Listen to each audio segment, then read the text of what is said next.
dear colleagues. It is my great pleasure to get us started today for the 2020 SPECA Economic Forum on Greener and Safer Future. We're delighted to be meeting again face-to-face after a long time. It certainly makes a difference to be here together and once again able to see each other, look each other in the eye and to do business together. My name is Kaveh Zahidi. I'm the Deputy Executive Secretary of UN ESCAP, and I will have the simple task of moderating this first segment of our meeting. Without further ado, and to enable us to properly open our event, allow me to turn the floor to and to give my deep appreciation to His Excellency, Mr. Alibek Qontirov, who's the Minister of National Economy of the Republic of Kazakhstan and, of course, the current chair country of the United Nations Special Program for the Economies of Central Asia, SPECA. Excellency, you have the floor. Thank you, Mr. Zahidi.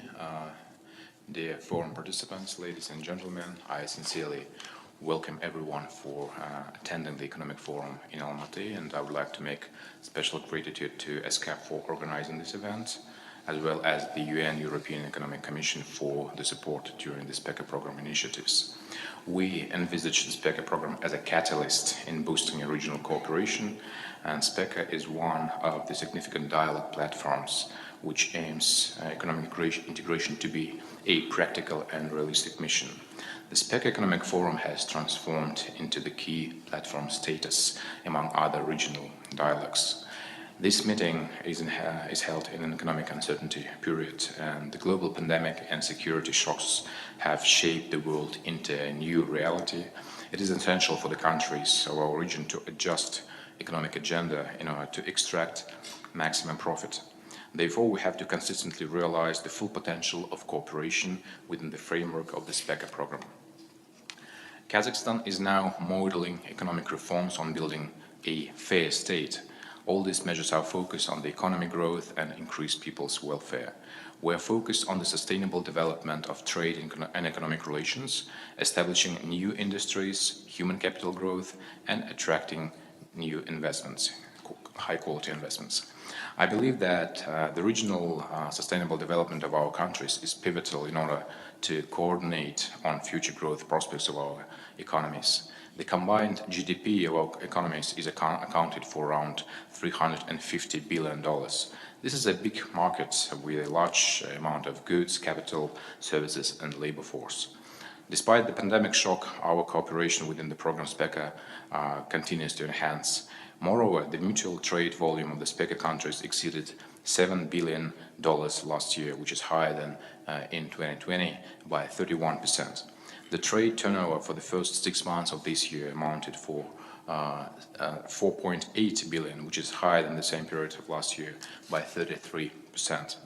Over the past 10 years, Kazakhstan has invested more than 1 billion into SPECA countries. The FDI into Kazakhstan from SPECA countries accounted for $181 million. We have rich resources to activate trading policy by covering foreign markets, and Kazakhstan can play a crucial role as a transit hub. It is necessary to utilize the potential of border connectivity as one of the core sources of national economy growth. It is highly recommended to launch a border network for trading and economic hubs that will serve as the core integral part of the unified commodity distribution system of countries, with the further extension prospects. For instance, the Central Asia International Center project for international industrial cooperation is being implemented on the Kazakh-Uzbek border. The industrial trade logistic facility is being constructed on the Kazakh-Kyrgyz border. There is an agreement on jointly establishing of wholesale and distribution center with Tajikistan, and there are plans to build a grain terminal in cooperation with Turkmenistan. There are also prospective projects planned between Kazakh seaports of Aktau and Kuryk and the Baku port of Alat in a close cooperation with Azerbaijan. In this context, taking into account the current situation in world markets, the further development of the Trans-Caspian route has beneficial importance for all SPECA states. In order to boost further economic growth, our President, Kassym-Jomart Tokayev, announced a number of political and social economic reforms at the beginning of this year, which are aimed at renewing the state administration and the construction of new Kazakhstan. The government aims at ensuring the transition of economic growth into a real welfare increase of the population, and this will be provided by implementing the effective monetary policy as well as developing a competitive and sustainable financial market. The 2026 investment policy concept was adopted for improving the investment climate, which defines the main directions for the new proactive investment cycle. Astana International Financial Center, AIFC, has become an effective platform to stimulate direct and portfolio investment in regional projects. AIFC plays a pivotal role in positioning itself as a global center for business and finance, connecting the economies of the Central Asia, the Caucasus, EAEU, West China, Mongolia, Middle East, and Europe. The center has over 1,500 registered companies from 64 countries. Building the ESG principles by emphasizing on stimulating the eco and social responsibility of businesses and attracting investments on sustainable development projects is very vital for us. Dear participants, the name of today's forum, A Greener and Safer Future, reflects the current reality. Today, there is a high demand for economic security in key fields such as food, energy, transport, combating climate change, and others. Our countries are large manufacturers of agriculture products. Keeping food stability remains a core objective and a key factor for internal stability. I would like to indicate the importance of expanding trade economic cooperation between our countries by strengthening direct links between business community and building up transport logistics corridor. It is necessary to activate interaction between our companies to attract and accumulate investments.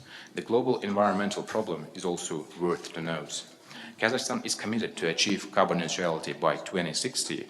Therefore, we support international agenda of controlling climate change. The mutual historical and geographical location of our countries encourages us to make common efforts to implement long-term measures to develop our nations. Dear forum participants, in conclusion, let me express my hope that the SPECA Economic Forum will expand the scope of our cooperation, contribute to achieve greater success in the implementation of our common objectives. Thank you for your attention.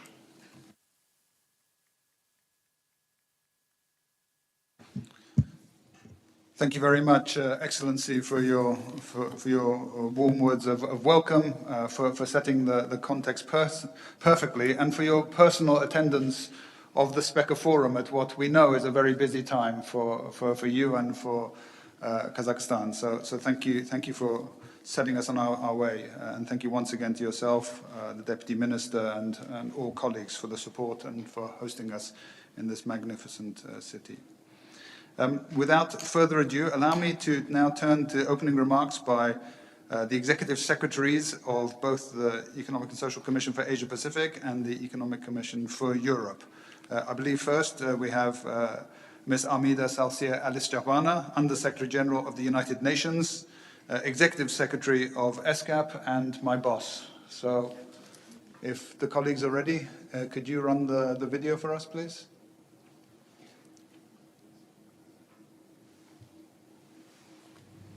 Excellency Mr. Alibek Kuantirov, Minister of National Economy of Kazakhstan, my dear friend Olga Algayerova, Executive Secretary of UNECE, Excellencies, distinguished participants, ladies and gentlemen, I would like to warmly welcome you to the 2022 SPECA Economic Forum, Greening and Safer Future. I would like to begin by expressing my most sincere appreciation to the government of Kazakhstan for hosting this forum and all SPECA participating countries, our partners, as well as civil society organizations for participating in this very important forum. By improving the well-being of their citizens, SPECA participating countries have made significant strides in their economic and social development over the past 3 decades. The recent COVID-19 pandemic, however, has reversed much of this progress as it brought economies to a standstill and pushed many people back into poverty. As a result of the pandemic, as well as recent geopolitical crises, SPECA participating countries now face high inflation, fall in remittances, as well as shipping and transport disruptions. The adverse impacts of climate change could furthermore have long-term repercussions on development in Central Asia. Excellencies and distinguished participants, all SPECA participating countries are deeply involved in the implementation of the 2030 Agenda for Sustainable Development. Our latest Asian Pacific SDG Progress Report, however, noted that none of the countries in our region or its subregions will attain the 17 Sustainable Development Goals by 2030. While recognizing the steady progress made by SPECA participating countries on targets under Good Health and Well-being or SDG Goal 3, Industry, Innovation and Infrastructure or Goal 9, Peace, Justice and Strong Institution or Goal 16, the report painted a more sobering picture with regards to responsible consumption and production or Goal 12 and climate action or Goal 13. The full implementation of the 2030 Agenda for Sustainable Development still remains the best way to address the region's multiple challenges. Allow me to highlight a few areas that can help us rebuild our post-COVID-19 society so that it is better, greener, safer, and more prosperous. First, we need to work together to fight against climate change and ensure a greener future. We have seen from the multiple reports ahead of COP27 in Egypt this week that the window for action is quickly closing, thereby leaving our countries more vulnerable. SPECA participating countries will need to protect their diverse but fragile environment and ecosystems. They will need to accelerate the much-needed energy transition as they move away from fossil fuels and slow desertification through improved use of water resources. Second, we need to intensify our cooperation to enhance regional connectivity. Transport, energy, trade, and information and communication technology or ICT are key to our prosperous future. We should foster greater deployment and use of renewable energies across borders so that we move towards net zero emission and meet our Paris Agreement goals.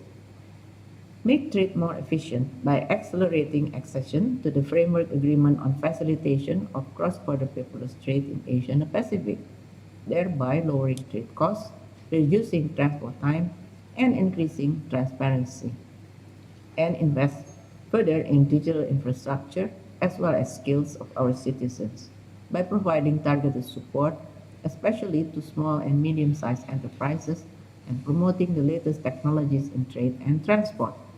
Lastly, mainstreaming gender and creating inclusive policies are essential to ensure women's equal participation in all socio-economic activities. Women must flourish, both as decision makers and as entrepreneurs. Leaving no one behind remains central to the 2030 Agenda for Sustainable Development, and only through our joint efforts can we achieve these tasks. With the SPECA Economic Forum as a venue to discuss strategic issues of economic development and cooperation in the SPECA region, which contribute to the achievement of the 2030 Agenda on Sustainable Development, we look forward to hearing your experiences and recommendations. ESCAP, together with UNECE, stands ready to work with you on your priorities. Thank you very much.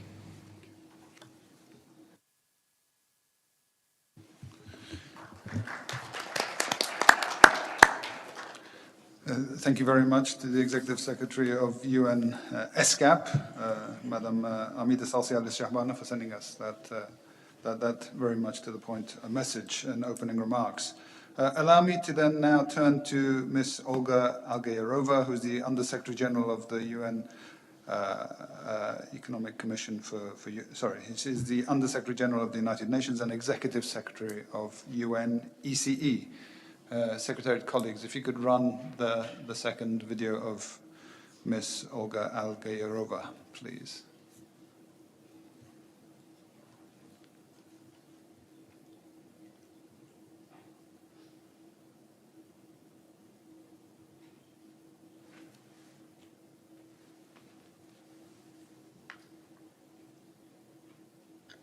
Excellencies, ladies and gentlemen, it's my pleasure to address the annual SPECA Economic Forum. First, I would like to express my sincere gratitude to the government of Kazakhstan for generously hosting the SPECA events in 2022 as part of their chairmanship of the United Nations Special Program for the Economies of Central Asia this year. And of course to ESCAP and personally to Armida for your leadership in coordinating the preparations on behalf of the regional commissions. This has been a difficult year for all of us, including for Kazakhstan.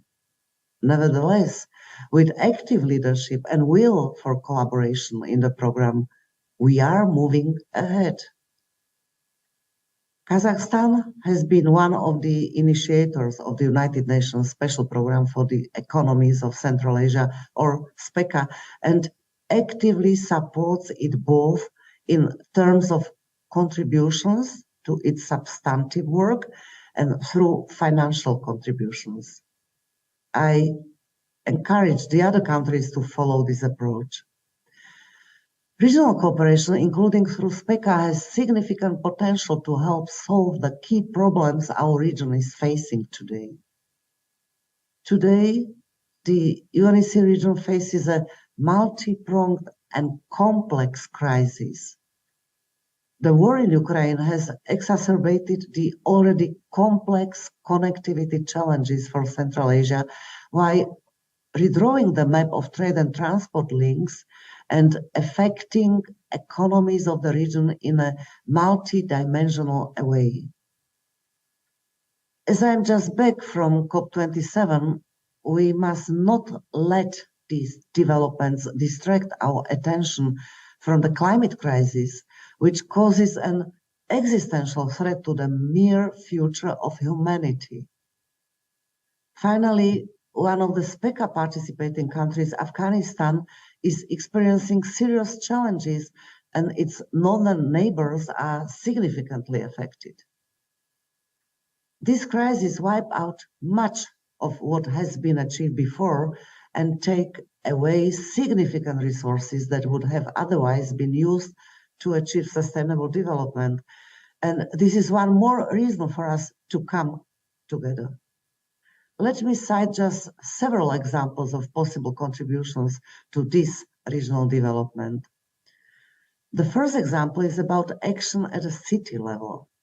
UNEC, often jointly with ESCAP and other partners, promotes smart, sustainable urban development, urban economic resilience and recovery from the COVID-19 pandemic, and disasters at city level. UNEC assists cities in developing their economic recovery and resilience plans, identification of possible funding sources. Smart, sustainable cities profiles were developed for Astana and Bishkek. Together with UN Habitat, we support Bishkek and Dushanbe in the development of their SDG voluntary local reviews. The SPECA Working Group on Water, Energy and Environment can be a good platform to take this osprey forward. The second example is about digitalization for improved connectivity. Digitalization is of key importance for the seamless exchange of data and documents for international trade, transport, and border crossing operations. The road to full digitalization of UN inland transport legal instruments is one of the spear points of the 2030 UNEC Inland Transport Committee strategy. Interconnection of national customs systems with the E-Tier international system has been finalized for several countries, including Azerbaijan and Uzbekistan, and is opening for other SPECA countries. The ECMR protocol is also offering new opportunities for trade and transport in the region. And this is an important development, and I call on all the SPECA countries to take full advantage of it and to bring the message on the importance of the UN legal tools to the discussions with key partners, including at the upcoming EU Central Asia meeting in Samarkand later this week. We also need to ensure that SPECA establishes a clear connection with the projects of multilateral development banks, including those part of Team Europe, the ADB, the Euro-Asian Development Bank, and the Asian Infrastructure Development Bank. Dear colleagues, let me also remind you that the leaders of the Central Asian countries share a political will for the digitalization of logistics. Fragmented digitalization of separate elements of the supply chain doesn't make sense. It is important that the digitalization of trade and transport document procedures are aligned to a common reference. The best options are the UN CFACT semantic standards and reference data models with which sectoral standards are interoperable.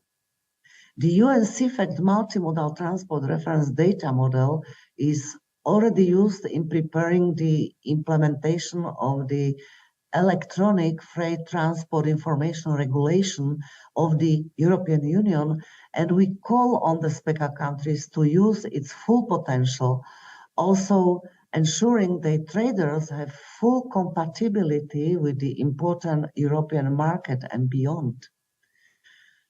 In this connection, let me highlight the important step in aligning our work on digitalization and connectivity taken at the high-level conference in Baku just 3 weeks ago. We thank Azerbaijan for hosting it and express hope for our continued engagement in follow-up to the conference. The third example is about a complex water, energy, food nexus of particular importance in Central Asia.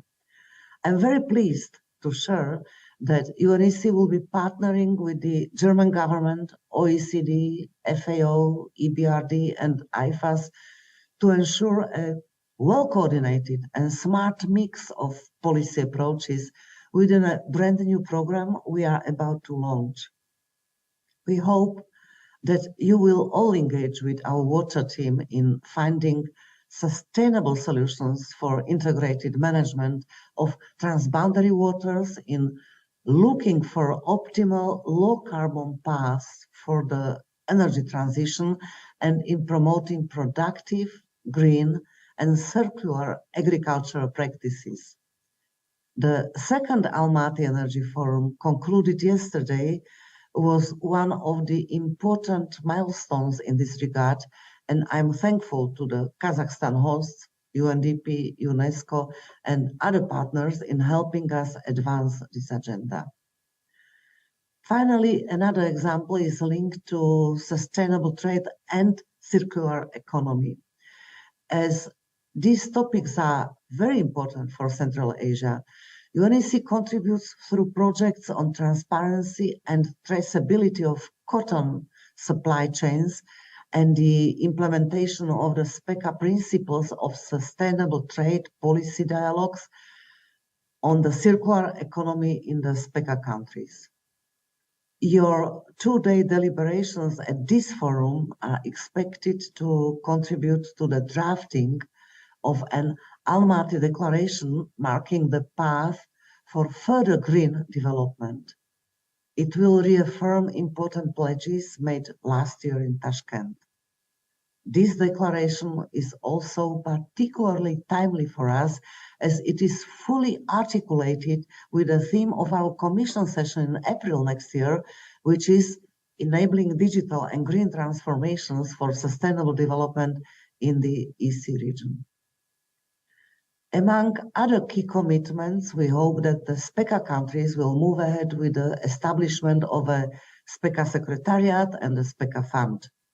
We do need to make SPECA an action platform with tangible results. You can count on UNEC's support, and we stand ready to support the efforts of the participating countries in elevating the profile of SPECA, perhaps by initiating an higher level engagement during next year's 25th anniversary session. Now that all countries except Afghanistan participate actively in SPECA, we strongly hope that the decisions of the Governing Council to make SPECA a platform for sub-regional cooperation to achieve SDGs will be implemented successfully. We are ready to collaborate with the UN resident coordinators in a joint UN front to support this work.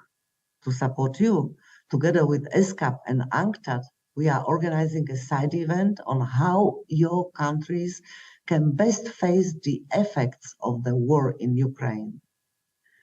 SPECA countries have much higher chance to succeed on the path to sustainable development if they work together, connecting with each other and integrating with the European and Asian economies. I wish you fruitful deliberations and success in your common endeavors.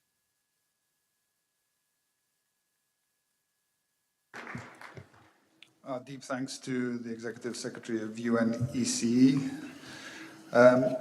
Given the time, allow me to jump straight ahead, and the Executive Secretary of ECE mentioned the common front of the UN, and an integral part of that, in fact, a very big part of the UN reform is these fully empowered resident coordinators.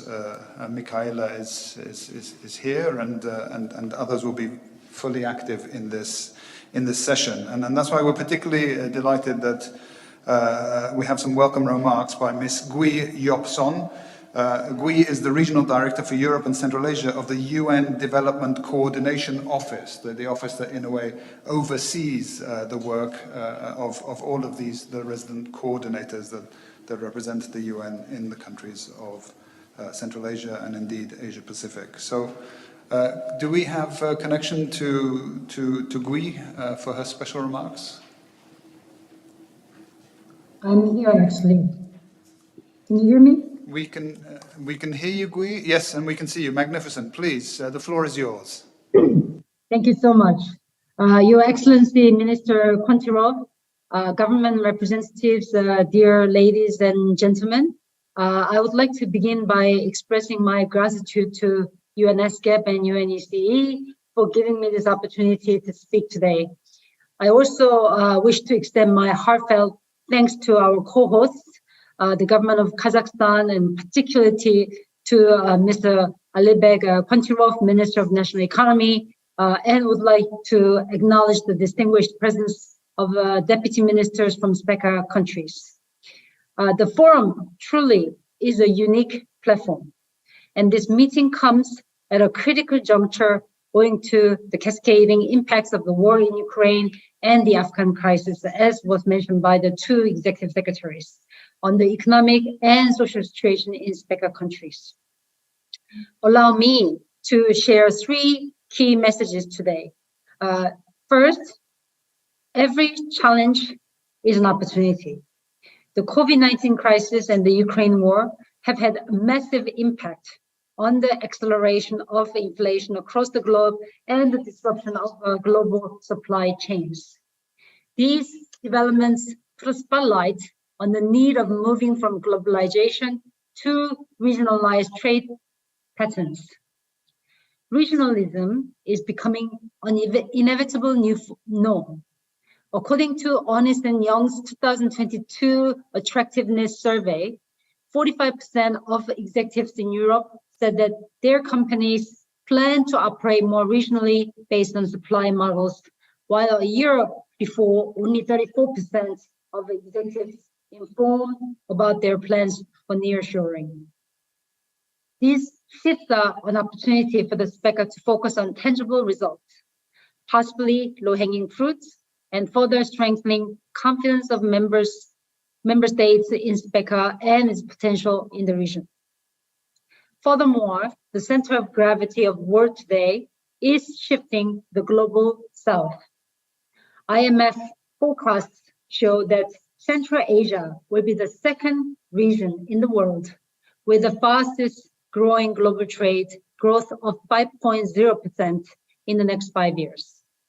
Therefore, the SPECA countries have enormous trade potential, not only intra-regional, but also with the European Union and Southeast and South Asian countries.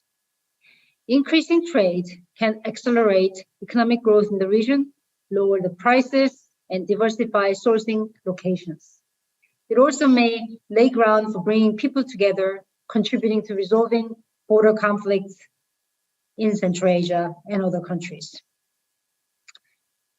Due to its geostrategic location and being at the crossroads of the main Eurasian transport corridors, the region should use the current window of opportunities to transform the transport corridor into a developmental corridor. The region is highly attractive for investors because of its high investment potential in sectors such as agriculture, food processing, green energy, and mining. The implementation of joint investment projects aimed at improving hard and soft infrastructure can contribute to sustainable development of the region. Shifting from landlocked to land-linked countries makes possible the development of industrial parks and special economic zones along the transit routes and the establishment of new production facilities and logistics chains jointly with companies from technologically advanced countries. The United Nations is well placed for technical cooperation in policy areas concerning trade integration and facilitation, industrial diversification and innovation, and to share best practices from across the globe.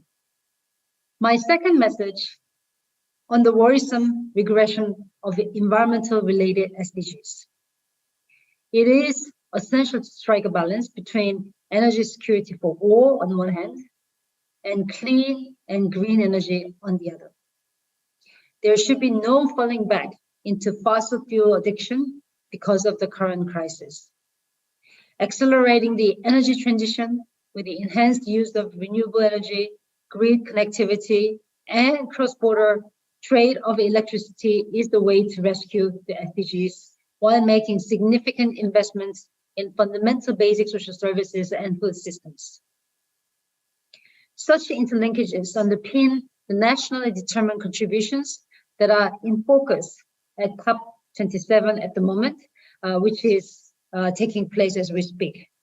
It is about the implementation of the NDCs and raising ambitions to keep the 1.5 degree alive. Since 2021, with the UN support, 3 SPECA countries have adopted enhanced NDC commitments. These are Tajikistan, Uzbekistan, and Kyrgyzstan, and 2 more countries, Kazakhstan and Azerbaijan, are in the process of NDC revisions.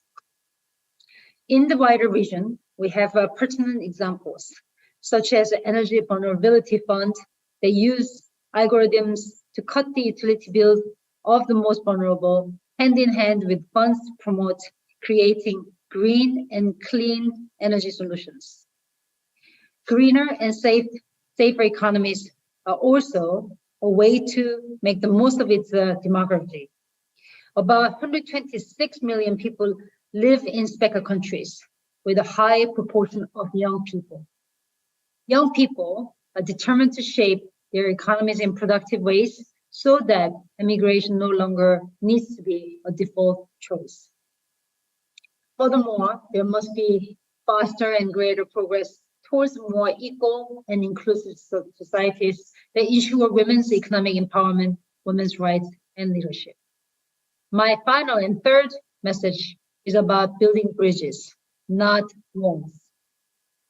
Countries cannot work in isolation to deal with the challenges they face. ESCAP's flagship Asia-Pacific SDG Progress Report 2022 highlighted that the region is not on track to achieve any of the 17 SDGs, as well as widening inequalities that undermine the foundational principle of the SDGs, leave no one behind. SDGs matter more than ever, and what's required is the collective efforts of all. Collaboration and partnership among the countries on the SDGs will be critical, and sharing knowledge is an essential part of it all.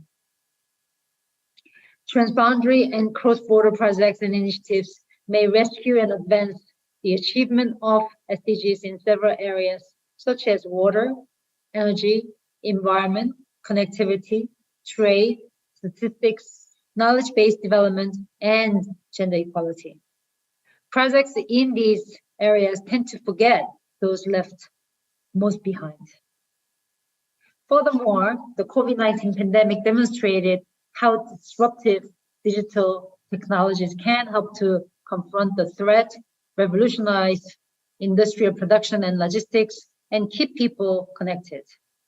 However, digitalization is not happening equally all over the region. So, for example, the population covered by at least the 4G mobile networks ranges from 26% in Afghanistan to 94% in Azerbaijan. Sub-regional cooperation and actions are required to build digital infrastructure for creating an inclusive, sustainable, and resilient digital economy and society. SPECA has evolved to be a platform to support cross-border cooperation among the participating countries for the achievement of relevant SDGs. The Development Coordination Office and every member of the regional coordinator system in SPECA countries, with the support of 2 regional commissions, are fully committed to collaborating in partnership with national governments, local authorities, civil society, and the private sector on organizing cross-border activities and projects with a focus on trade, integration and facilitation, digitalization, and green economies. Together, we are stronger, and we will continue to be stronger. So thank you once again for this opportunity to participate today.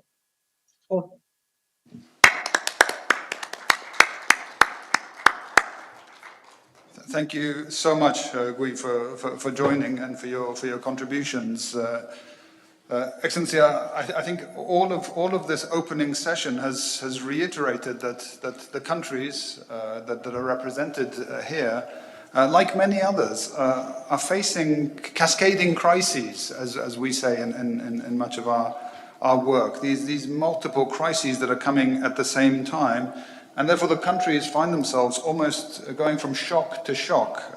The pandemic, the food crisis, the fossil fuel crisis, and all with this backdrop of climate change, which, as Gui said, the impacts of which are going to be felt even more keenly in Central Asia. So the whole purpose of SPECA is to find solutions to an extremely challenging time, and regional economic cooperation and integration certainly does hold one of the keys. You've mentioned it yourself with some of the figures, some of the mechanisms that you have. Our executive secretaries have also mentioned that we have many of the tools, the frameworks, the platforms to make this regional cooperation and integration real in Central Asia. And that's something that we're going to be unpacking for the rest of this meeting. But RESI alone and economic growth alone are not going to deliver the greener and safer future. And that's where we need to look at how trade can be a vehicle for this greener trade.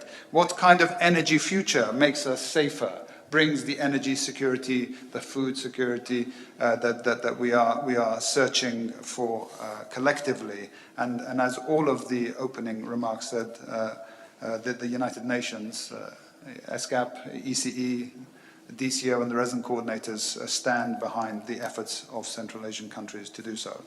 That, Excellency, really brings us to the end of the opening session. And again, Minister Alibek, we want to thank you for coming personally and for helping really to set the scene for the conversation over the next couple of days. And thank you to all of the representatives of the SPECA member countries for joining and for making SPECA the platform for action that the UNECE Executive Secretary pointed to. So, Excellencies, ladies and gentlemen, I would ask just for one more round of applause for Minister Alibek, and we bring this session to a close. Thank you very much, dear participants, and I wish you success during those meetings, and hopefully we'll come to some joint points in solving some urgent issues. Since the last meeting we met in Tashkent last November, so where I was present being a deputy minister, so we really raised a lot of questions and discussed them quite constructively. And after that, unfortunately, we now living in new realities, in new challenges that we must face, and only together we can overcome them. And wish you all success during all these meetings. Thank you.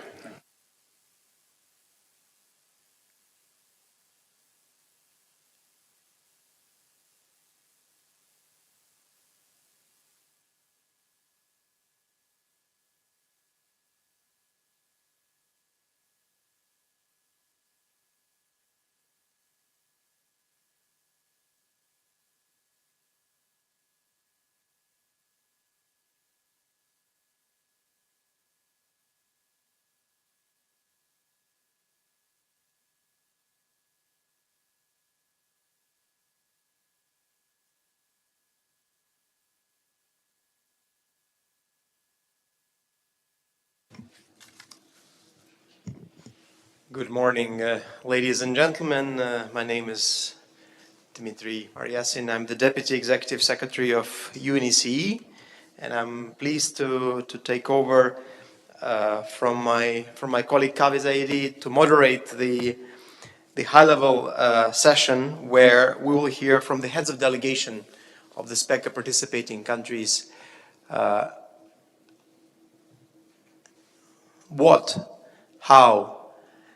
we can do to address the current crisis. A lot has been said about the crisis itself, about the vulnerabilities of Central Asia, about the opportunities, as well as the multiple shocks that the region is facing. A lot has been said about the need to green the development paths of the region, as well as to connect the countries in practical ways. We will hear the views of the heads of delegations about the potential of SPECA to make that change on trade, connectivity, on water and environment, on energy, on social issues. We're looking forward to hearing from you about the plans each of the countries has, but also how you see the role of the special program for the economies of Central Asia as it enters its 25th year of existence. Should we reframe SPECA? Should we be trying to renew it? What is the role of the special program in this critical moment for the region? We have distinguished deputy ministers from almost all participating countries with us. My job today will be to introduce them and then to sum up at the very end. We will go in alphabetical order by country name. And it's my great pleasure to give the floor to address us first to His Excellency Mr. Samat Bashirli, the Deputy Minister of Economy of Azerbaijan. Mr. Bashirli, the floor is yours. Distinguished colleagues, dear Mr. Dmitry Maryasin, dear Mr. Abzal Abdikarimov, honorable participants, ladies and gentlemen. First of all, I would like to convey my deep gratitude to the government of Kazakhstan for the organization and hospitality. I'm delighted to participate today in the SPECA Economic Forum, and I would also like to avail myself of this opportunity to express my profound appreciation to UNECE, ESCAP, and other partners for organizing this event. The Economic Forum offers an exceptional chance to actively contribute to new approaches for some of the challenges throughout the region and strengthen regional cooperation for a greener and safe future of SPECA countries. It's critical to integrate sustainable development connectivity inclusive growth, and climate change mitigation within the larger context of regional peace and security. The aim of this session enabled to amplify the capacity of policymakers to adjust national priorities and strategies within the SDGs and outlook of the Vienna Programme of Action for Landlocked Developing Countries. I hope the strategic frameworks to be discussed today will have a supportive effect on redefining regional approaches for sustainable development. Distinguished participants, the SPECA countries have long been connected not only through historical trade routes and cultural connections, but also by common and modern challenges such as pandemic, exposed vulnerabilities in the economics, and obstacles towards sustainable growth. That's how the need for intensified regional cooperation and cross-cutting approach for globally agreed goals gain prominent actuality. The most important role in expanding the multifaceted cooperation within the SPECA program is given to direct interstate ties. The strengthening of relations with SPECA participating countries in all fields is one of the top priorities of Azerbaijan's foreign policy. In line with this, based on solidarity and mutual benefits, SPECA and Azerbaijan have a long-standing partnership that not only envisages various fields of activity, but also grows rapidly. The explicit manifestation of our relations can be embodied in the outstanding statistical indicators of investment cooperation, trade turnover, and especially export operations for 6 months of this year.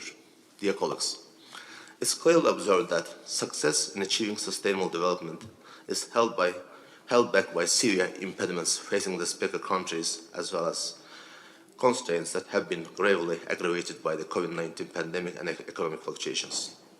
Despite these difficult times, the SDGs should remain our roadmap for achieving sustainable development by 2030. They remain the only common language and vision across all countries on 3 dimensions of the development: economic, social, and environmental. The SPECA program covers 7 countries with wildly differing characteristics, but also facing common climate change challenges. Countries differ in terms of land area, population size, geographic characteristics, natural resource endowment, per capita income, human development, and institutional capacity.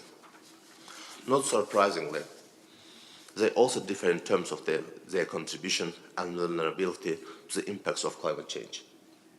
Accordingly, many of these solutions to the climate challenge in the region will have to be tailored to the conditions and needs of each country.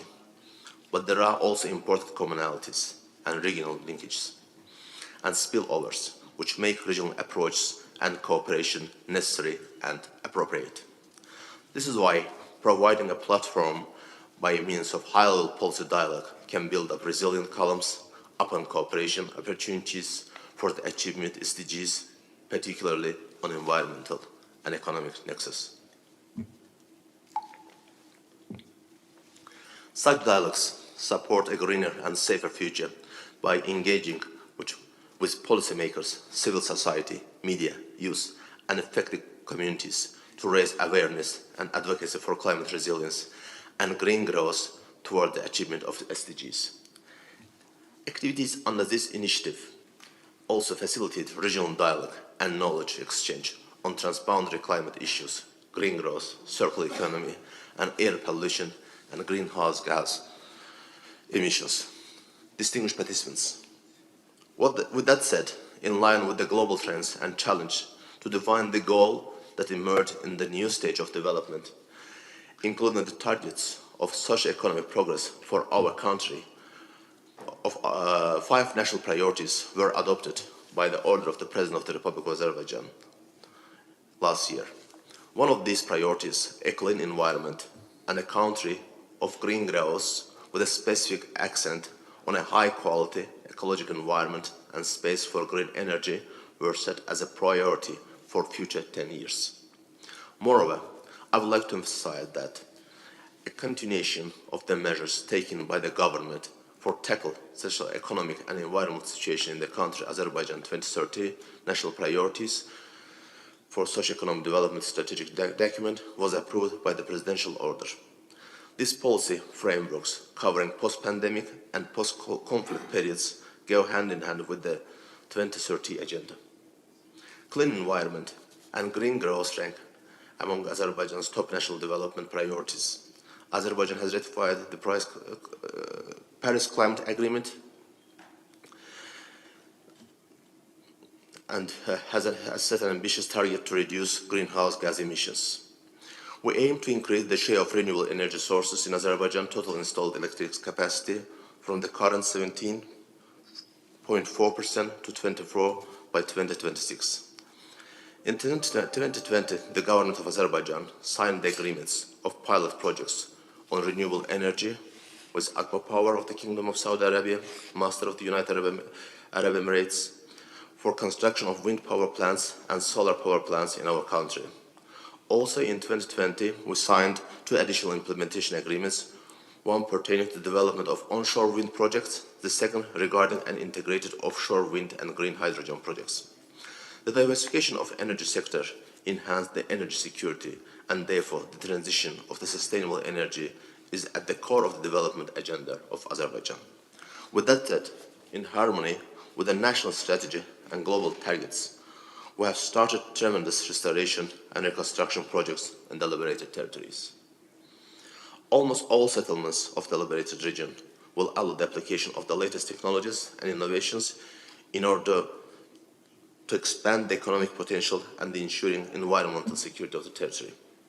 Additionally, Azerbaijan is applying a completely new management approach toward the liberated territories with the concept of the green energy zone, smart city or smart village will rely on the use of modern technologies.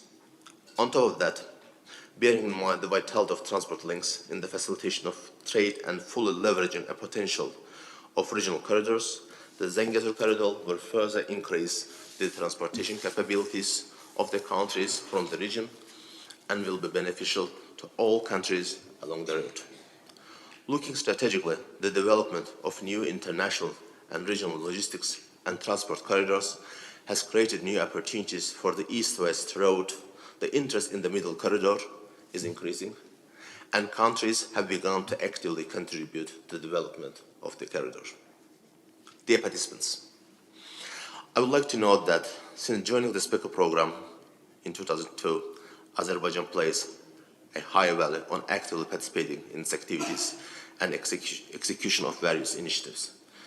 This is in 2006, the first meeting of the Governing Council and the Economic Forum was held in Baku, and in 2016, Azerbaijan chaired the SPECA. As part of the chairmanship, the 11th meeting of the Governing Council and the Economic Forum was held in Ganja in November. Taking into account the contemporary challenges and extremely complex environment for policymakers and the need for productively transforming traditional structures to new versions, SPECA should reach a qualitatively new level. And therefore, the new stage stipulates creating a SPECA secretariat whose activities would contribute to the strengthening regional cooperation and accelerate integration of the participating countries into the world economy, especially in the current geopolitical realities. Reassuming the above mentioned, one of the most serious and long-standing difficulties that can affect any corner of the planet is climate change. We, as a country that aligned national priorities with global goals, adopted various special programs in the field of environmental protection. Azerbaijan demonstrates comprehensive support for the development and ensuring necessary needs for countries suffering from climate change and carries on sufficient measures for attaining a flourishing world and undertakes actions without tiring. We see that SPECA participating countries and development partners continue to undertake efficient activity towards further development and strengthening of regional cooperation for achieving greener and safer future for the next generation. I believe today's discussion will reveal potential opportunities to support a greener future and will serve as efficient tools for further enhancement of regional integration. Using this opportunity, I wish participants fruitful discussions. Thank you. Thank you very much, Deputy Minister. Thank you also for highlighting some of the critical topics on our agenda: climate change effects, greening the energy, the importance of remembering that the Sustainable Development Goals, the SDGs, are still very much unachieved in our region, and that we need to focus on that.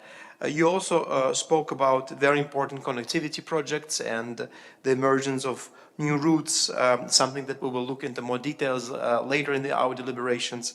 And finally, let me congratulate Azerbaijan on its 20th anniversary in SPECA this year, and we're also looking forward to our partnership with Azerbaijan as the incoming chair of SPECA next year. So looking forward to the anniversary celebrations of SPECA next year when we meet in Azerbaijan. With this, dear colleagues, allow me to turn now to His Excellency Mr.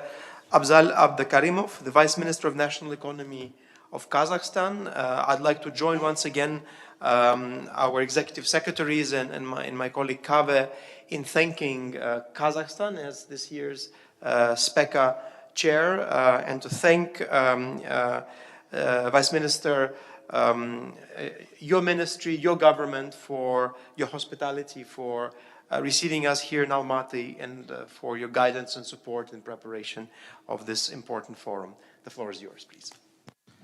Thank you so much. Dear members of the forum, ladies and gentlemen, I'm glad to welcome everyone. Today, the diversification of Kazakh economy is a main task. As part of the implementation of this task, we are aimed at developing non-primary sectors of the economy, increasing the production of processed products. To achieve them, we plan to increase investments in fixed assets of the non-resource sector to 75% by 2025. An important part of this policy, taking into account current trends in global climate change policy, will be the green transformation. The Republic of Kazakhstan was one of the first countries in the world to adopt a strategic document on the transition to a green economy at the state level, approving respective concept in 2013. In October last year, a national project, Green Kazakhstan, was adopted and environmental code was updated. The main objectives of the adopted policy documents in the field of environmental development are to reduce air pollution, improve the waste management system, as well as the development of closed-loop economy. In the implementation of 2030 Agenda, 80% of the Sustainable Development Goals have already been integrated to our strategic government programs. As a result of the taken measures, it was possible to reduce the energy intensity of GDP by 38% from the level of 2008. The share of renewable energy reached 3.7% and it is planned to reach 15% by 2030. The share of processing of production and consumption waste has increased to 60%. The provision of drinking water to the rural population is 90%. The share of forest has been increased to 5%, and the share of specially protected natural areas to 10% of the country's territory. Labor productivity in agriculture has increased more than 5 times in comparison with 2012. As a part of the Paris Agreement, the Republic of Kazakhstan is committed to implementing its norms and guidelines and commits to achieving carbon neutrality by 2060 through a long-term strategy being developed to reduce emissions and decarbonize our economy. The strategy will determine the national approaches, views, and strategic course of state policy for the consistent transformation of the economy of Kazakhstan in the framework of the transition to carbon neutrality. The implementation of the strategy will lead to the gradual reduction of national net emissions to zero. In this regard, the transition will be carried out in a socially fair, economically feasible and technologically based approach. The key areas of decarbonization will be decarbonization of industries and processes related to fossil fuels, decarbonization of non-fossil fuels industries and processes, building up the natural resources of emissions absorption and introduction of industrial solutions for carbon capture and long-term storage. Natural gas emissions associated with fossil fuel gas will be reduced by transition from the use of fossil fuels and their derivatives to alternative and renewable energy sources, improving energy efficiency, energy saving. And third, a replacement of fuel burning plants with technologies based on electricity. Non-energy greenhouse gases emissions will be reduced by increasing carbon efficiency through the use of processes and technologies with low or zero emissions of natural gas. We have adopted the necessary legislation to reduce greenhouse gas emissions by at least 15% by 2030, reduce energy efficiency, increase the use of renewable energy sources in the national plan. We believe the provision of the Paris Agreement and Sustainable Development Goals are linked. Actions in one area benefit another one, and together increase mutual impact and effectiveness. In the next 5 years, 2 billion trees are planned to be planted in our country in order to increase carbon absorption and decrease desertification. The planting of forest on an area of 66,000 hectares in the amount of 138 million trees was already fulfilled last year. It is well known fact that a high level of pollution is associated with activities of industrial enterprises, the burning of coal at power plants. To solve this problem, it is planned to reduce emissions at 16 major industrial enterprises by 20% over 5 years in 10 cities of the country with high air pollution. In this regard, today we are already setting tasks for domestic business and the corporate sector to actively implement ESG standards. At the same time, we are actively encouraging state-owned public sector to be an example and locomotive for the implementation of these changes. These issues of ecological and sustainable development are mainstream in the world agenda today. We are constantly reviewing the experience of foreign countries in this direction. Our work in this direction will be continued. Thank you so much for your attention. Thank you very much, Deputy Minister. You highlighted a number of key areas of action that I think are relevant for all the SPECA countries, be it in increasing renewable energy share in the energy balance of the country, talking about wind and solar and not just hydropower, talking about the broader decarbonization agenda, including reduced reliance on coal, and of course afforestation efforts that your government is undertaking. You also referred to the new economic models and circular economy and waste reduction, which, as you know, is a key topic for the UN Economic Commission for Europe this year, and we look forward to continuing to work with Kazakhstan and all the SPECA countries on this. Thank you also for specifically linking the discussion today to the Paris Agreement goals and to the fact that, in fact, all leaders of SPECA countries have committed to ambitious carbon neutrality targets by 2050, 2060. And we hope that SPECA can be a platform where we can support these efforts. I now turn to His Excellency Mr. Abdurrahman Zada, Deputy Minister of Economic Development. Oh, apologies. Sorry, I need to follow the alphabetical order. Apologies. I turn to His Excellency Mr. Kanatbek Abdurrahmanov, Deputy Minister of Economy and Commerce of Kyrgyzstan.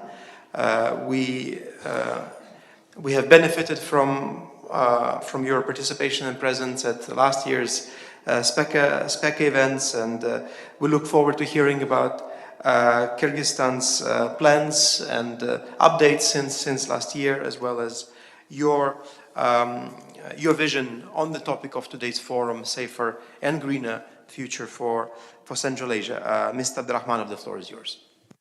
Спасибо большое, уважаемый господин Марьясин, уважаемые коллеги. Позвольте всех поприветствовать от имени Министерства экономики и коммерции Кыргызской Республики. Dear ladies and gentlemen, Your Excellency, dear Mr. Maryasin, thanks a lot for providing this opportunity to attend today's meeting. And first of all, on behalf of the Ministry of Economy and Commerce of the Kyrgyz Republic and on behalf of my own, I would like to also express our appreciation and gratitude to the organizers, to the ESCAP, to UNEC, and of course to our Kazakh friends for the warm hospitality and organization of today's meeting and upcoming consultations and other side events. Of course, we all know that implementing the Sustainable Development Goals is a major global challenge, and in this context, the Kyrgyz Republic has also committed to achieving 17 key objectives, which was already incorporated, as our colleagues from Kazakhstan already said, also incorporated into our internal national medium and long-term strategies, and this core indicators now integrated in the systems of in internal system of the country's development. And of course, natural resources has always been one of the most important assets of any state, and the country's economic and social development certainly depends on the large extent on reducing or more effective and efficient usage of existing resources, and as well as reducing greenhouse gas emissions and solving major problems to conserve biodiversity, including finding new, more climate-oriented, more sustainable solutions in this regard. And the Kyrgyz Republic is also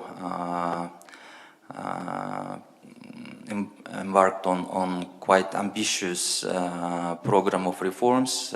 We have already developed and approved medium-term green economy program. Apart from that, I need to highlight that this year was declared by the President of the Kyrgyz Republic, Mr. Sadir Japarov, the year of mountain ecosystems protection and climate resilience. And this, I think, reflects that the environment is now becoming among top priorities for very long period of time, since maybe beginning of 90s. Earlier, it was also mentioned that Central Asia, of course, is quite vulnerable to the climate change, and Kyrgyz Republic is not an exception. We also vulnerable and to the climate change and economically dependent on the climate-sensitive sectors such as water resources, agriculture, energy, and water, food, energy nexus in this context, of course, is among top priorities.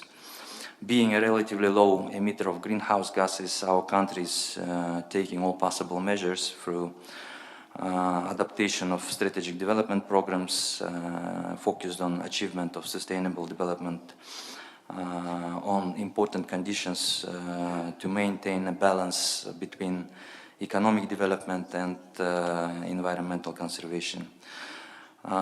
In the last few years, the nature and population of our country have been facing the negative impacts of the climate change quite noticeably. We still, of course, committed, and we remain committed to the spirit and objectives of the Paris Agreement, despite the cross-cutting challenges in the implementation of the objectives.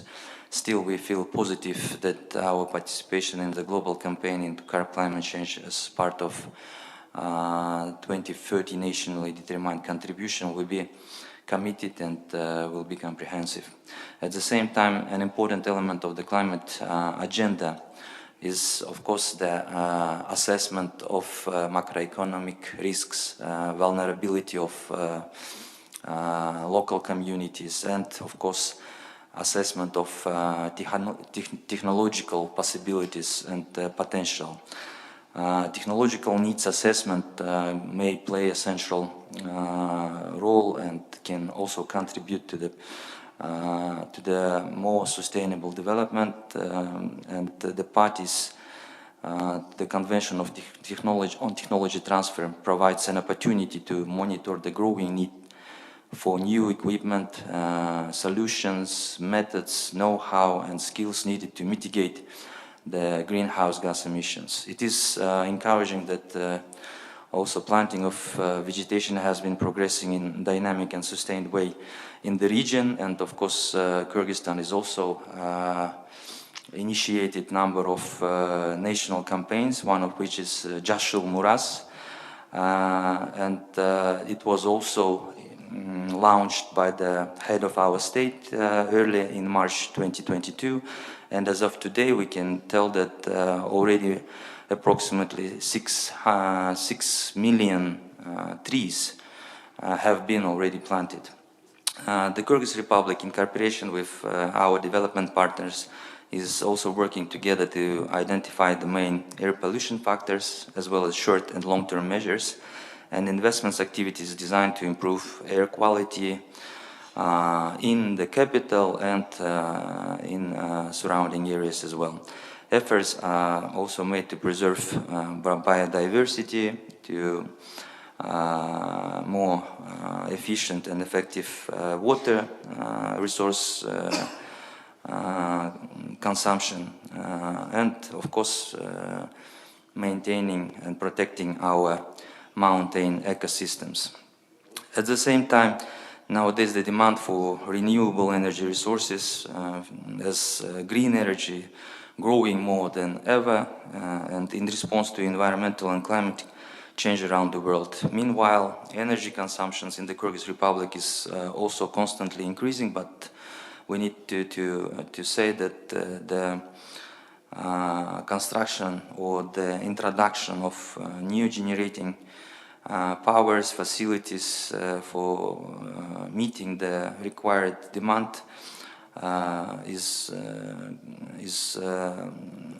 very low and lags behind the rate of growth in consumption. In this regard, an important task is to address energy security, energy efficiency, and where the development and implementation of renewable energy sources in this sector of the country now come to the fore. And here we see the opportunities to develop renewable energy such as solar, wind energy, and we see that there is increasing interest from the private sector in engaging in this sphere. In the future, energy production using fossil fuels such as coal, natural gas, fuel oil may face a number of insurmountable economic and transportation and environmental problems. The lack of energy alternatives in domestic market also may lead to negative consequences caused by the gradual depletion of traditional energy carriers, and therefore it is necessary to switch or to use alternative, efficient and cost-effective ways of supplying energy to consumers in the country. Dear participants, dear colleagues, one of these ways is to use, of course, the Kyrgyz Republic obtains huge potential in hydropower resources of small rivers and streams available in all regions of the country, but we understand that we need to diversify our energy sources and also to consider other opportunities, other options, such as, again, as I mentioned, solar, wind, and perhaps even thermal energy. In conclusion, I would like to say that we are convinced that the primary responsibility, of course, we agree and we we would like to say that, of course, the responsibility of achieving SDGs, the Sustainable Development Goals, of course, rests with the governments. However, many countries, including the Kyrgyz Republic, needs support from the international partners, such as advisory assistance, providing new best practices, providing some expertise and financial support in implementing such climate-oriented measures. And we would like to continue our cooperation with, of course, with UN system and with our development partners to achieve more climate resilient and sustainable development. We expect that today's forum will allow to all participants to concentrate on the existing challenges and increase our joint efforts to solve the most important problems of ecological and economical development in the region and at the global scale as well. Thank you very much. Thank you. Thank you, Deputy Minister, and thank you for highlighting the importance of technology transfer as one topic that was very high on the agenda of the meeting of the parties of the UN Framework Convention on Climate Change in Sharm el-Sheikh, and that remains a critical enabler for countries of Central Asia if they are to benefit from the full potential of green technologies, including in the green energy transition. You also spoke about the vulnerable ecosystems of the region, including the mountains, and we take particular note of the Year of Mountain Ecosystems Protection that was announced by Kyrgyzstan this year. And then finally, thank you for highlighting the water, food and energy nexus that the region is facing. Again, an important topic of our work already today and going forward. I now turn to His Excellency Mr. Abdurrahman Zada, the Deputy Minister of Economic Development and Trade of Tajikistan. We have benefited from Tajikistan's and Mr. Abdurrahman Zada's personal leadership, especially on trade issues. But we know that there is a wide-ranging set of topics that Tajikistan is working on, also concerning green transition of the country. I had the pleasure of being in Dushanbe just a few weeks ago and could witness this myself. Mr. Abdurrahman Zada, the floor is yours. Thank you very much, dear Mr. Dmitry Maryasin, dear Mr. Abzal Abdukarimov, distinguished participants, ladies and gentlemen. First of all, I would like to say a few words of gratitude to the government of the Republic of Kazakhstan, UN ESCAP, UNEC, for the warm hospitality and successful organization of this important event, and all SPECA member states for fruitful cooperation with the aim of economic and development in the region. We pay special attention to our cooperation within the framework of the SPECA, as its activities are carried out by increasing the transparency of cross-border regulations, transition to green economy, eliminating regulatory and procedural barriers, and strengthening the capacity of the businesses in the terms of compliance with the trade formalities and standards. The government of the Republic of Tajikistan pays special attention to the green transition and considers this area to be one of the priorities. During his annual address to the Parliament, the founder of Peace and National Unity, leader of the nation, President of the Republic of Tajikistan, His Excellency Mr. Emomali Rahmon, emphasized the importance of the transition to the green economy and its impact to environmental protection and economic development. The procedures of promoting a green economy is a logical continuation of the sustainable development, but unlike the latter, it reflects the relationship between the elements of economic growth and environmental sustainability.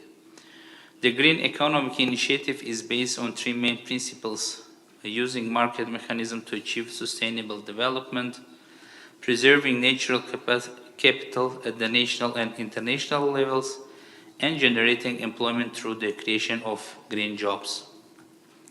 The world economy is still at the stage of choosing the direction of the development in the process of overcoming the consequences of the financial crisis of the 21st century.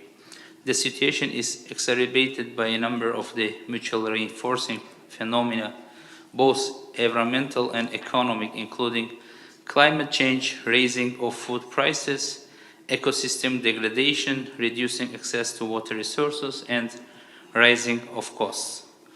All these changes complicate and aggravate the social situation, increase the pressure of non-nature. This once again proves that the economy is a part of the complex natural and social system, the elements of which are interconnected. The Republic of Tajikistan, based on the experience of the developed countries, supports the implementation of the principles of the green economy.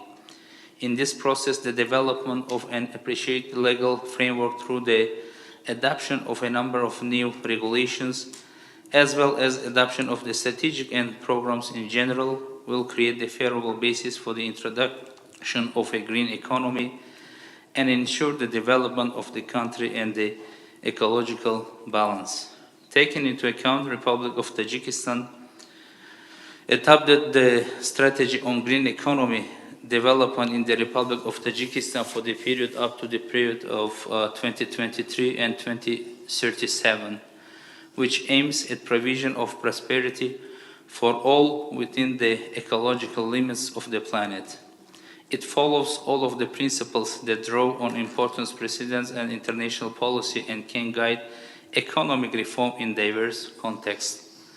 With the transition to green economy, Tajikistan can become a world leader in the use of the renewable energy sources, as well as a major exporter of the electricity in the region. A producer of electricity from other renewable energy sources, such kind of the solar, wind, and each other. Become an exporter of environmental friendly agricultural products, I mean like organic products, which is all of the products, agricultural products is pure organic, which is produced in Tajikistan. And one of the countries with the lowest levels of carbon emissions and developed ecotourism. The implementation of the principles of green economy will affect the development of the following relations: strengthening the ties of the Republic of Tajikistan with other countries in the transition of the green economy, strengthening the export system, attracting investment including green investments, improving the structure of production, distribution and consumption, and emphasize on human development. Furthermore, the development of the green economy in the long term will be provided by three main processes. First, efficient and economical natural capital. Second, use of modern and innovative technologies. And the third is production and export of products that meet modern world standards. It should be also noted that the decree of the government of the Republic of Tajikistan was adopted that applies the exemption from the payment of the custom duties and value-added taxes for the import of the electric vehicles to Tajikistan. As a result, the import of electric vehicles gradually increased, which reduced the dependence of the consumer market on imported fuel products, and this action greatly contributes to the implementation of the principles of the green economy. According to the custom statistic, during the 9 months of 2022, the imports of electric vehicles increased twice in Tajikistan. Dear distinguished participants, I would like to also mention that for this current year on August, September, and even the beginning of October, we have met twice with our colleagues from the SPECA member countries in Singapore and in Azerbaijan, and there was a very deep discussion concerning digitalization of all of the sectors of the economy of the SPECA countries, and including the transition of multimodal transport data. And I would like to also point that with the support of the UNEC, we have initiated activities on the transition to the circular economy. And most important, that with the support of the UNEC, we organized the first national policy dialogue on circular economy in Tajikistan on September this year in Dushanbe. Open and vast discussions took place on how to effectively transform to circular economy for the sake of not just protection of environment, but for further economic development as well. In this regard, the green economy transition is a process of sustainable development, social stability, and environmental balance in the long term, and ensuring the efficient use of the natural resources. At the same time, the green economy is an economic activity associated with the production, distribution, and consumption of goods and services, ensuring the well-being of people and the preservation of natural capital in the long term. As it was mentioned by His Excellency Minister of National Economy of Kazakhstan, Mr. Alibek Kvantirov, last year during the SPECA Forum and SPECA Governance Council, we were included the global initiative of the founder of Peace and National Unity, leader of the nation, President of the Republic of Tajikistan, His Excellency Mr. Emomali Rahmon, concerning announcement of the year 2025, the year of the protection of the glaciers, which is very important, and even in the global arena, we are announcing this kind of initiative, and also concerning the establishment of the fund on the protection of the glaciers.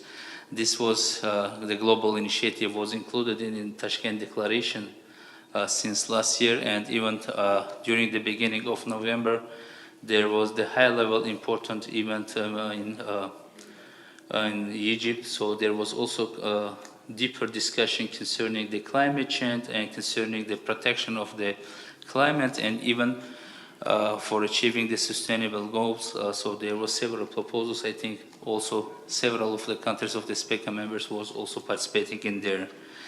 And based on the beginning that you, Mr. Mariasin, mentioned concerning how we see this platform, as it will be, 25th years of the establishment of this platform.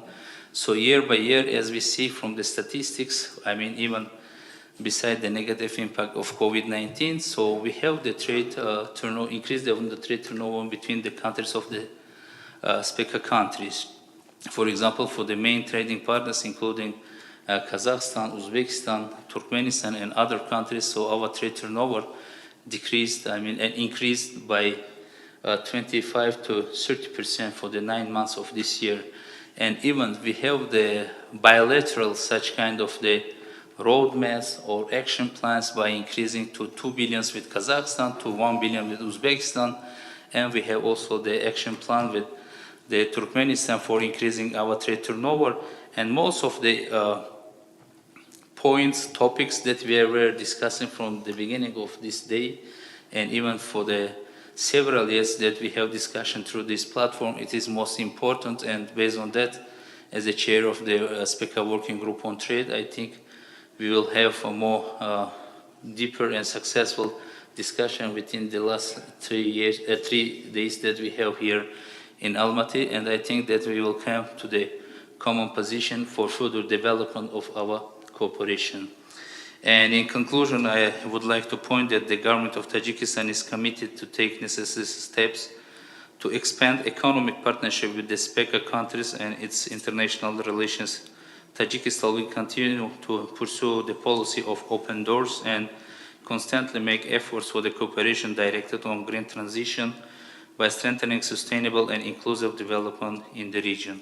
Thank you very much.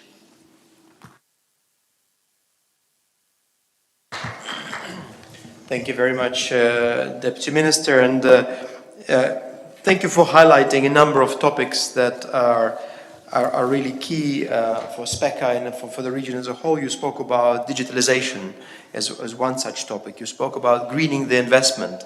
And then you also referred to circular economy, which is, as already mentioned, is an important topic for ECE and the UN as a whole. Finally,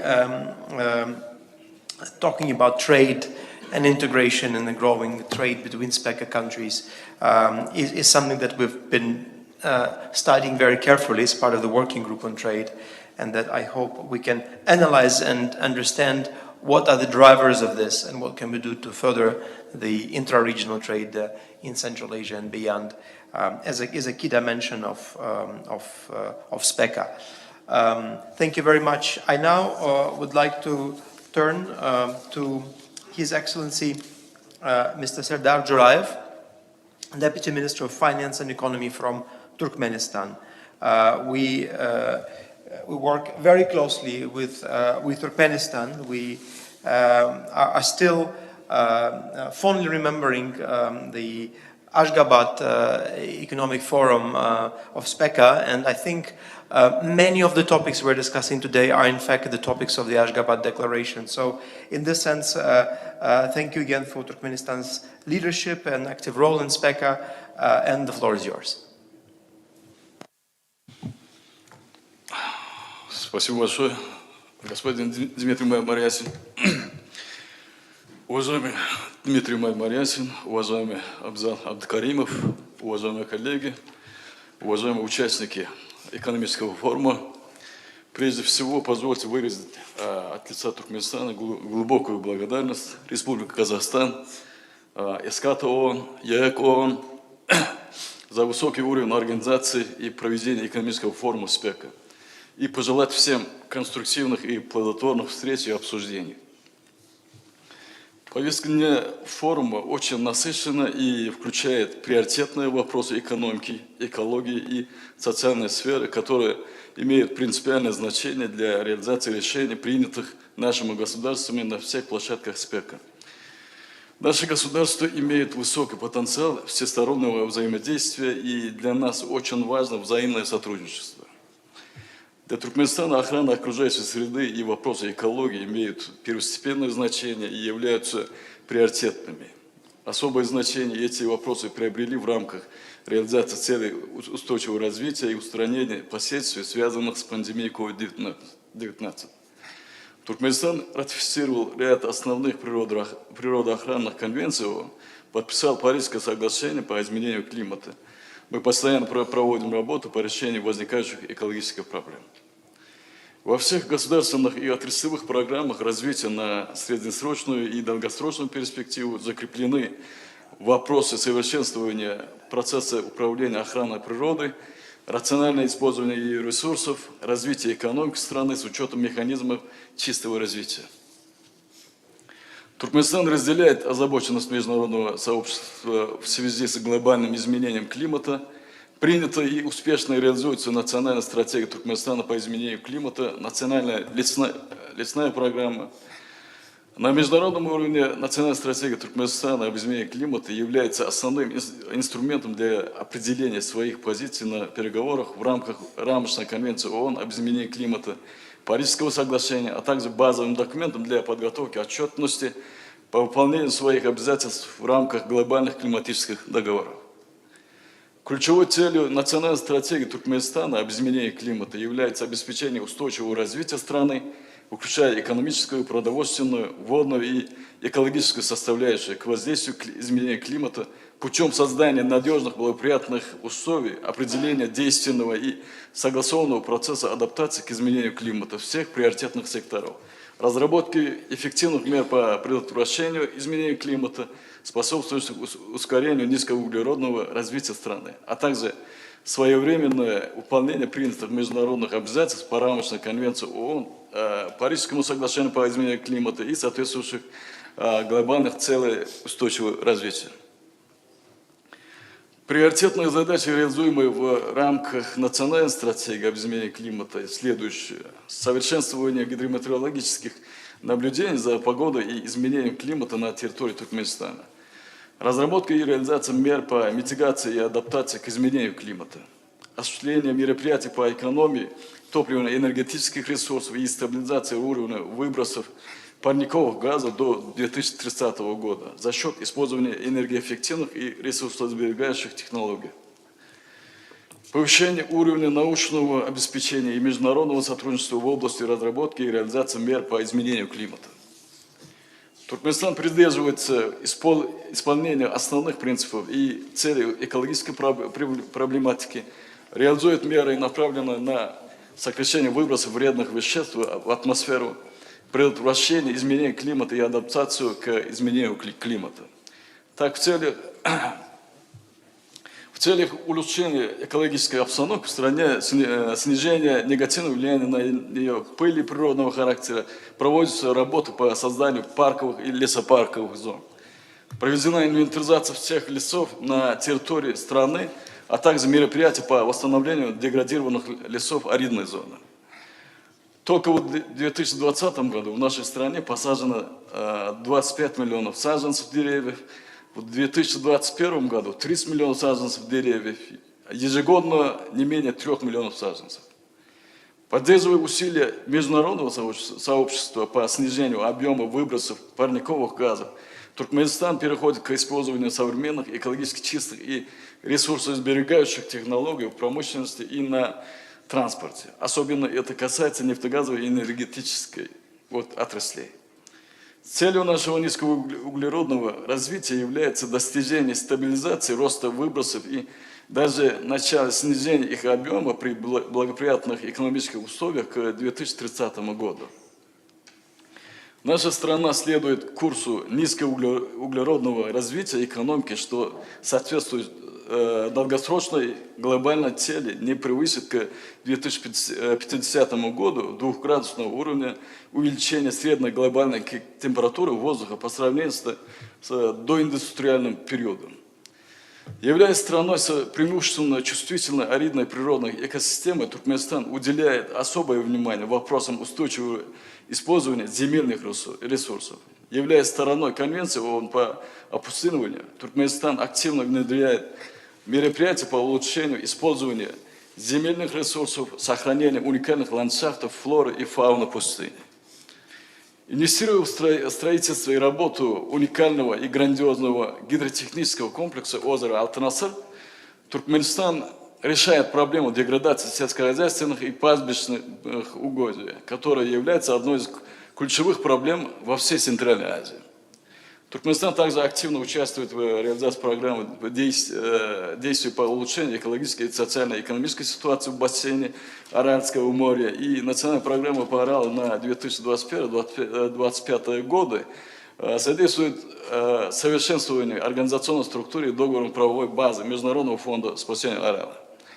В завершении своего выступления хотел бы отметить, что наши государства и регионы должны объединить усилия и продолжить изучать и внедрять передовые практики, чтобы справиться с вызовами, связанными с глобальной пандемией COVID-19. Благодарю за внимание.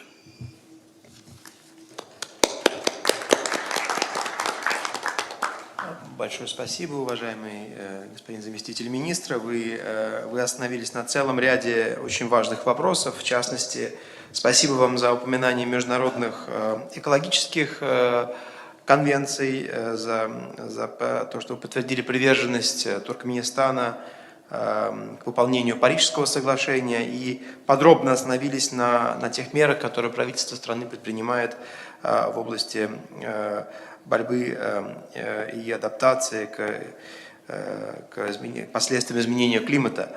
Вы также отметили ту тему, которая уже звучала в приветственных речах, в частности в речи исполнительного секретаря ESCAP, это тема опустынивания. И, конечно, вы остановились на проблематике Аральского моря, упомянули Международный фонд спасения Арала. Я думаю, что этот комплекс проблем, безусловно, будет освещен также в соответствующей сессии чуть позднее сегодня. И без учета сложной проблематики с водой в Центральной Азии мы не сможем всерьез говорить о безопасном зеленом будущем для региона. Еще раз большое вам спасибо.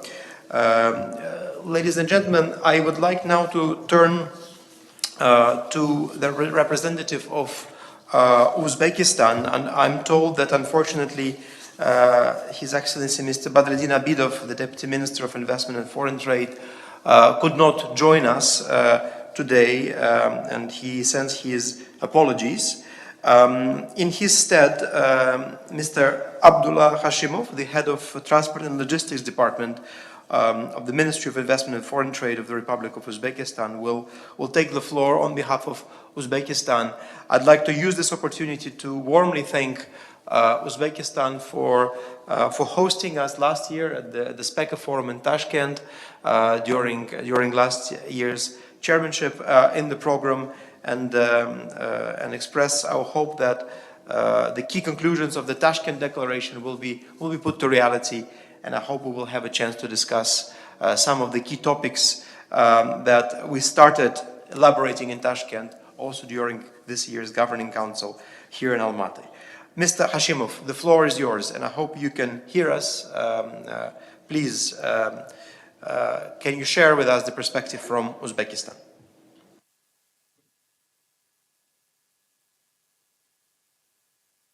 Пожалуйста, вам слово. Thanks so much.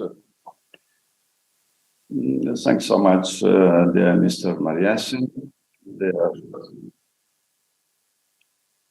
dear participants, and the head of delegation, ladies and gentlemen. On behalf of Minister of Investment and Foreign Trade of Republic of Uzbekistan, I would like to express gratitude to the government of Republic of Kazakhstan, Organizing Committee, ESCAP, European Economic Commission, organizing the SPECA Forum.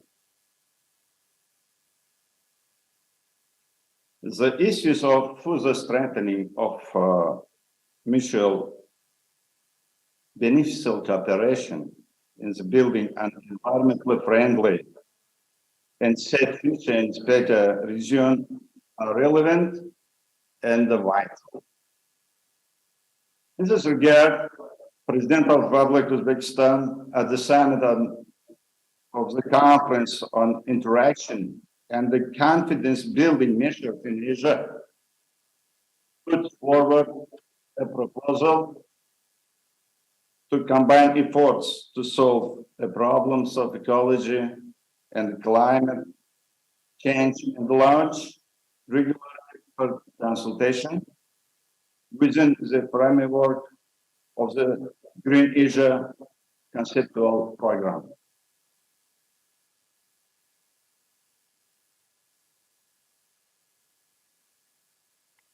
Over the past 5 years, the policy, regulatory, and legal framework for environmental protection, biodiversity, conservation, economical use of water resources, active transition, and new renewable energy resources has been radically reformatted in Uzbekistan. Only last 4 years, we adopted 11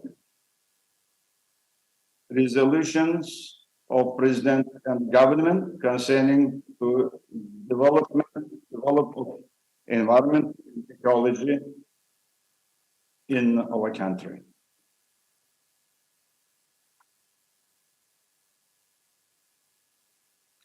Suffice it to say that in 2026, the share of renewable resources of electric energy will be about 10%.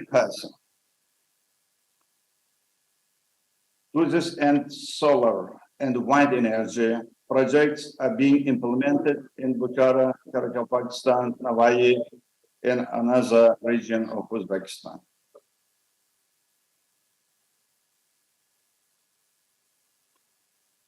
In order to save water resources, new economical and environmentally friendly methods of cultivation of agricultural products are being introduced. This is achieved by reducing the share of water-borne crops and increasing the water-phobic types of agricultural production. Past 4 years, the area of energy saving and water saving generation and the greenhouses has grown by 33%, and the yield from 1 hectare has increased to 110 tons.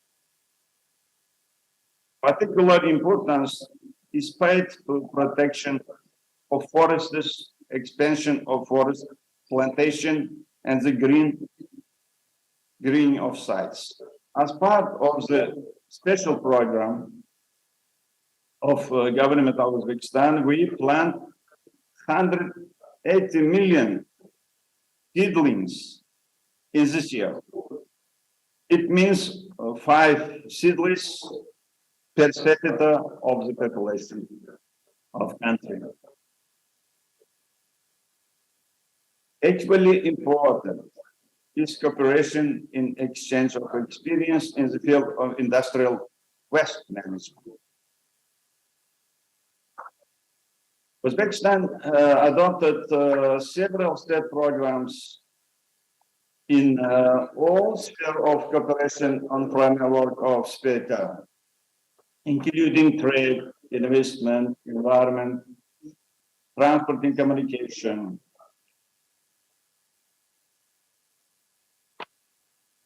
digitalization, and energy saving, water saving, and another sphere. At the same time, we understand that it's not enough. In order to increase of effectiveness of inclusive growth, it seems to us that it is necessary to focus cooperation in the following areas. First, within the framework of regional cooperation, it is necessary to actively reform the industry in order to increase the share of high value added products, primarily high-tech and knowledge-intensive products. Head of delegation of Republic of Tajikistan and Republic of Kazakhstan and Republic of Azerbaijan also mentioned about it. In this regard, we would request the SPECA, ESCAP, European Economic Commission, and the international financial institution to increase activity, to establish new project designed for next years in accordance with the established procedure. Next, it is necessary to actively promote joint projects to significantly increase energy efficiency and reduce of energy intensity in GDP. This is due to the fact that the specific energy consumption of SPECA region, on average, is an order of much higher, maybe magnitude higher than in the indicators of developed countries. It also seems appropriate to consider the feasibility of implementing a project to study of critical vulnerability of the SPEC region and the population to traditional and the new climate changes.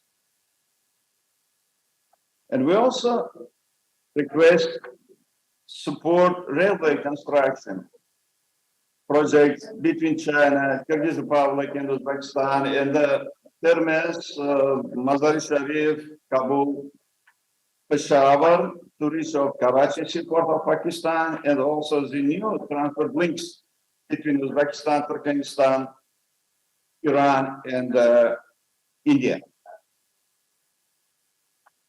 We express confidence that these proposals will be reflected in the strategy of regional cooperation.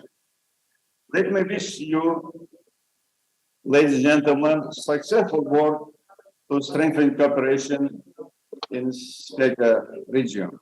Thanks so much. Thank you very much, Mr. Hashimov, for outlining Uzbekistan's active policy agenda on green economy, but also talking about the effects of climate change, importance of water saving, industrial waste management, and then for your very practical suggestions for SPECA's agenda, which I will not repeat now, but that we all took good note of, and I hope we'll be able to reflect on during today and tomorrow, as well as in the Governing Council. meeting. This completes the round of presentations from our participating countries. It is now my special pleasure to pass the floor for another online intervention to Mr. Ramiz Alakbarov, the Deputy Special Representative of the UN Secretary General and the UN Resident and Humanitarian Coordinator for Afghanistan. As you know, Afghanistan is an important part of SPECA. We, at the moment, do not have a possibility of hosting representatives of Afghani government at SPECA fora. However, we are very pleased that Mr. Alakbarov could join us online from Kabul to share his perspective on the situation in the country and the perspectives for greener and safer future for the broader Central Asian region, including Afghanistan. Mr. Alakbarov, the floor is yours. Thank you very much, Your Excellency, and I hope you can see and hear me well from Kabul, Afghanistan. And can I have a confirmation that I'm audible? We have sound, yeah, and now we have video as well. Yeah.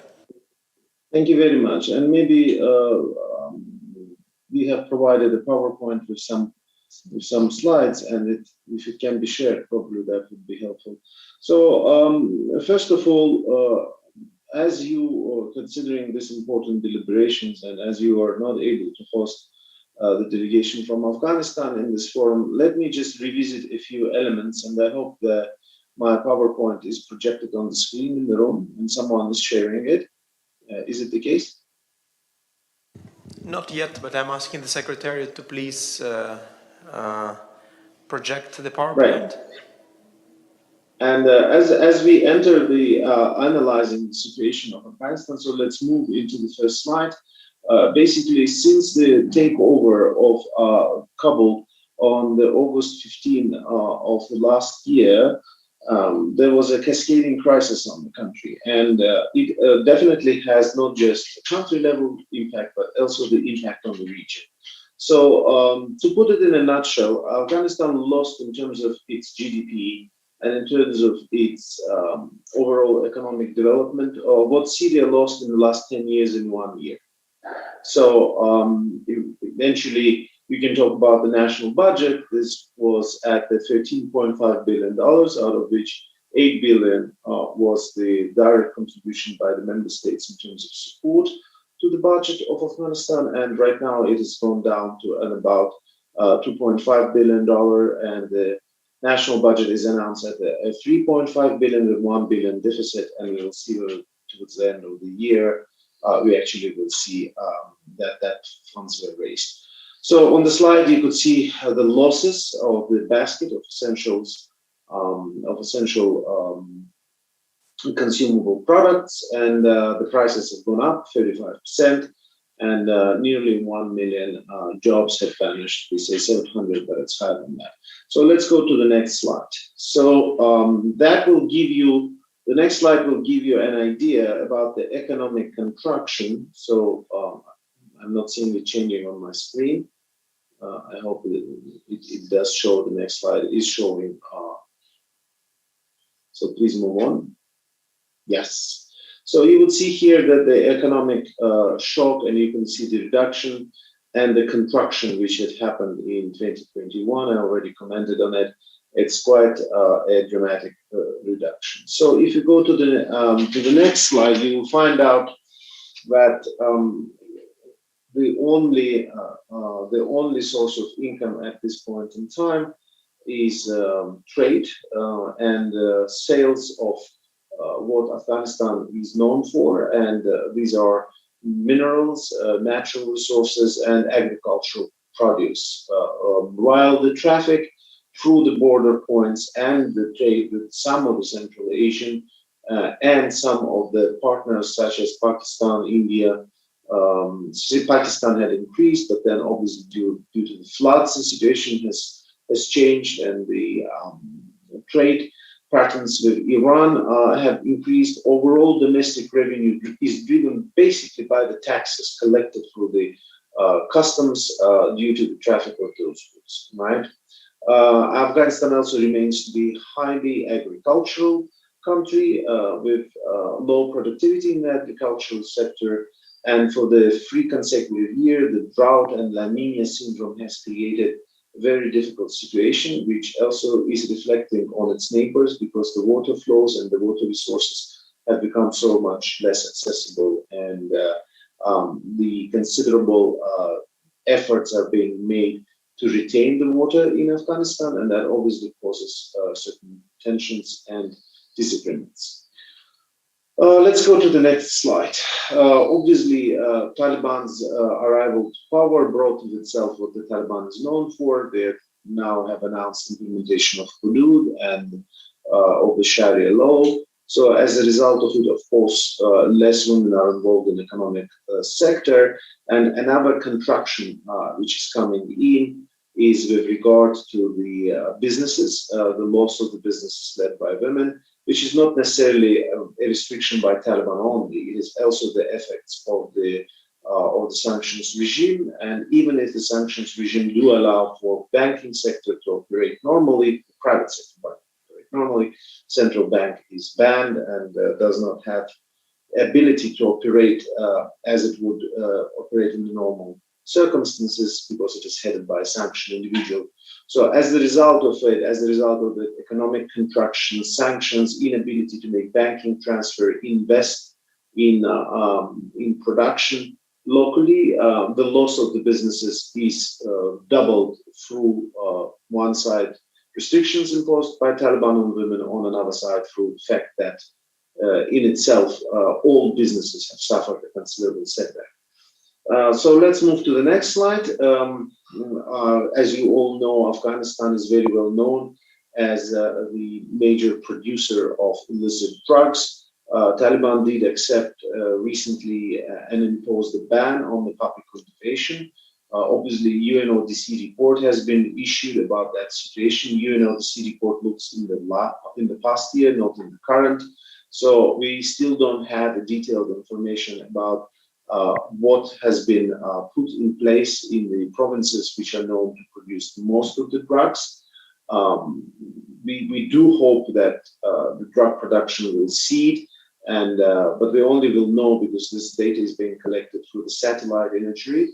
We only will know what was sown and what is being grown once this once the spring is in there, and we will see what actually is growing on the field from which otherwise normally the opium would be taken. So we're introducing substitution crops, including some of the highly valuable crops, but it usually takes 2 to 3 years to develop those crops in a more sustained way. And obviously, let's go to the next slide. This situation is quite unstable at the moment. So when we talk about the energy, the access to energy has been lower. Afghanistan continues to import energy from its neighbors. It has reduced imports from Uzbekistan. It continues to import a rather cheaper electricity from Tajikistan, but overall coverage is 30% by the grid. 95% relies on the solar fuel, as you could see, and deforestation continues to flood the country. So it's quite self-explanatory what's on the screen, and for the sake of time, I will just ask to go to the next slide, in which you will see what is happening as a result of all of those compounding effects of sanctions, of banking crisis, of climate crisis. So basically 2/3 of the population right now is in the need of assistance. The country is entering a consecutive third year of the droughts, and before that there was a drought in 2018 as well. So, and then there was 1 year in between. Severity levels, as you could see, are extremely high, and we're seeing more and more atypical summer floods. We are seeing a considerable amount of deterioration in not just in the quantity but the quality of the water sources, and cases of cholera are on the increase. So let's go to the next slide. Global climate change, unfortunately, is the reality for Afghanistan.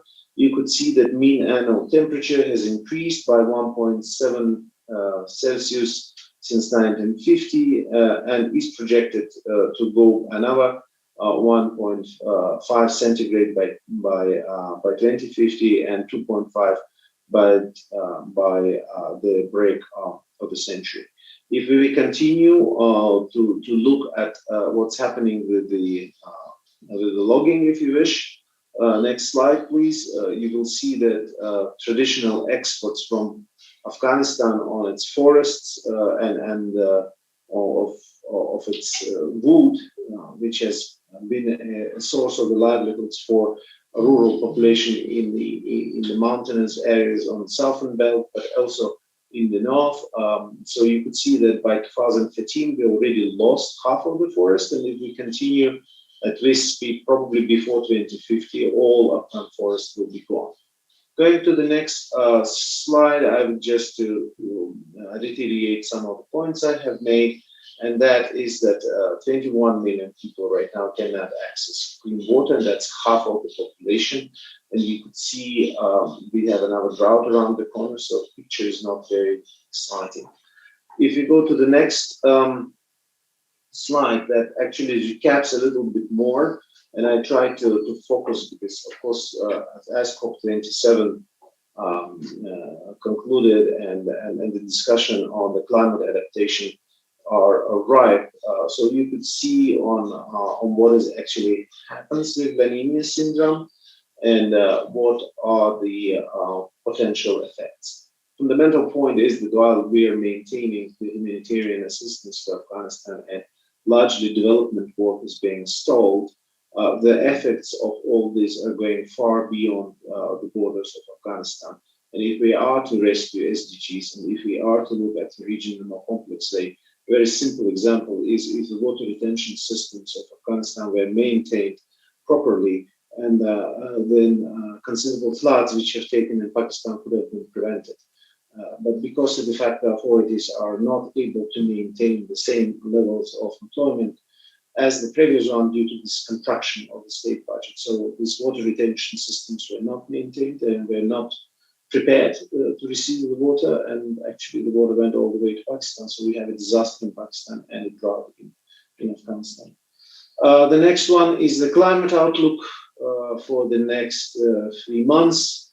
As you could see, we will have quite abnormally high temperature with high probability and below normal precipitation, which basically tells us that the perspectives are going to be green in the next 3 months, and we're entering another cycle of humanitarian crisis. So the next one is the reconfirmation of the same. This is accumulated rainfall and snow depth as of November 2022, and you can see from those slides that we have quite, as you can see, deteriorating snow depth, which means that glaciers are not there, that the rivers will not be full of water, and all the consecutive elements. So all in all, I would like to thank you for your attention. Thank you for having me here, and I hope that I presented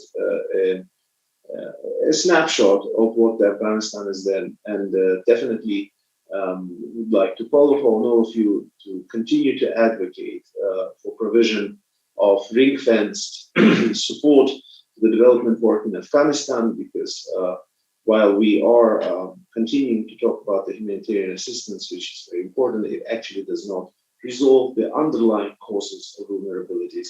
It does not allow us to rescue SDGs. It does not prepare us for the summit of the future in 2024, and it most certainly impacts the prospects of accelerations to Agenda 2030 in the region. Thank you very much for your attention today.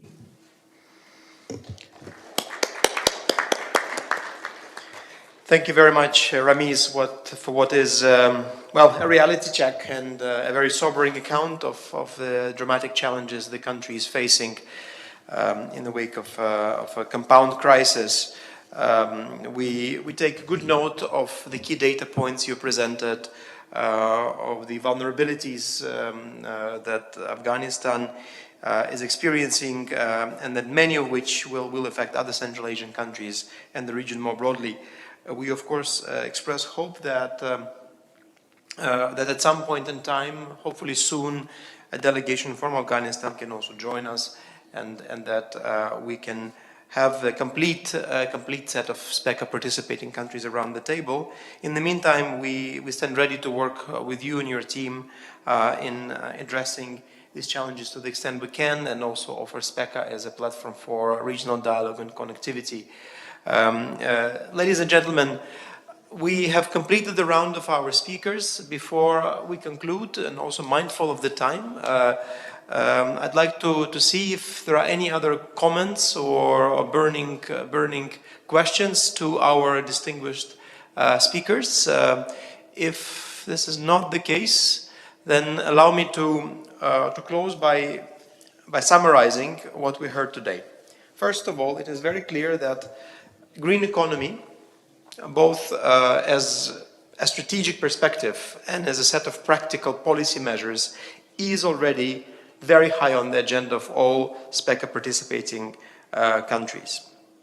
We have also heard a very clear acknowledgement that taking climate change effects into account will be a priority for the governments going forward, not just because these were the commitments made in Glasgow and now reaffirmed in Sharm el-Sheikh by the leadership of the countries, but because climate change presents a real risk to the region. It presents also a set of wake-up calls for many of the region's traditional income sources, and hence needs to be taken into account in a sustainable economic development strategy of each of the SPECA countries, not just because of its direct effects on the environment and the population.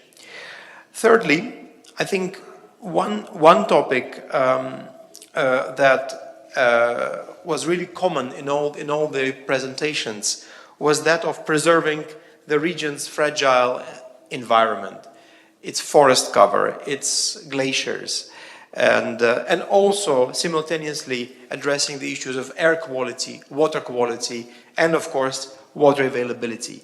So indeed, we're talking about a very complex water environment nexus in Central Asia.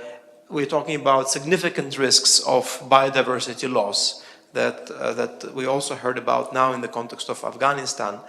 However, to add to the complexity of the picture, we do know that this region requires, as was mentioned by the distinguished representative of Uzbekistan, requires to significantly reduce its energy intensity.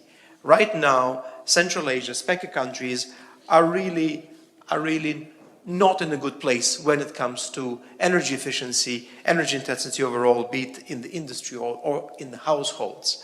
And hence, what we heard today was, I would say, a united call for much greater focus on renewables, on greening the energy mix, but also a realization that each country has its unique pathway. This was indeed also a very strong message from the Almaty Regional Forum that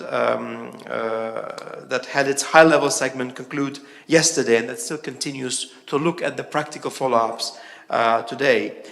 So I offer on behalf of UNECE and the two regional commissions, in fact, that we can look at all these issues in very practical ways in the coming month, that we can put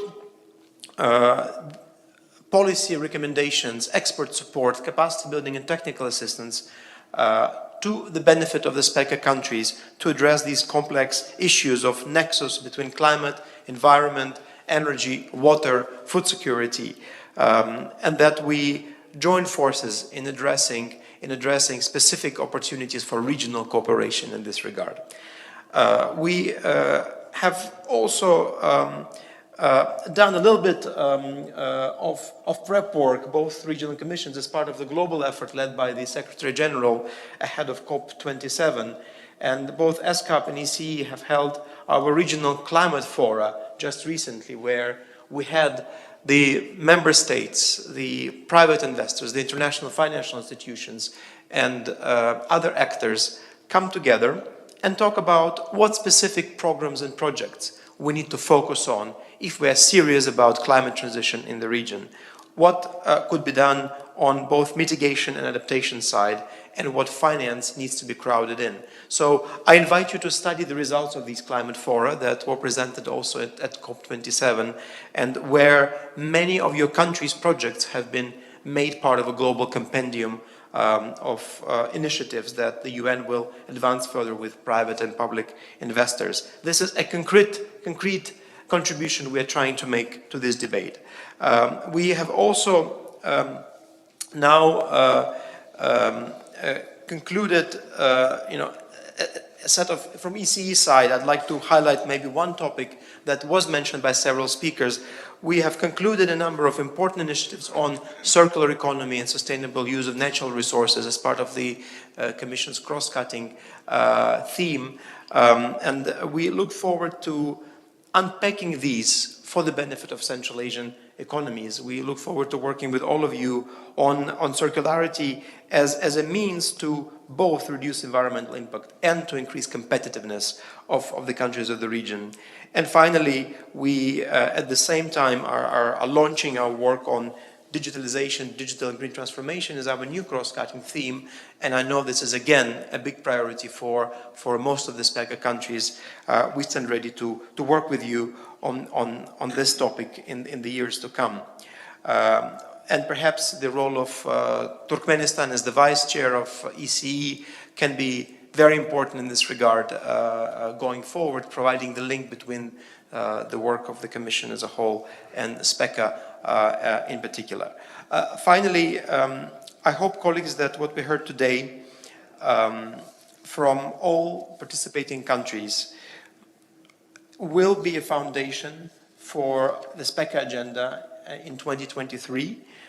We look forward to unpacking these issues together with you, perhaps in making climate change a slightly more central topic for SPECA, because today we really heard quite a lot about the importance of supporting SPECA countries as they work on implementing the Paris Agreement. And I take away for myself this, as well as the overall need to work on the vulnerabilities of the region in more in depth as a follow-up item for us as the regional commissions. With this, Mr. Chair, I'd like to ask you if you would like to say one or two words at the conclusion of this high-level segment before we move on to coffee break and our subsequent section. Спасибо большое.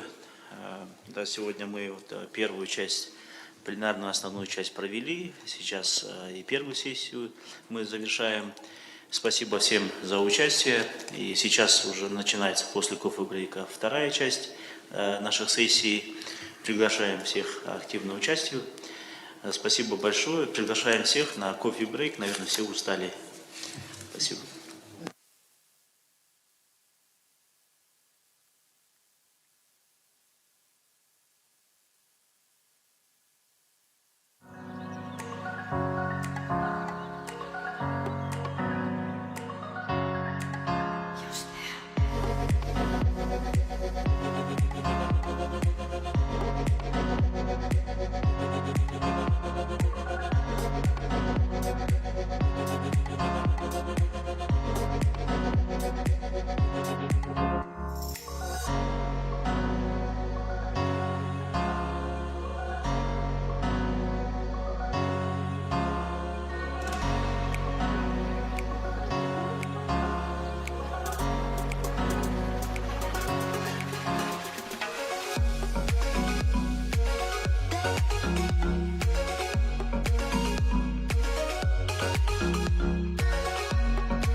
So we are moving to session 2, economic security and resilience, leaving no one behind. Please take your seats.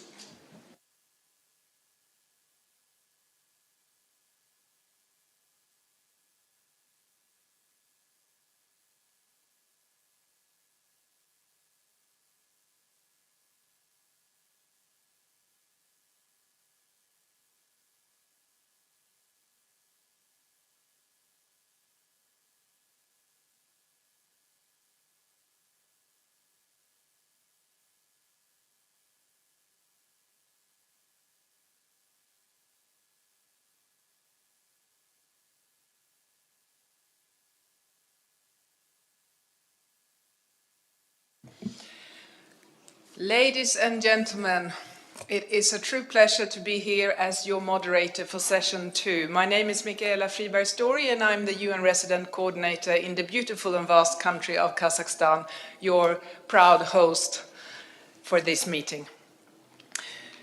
As we are moving into session 2, we are going to take a closer look at what is defined as economic security and resilience, leaving no one behind. And what stands out to us here is really the dimension of leaving no one behind. This is the core, this is the center of the Sustainable Development Goals. In the last session, it was clear that we heard the deliberations and presentations reflecting on climate change, digitalization, diversification of economic growth, and water and biodiversity. These are the big brush strokes. But whilst we brush those strokes, we must make sure that we leave no one behind.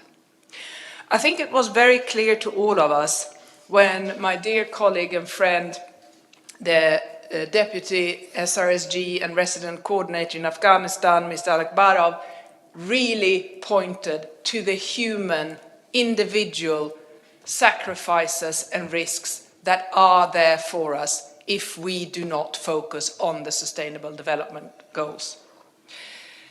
As we now are moving away from the COVID-19 pandemic and its wider social economic impact, we know that the most vulnerable are those paying the highest price, also in light of the negative impact of the geopolitical tensions. Therefore, this session will allow us to have a broad overview of a number of themes with a clear view to leave no one behind. I am delighted that we have a number of distinguished panelists who will share with us some of their reflections and ideas as we move forward through the rest of these days. Let me therefore start by introducing to you my dear friend and UN colleague, Mr. Banerjee, who is with us as officer in charge of macroeconomic policy and analysis section from ESCAP. You have a very strong background and your area of specialization include microeconomics, finance, trade and investment. We're delighted that you will share with us some of the overview and ideas in this presentation. After your intervention, we will have a number of discussants, and I hope that we will also have some time at the end for potential questions and further deliberations. Therefore, as I move along, if I do interrupt you, read nothing into this apart from my devotion to making sure that we have as interactive session as possible. So, without further ado, let me give you the floor. Michaela, thank you very much. I do have a PowerPoint. Hopefully that'll come on the screen.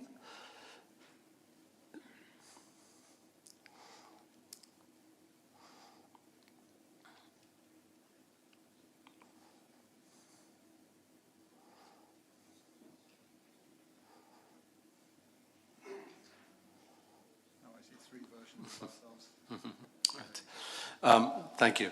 So what I will be speaking on today is some of the ESCAP's thinking on how for the region as a whole and for SPECA countries specifically to deal with the multiple crises which have been affecting the region. A lot of the thinking here is based on our flagship publication, the Economic and Social Survey of Asia and the Pacific, the latest issue, which came out in April this year, as well as some of our more current thinking as global developments have taken place over the last few months. Since the topic touches on both inclusive and sustainable development in general and in urbanization specifically, this also includes information and collaboration with our urban team in ESCAP as well. So I'll be presenting some of their work here. So yes, next slide, please. So really what we've seen in the region and for SPECA countries specifically has been that we're dealing with multiple crises. First of all, of course, we had the pandemic, which had major impacts on the region in terms of dealing with the pandemic and then trying to recover from the pandemic. But what we had seen was some initial recovery in countries, but of course that was all sort of upended by the recent geopolitical tensions which have occurred and all of the impacts which have resulted from that. So this confluence of crises have really had a major impact on economic growth and recovery in the region. And thus, of course, on the impacts on people on the ground in terms of livelihoods, in terms of poverty in the most vulnerable populations and achieving the SDGs. And also governments' ability to manage these impacts of the crisis in terms of trying to protect the most vulnerable populations have been impacted very much by their reduced government spending possibilities, their reduced fiscal means because of the impacts of the crisis, which I will go into here. But our overall message is that as countries attempt to cope with this crisis and recover from it, that policies, the most important focus must be on people, directly on people, rather than on just reviving economic growth. So next slide, please. So as we see, I mean, some of just the figures as we were recovering from the crisis, this looks back at the past few quarters.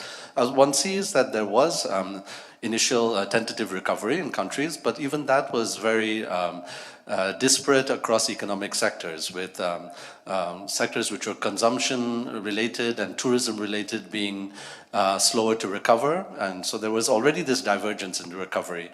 And really, when one looks at the totality of the impacts for the region, as compared to if the pandemic had not occurred, we see ESCAP analysis shows a loss in earnings for Asia Pacific as a whole of $2 trillion.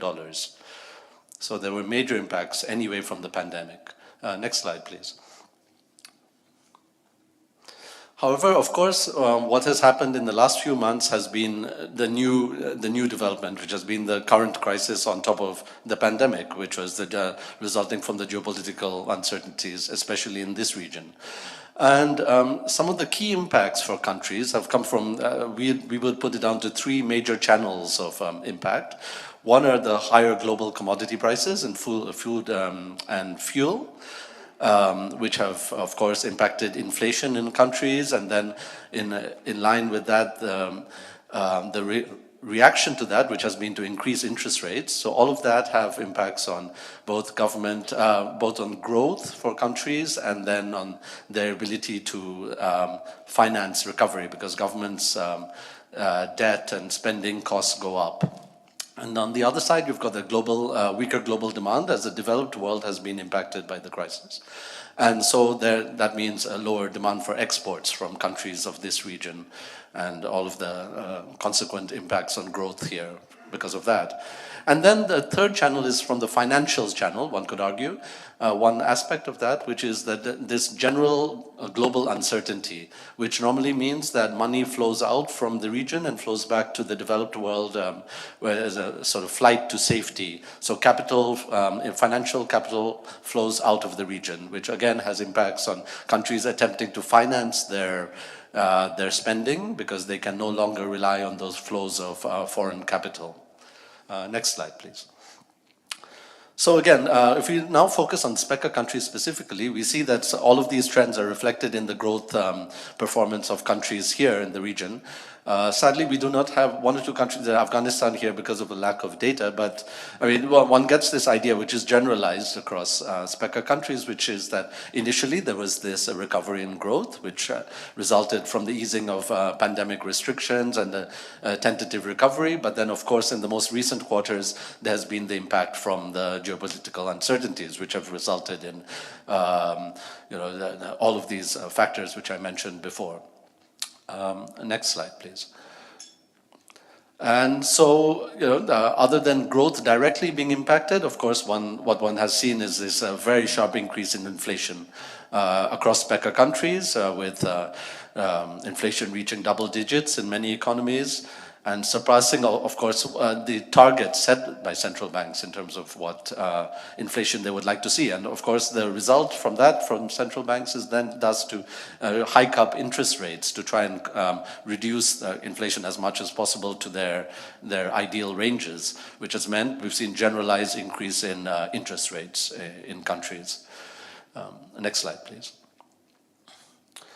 And so what are the impacts of all of these macroeconomic developments going to be on countries, both in terms of growth declining and inflation going up? We've done some analysis on that in terms of scenarios of the impacts on countries. And for example, we've seen that higher oil prices for Asia-Pacific economies would result in a decline in growth of up to 0.5 percentage points.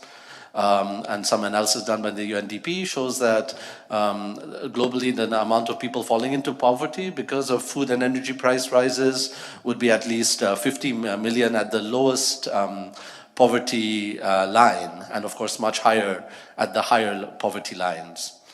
Next slide, please. And another impact, as I mentioned, of these higher interest rates, which are a result of the increased inflation in the region, is that the ability for countries to spend by taking on debt is reduced, because of course the price that they would have to pay to finance that debt for countries in the region has now gone up. And so what one sees is that even though we have these public higher debt ratios, likely we forecast them to be going up, and fiscal balances to go up. These will impose a very high impact on government budgets and their spending because of the current developments. Next slide, please. So our overall messages in terms of how countries can attempt to cope with this very complicated and difficult macroeconomic scenario is three major areas of policy focus. One is that within all of the spending that governments will need to do to cope with this and to promote recovery is to prioritize inclusive development, which means even if there is spending pressure and need to reduce spending in some areas, that areas of spending which must be protected and indeed increased are in terms of health, education, and social protection. We've seen that not only, of course, these are the areas which are most important for vulnerable populations, but actually those that actually have the longest lasting impact on sustainable growth going forward as well. And otherwise, other ways to prioritize inclusive development in terms of government policies will be to take measures which support labor markets and promote a job-rich economic transformation. As countries in the next few decades, in the next few years, change their economic structure, what governments can best do is prepare their populations for this economic change and structural transformation, which requires skills policies and education policies. And then another way in which we think governments can actually deal with their spending challenge is to increase their raising of revenue, and how they can best do that is by progressive taxation. Progressive taxation, not only because that is anyway taxation levels are low in the region, and especially the progressivity of tax. So if that were to be done, that would not only provide greater resources for governments, but also directly impact on the inclusivity of growth by spreading income from the richer to the poorer segments of society. And then another area, which is a very new and innovative area, which ESCAP is also exploring, which is a very interesting area of future government policy, is in terms of inclusive central banking. The idea that monetary policy can go beyond its standard traditional ways of just dealing with interest rates and financial sector stability to directly taking measures to improve inclusive growth by, for example, supporting the spreading of banking services to the poor, to using government central bank reserves to invest in SDG compliant investments, etc. Another area that we recommend in terms of government policy is looking forward to improve governments, countries' resilience to future crises. As we've seen, countries have already been impacted by major crises, many in the last 2 years. And so how can they build up this resilience to future crises? And there are many measures that they can take and to deal with their pre-existing vulnerabilities, as we'd say. And we'd say that rather than accelerate growth, mitigating setbacks, as we put it, is equally important if if countries are to have stable growth. And for this, institutional and governance factors will come very much to the fore for governments, for countries to be better prepared for shocks. And again, in all of these recommendations, and given the tightness of the ability for governments to spend, it's even more important to think about how governments can spend smartly, as we would say, which is to improve the efficiency and effectiveness of public spending, and thus make the money go further. So, and another part of this is to prepare projects in advance during normal times so that governments are well prepared for counter-cyclical spending at the time of crisis. And very importantly, to leverage the potential of the digital technology and data now as we move to better targeting government spending for particular populations and thus improving the efficiency of spending. Next slide, please. In all of these crises, if we turn to the issue of urbanization, what we can see is that to address all of the challenges that we think in terms of government spending on recovery and in terms of achieving the SDGs, is the need to particularly target urban development. Why is this the case? We see that the urban sector is critically important for achieving the SDGs. If we look at just some basic statistics, 70% of global energy transformation, energy consumption is done in cities. 70% of greenhouse gas emissions come from cities and 70% of resource use.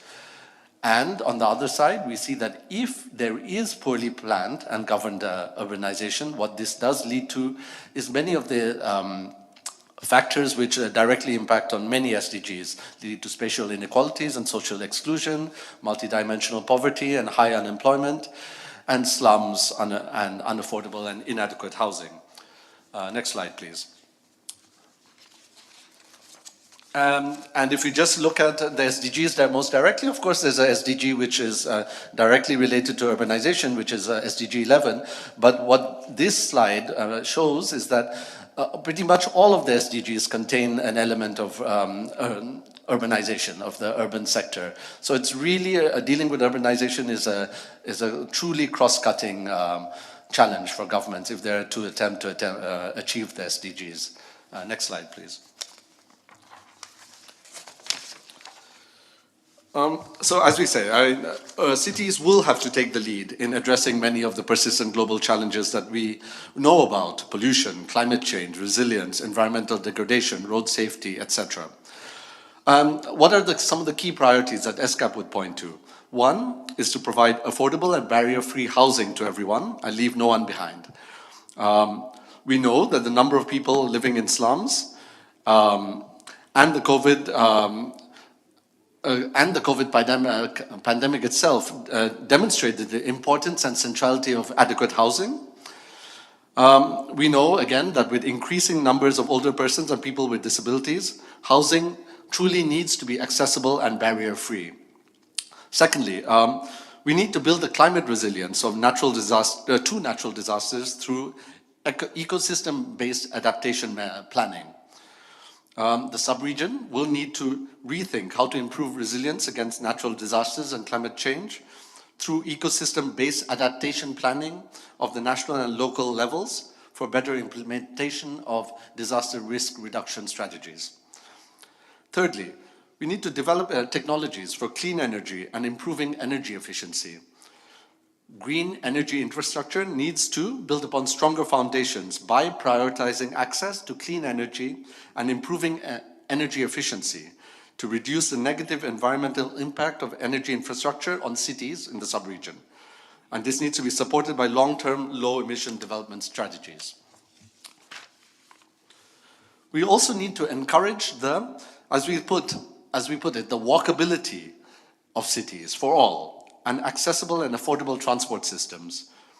Thus, we need to focus more on inclusive transit-oriented development and encourage land use development that encourages walkability for all at the local level, while maintaining accessibility to opportunities through public transport development and universal design.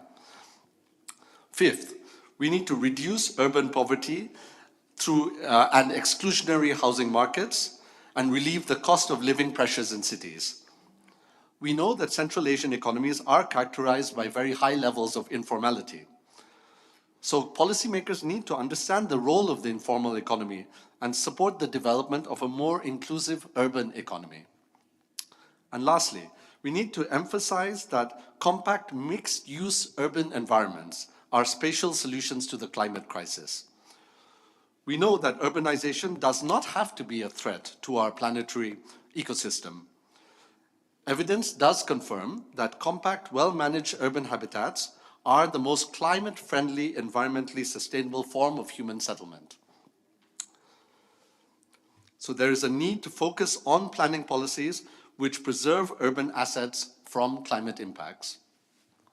So these are some of the thinking that we could recommend from the ESCAP side, which go into coping with the host of immediate pressures that we have arising from the crises that the region is going through, but yet maintaining a focus on the long term, which is a focus on achieving the SDGs within this current difficult climate. So I hope that this gives some food for discussion today and going forward. Thank you.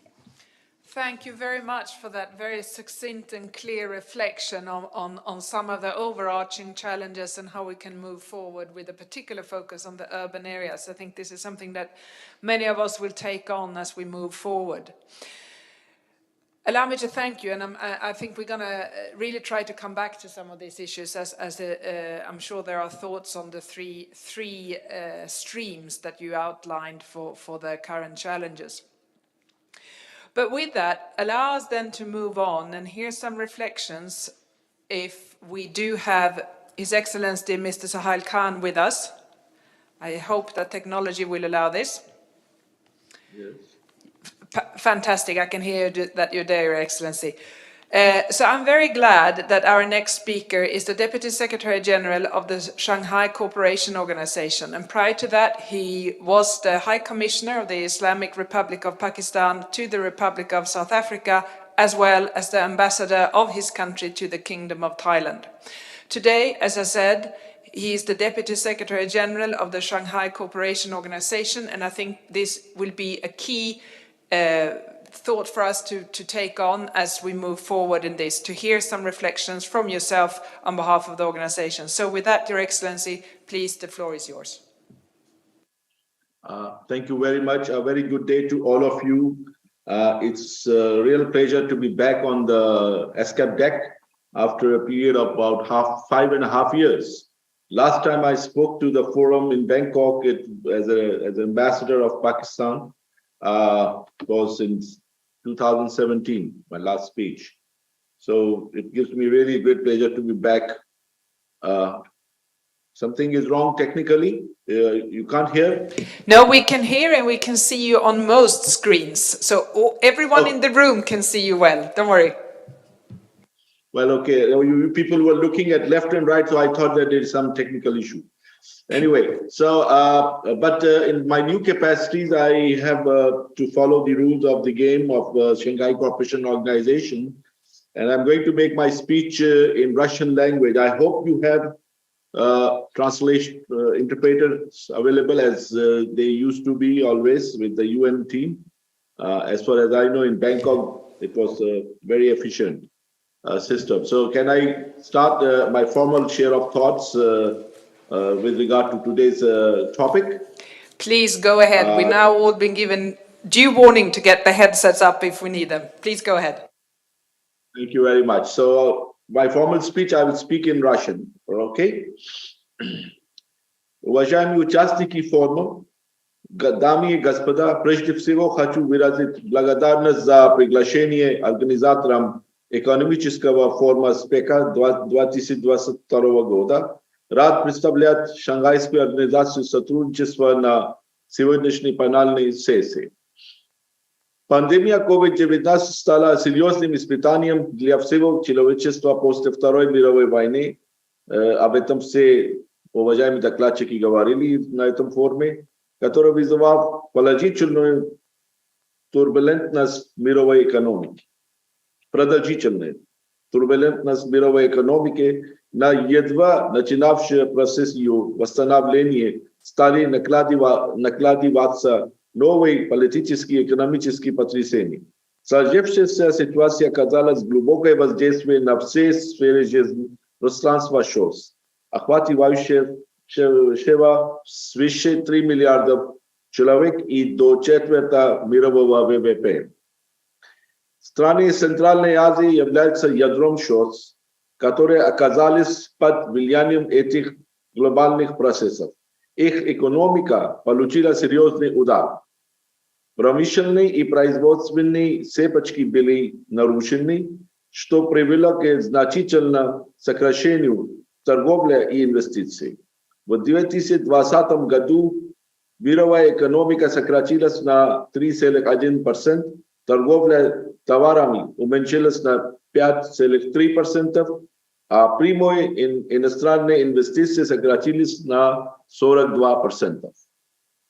Наряду с интенсивной нагрузкой за здравоохранение, растущий разрыв в традиционных цепочках поставок привел к резкому ослаблению внешней торговли и сокращению экспортных возможностей стран Центральной Азии. В 2021 году, 2020 и 2021 годах из-за воздействия с COVID-19 волатильность и неопределенность в этом регионе значительно возросли. Под влиянием колебаний цен на нефть, рост цен на продовольствие, инфляционных тенденций и других факторов снижения общего ВВП региона составило около 2%. Как следствие, это вызвало ослабление экономического роста, сокращение занятости и приостановки целых производств, что негативно сказалось на социально-экономическом благополучии населения. Уважаемые коллеги, повестка дня ШОС во многом сконцентрирована на Центральной Азии. Стабильность, мир и процветание этого региона – один из важных факторов устойчивости организации. Не случайно, что на прошедшей Самарканде саммите ШОС в сентябре этого года глав наших государств высказались в поддержку усилий стран региона, направленных на обеспечение процветания и мира, устойчивого развития и формирования пространства добрососедства, доверия и дружбы. В новых условиях особое место в деятельности ШОС приобретает вопрос экономического и культурно-гуманитарного сотрудничества, выступающих в качестве важных факторов, поддерживающих региональной безопасности. Значительное внимание уделяется вопросам укрепления транспортной взаимосвязанности стран, не имеющих выход к морю, с общим шоссовским пространством и внешним миром. Особое место странам из Центральной Азии также отведено в усилиях ШОС по обеспечению глобальной и региональной энергетической и продовольственной безопасности. В целом, перед нашими странами стоит важная задача найти способ адаптироваться, в том числе в контексте региональных проблем этого региона к нынешним изменениям развиваться и идти в ногу с временем. В этом контексте можно подумать над расширением взаимодействия на межрегиональном уровне как более гибким для принятия различного рода решений. Поэтому роль административных единиц и городских центров государств-членов ШОС в противостоянии краткосрочным и долгосрочным последствиям пандемии COVID-19 может стать ключом к экономической реанимации региона Центральной Азии. Отмечаем, что некоторые регионы государств-членов ШОС уже стали центрами сотрудничества в борьбе с пандемией, в том числе в плане диагностики, вакцинации и лечения для контроля над пандемией. В то же время они стали инициаторами новых технологических прорывов для преодоления торговых и инвестиционных разрывов. Развитие электронной торговли, внедрение цифровых и других инструментов, как нематериальных, так и материальных, позволяет нам говорить о новых возможностях для взаимовыгодных сотрудничества. Целесообразно также уделить большое внимание поощрению и развитию микро, малого и среднего предпринимательства посредством как государственных, так и частных инвестиций. Это и не только остановит наметившиеся тенденции к бедности и безработице на фоне пандемии, но и создает основу для экономической безопасности и устойчивости региона.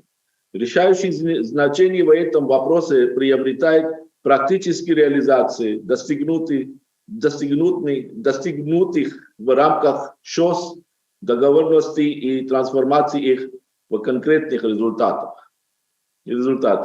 В этом плане рассчитываем на тесное взаимодействие с ESCAP, в том числе в рамках реализуемой при их поддержке специальной программы ООН для экономик Центральной Азии. Опираясь на наработанный ШОС, опыт и имеющуюся нормативную правовую базу, государственные члены организации продолжат совместное движение к скорейшему восстановлению экономик наших стран и содействию дальнейшему развитию региона Центральной Азии. Уверен, что углубление сотрудничества по всем направлениям и развитие кооперационных связей между странами Центральной Азии в формате ШОС и других региональных объединений позволит не только укрепить устойчивость, но и в перспективе сформировать крепкую экономическую архитектуру региона в целом. Я благодарю вас всех за внимание. Спасибо. Thank you very much for that, Your Excellency, and specifically for pointing out some of those great achievements and opportunities that are here in Central Asia. We thank you so much for your time, and we hope you can stay with us for some time. If you cannot, we will take the opportunity to possibly revert to you outside of this meeting for comments and questions. Thank you so much. With that, ladies and gentlemen, let us move forward in our program. Our next speaker, we're going to make a small shift here. Our next speaker is Madam Dinara Zigancia. Is she with us online? Do we have you here, Madam? Good morning. Yes, I'm here. Very good to hear you, and maybe we can see you as well if technology will allow. While we get the technology going, thank you. There, now we can see you. Madam Zigancia is the director of the Scientific Information Center of Interstate Commission for Water Coordination, SIC ICWC, in Central Asia. And this is a regional organization that contributes to fostering transboundary water cooperation in the region through data, information, and knowledge development. As we have discussed in the past session we had, and also here, it has been raised, the importance of water, energy, food, and environmental security in Central Asia cannot be overestimated. Therefore, we're delighted that you will share some of your reflections as you see it for benefits of intersectorial and regional solutions. Thank you very much, and please, the floor is yours. Thank you very much, Madam Chair, and thank you for inviting us to share some insights. And indeed, as you mentioned, the water was the basis of economic development in Central Asia, and that is why it's very much important to talk about some ways and some achievements and some tasks that we had to solve the problems in the context of crisis that we keep talking all these days. On the next slide, I would like to provide just general background on economic situation in Central Asian countries that helped to build some foundation for sustainable water economy in the countries in the Soviet time. And with the decline of economy in the beginning of 90s, we also see the decline of water use in the region. And we've seen the growth of economy and also the growth of agriculture production, especially in irrigated agriculture in all countries of Central Asia, which definitely shows us how water is underlying the development in all Central Asian countries, and especially in irrigated agriculture and hydropower that I will be briefly mentioning in my presentation on the next slide. As you can see, the agriculture is the biggest water users in the basin till now. We saw some shifts in the water use towards the industry and services, but still irrigation is the predominant water users. And we keep saying that usually the countries are divided in downstream and upstream countries, and the agriculture, that downstream countries are mostly dependent on agriculture. But the numbers shows that all countries, including the upstream countries of Tajikistan and Kyrgyzstan, are also dependent on the development in the agriculture sectors, because it has a very high rate of share in GDP also in Tajikistan and Kyrgyzstan, especially in the areas of Aral Sea Basin, and also accounts for significant share of employment, with the highest in Tajikistan, Uzbekistan, and Turkmenistan. Still, we see many challenges coming that was discussed in these days. It relates to food production for increased population, high dependency on irrigated agriculture, and low water use efficiency, and also land degradation and ecosystem degradation. On the next slide, you can see how all countries also rely on hydropower development, and especially in Tajikistan and Kyrgyzstan, water towers in the region were very big untapped hydro potential in these countries, and where we also see the opportunities of integrated development. And in this section, we talk about the social dimension. And there are many beautiful examples globally how hydropower can be developed in a way that would satisfy the needs of different sectors of economy and also benefit the population. For example, one example is the development of Itaipu Dam on the Parana River between Uruguay and Brazil, where the benefits from the hydropower generation goes to local communities, and royalty paid to the government. They also invest in bringing innovation and bring renewable energies into the whole system of the hydropower development, and also into the tourism industry. So hydropower is not only about the energy efficiency and security, but also can have the social impact to all countries. In Central Asia, these challenges also comes with the safety issues, with the aging of general infrastructure, and flow regulation issues that might create some tensions between the countries, but that can be resolved by the coordinated development and cooperation between the countries that we see now are developing in a very positive way. On the next slide, I would like to show the dynamics in water withdrawals in the RLC basin. And as I said, due to economic decline at the beginning of 90s, we see decline in the water use. But with the development of economy, water withdrawals are stabilized on the about 100 cubic kilometer of water. But what is concerning that we see decrease in per capita use of water, and if at the beginning of 90s, the countries of Central Asia, the population had about 3.5 cubic meter of water per person per capita, but now on average we see the number of 1,090 meter water per capita, which is very close to UN water stress level of 1,000 meter cube water per person. And in some countries, for example, like in Kyrgyzstan, we see even lower number, which is related to poor water management infrastructure that calls for investment in this infrastructure. And on the next slide, I would like to show you the numbers of water use efficiency in the different sectors of economy. And as you might see with the comparison of numbers globally, the region has the way to improve these numbers, especially in agriculture sector and generally in the water use efficiency in all sectors of economy. And the average in Central Asia, we have 2.4, but globally 19. So there is a huge opportunities, the potential for all countries of Central Asia to improve water use efficiency, to produce more per 1 cubic kilometer of water. And the next slides will briefly mention about the impact of climate change on water use.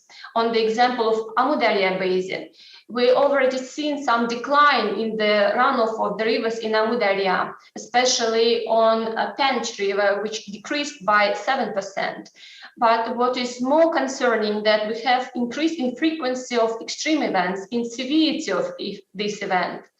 And on the future, on the trend till 2050, this decrease of water availability will be especially concerning during the growing season. During the summer months, we might have less water by 15–35%. And as you know, in the summer times, the demand for water is increasing because the countries are very much dependent on irrigation. And on the next slide, we see the graph that shows the future water outlook in the RLC basin. And this graphic shows that water demand will be increasing due to development of economies, due to the population growth, and also withdrawals in Afghanistan, which might be happening and which is already happening. And due to impact of climate change, we might have low water availability. And that's why we will need to think how to get additionally 17–20 cubic kilometers of water. And the main direction is rational water use efficiency, and water conservation, which is main direction and has to underline all economic development activities. And on the next slide, it's basically summing up the challenges that we have: increasing demand, diminishing supply, that might bring the conflicting interests within the countries, within the districts within the countries, but also between the countries, that we will need to deal in order to ensure water for all. And what we need, among other things, it's the financing. And that's why I wanted also briefly mention the financial needs of the countries. And as we see on the next slide, SDG 6.5.1 indicator shows that all countries experienced the huge difficulties in financing water resources development and management. And on the next slide, just some numbers showing that the most funding from the water sector comes from the state budget, but it's not efficient, it's not enough because only about 80% of actual needs are covered, and they mostly go for operation and management with the lower on capital investment. And still we see significant depreciation of the water management infrastructure, most of which was built already in the Soviet time and need investment in rehabilitation and the new form of funding as a public-private partnership are only developing, and there is no effective model of PPPs in Central Asia developed that can be replicated. And this is the focus that needs to be put forward. And if we look on the multilateral development bank funding, these numbers comes from the next slide from the Eurasian Development Bank assessment, showing that there is more than 100 projects in water and energy area in Central Asia. And Kazakhstan has the largest number of the projects, but Uzbekistan is the leading in terms of the amount of money that was attracted in this sector. And mostly the projects are energy projects. They prevail over water management and supply projects that calls for the filling this gap in investing more in water. And what kind of investment is needed? You can see on the next slide, also from Eurasian Development Bank, that we will need about 8.7 billion for the till 2030 in order to fill this gap in the investment. Next slide, please. Next slide, please. Next, please. And I could not skip the need for investment in research and development. Our Scientific Information Center is supporting countries in with the information, with the expertise and education, but our efforts are not enough, and the country's efforts are not enough, because as you see in this graph from the UNESCO Institute for Statistics, investment in research and development in all Central Asian countries are the lowest in the world. And investment as a percentage of GDP, it was declining for the last 20 years, unfortunately. And without research, without education, without building capacities, we cannot survive, we cannot build our economies. This is the key task for the future of not only water security, but the national security and regional security. And coming to my key conclusions on sustainable water security in Central Asia, I would like to emphasize on the next slide the need for joint basin intersectoral planning on the nexus approach, both at the national level and international level. These 2 days, we see so many discussion that talks about the interconnection between different sectors of economy, and water is underlying almost all sectors of economy. And we need to talk to different sectors, we need to talk to different disciplines in order to build more sustainable water management as a basis for economic development and prosperity of people. And for this, we need better forecasting, better accounting. We need to revise irrigation crop water requirements. We need to think how to enable multi-year flow regulation. In the recent year, we have a very good development of cooperation between the countries on bilateral and trilateral level, when the countries are agreeing between each other on the flow regulation on the seasonal basis. But it's not enough. We need to think on the long-term basis. In order to deal with the climate change impacts, we need to ensure that we preserve some water in the reservoirs in order to use in the drought seasons, for example. And this needs better water conservation and climate change adaptation programs. And I would like to emphasize the need for economic mechanisms of water use, both at national and interstate level. Recently, we did some review of water legislation in Central Asian countries. Almost in all countries, we've seen some revisions related to economic mechanisms, but they are not implemented in practice yet. And we need practical instruments and tools helping countries to implement it, and also to find a way how we can supplement this Soviet planning system that was basis of water and energy cooperation in the countries. with the modern framework that will enable economic mechanisms between the countries and will provide sustainable basis for cooperation on the long-term basis. And it needs improvement in the legal and institutional framework. It needs investments, again, in research and education, and fostering transboundary cooperation at different levels, including based on the multilateral environmental agreements such as UNEC Water Convention and UN Water Convention, and many others that helps countries to enable cooperation in very practical way. And my final slides on positive notes. Our recent assessment of water, energy, and food security in Central Asia shows that there is enough resources in Central Asia in order to ensure security in all sectors, including these resources. But what we need is to better coordinate and cooperate within the countries and between the countries, because only coordinated and intersectoral approaches can enable this sustainable water use and basis for economic development.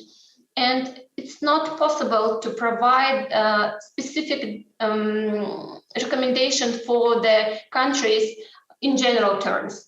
Context matters. Even within the countries, we need to search for very specific and context-driven decisions and practical tools.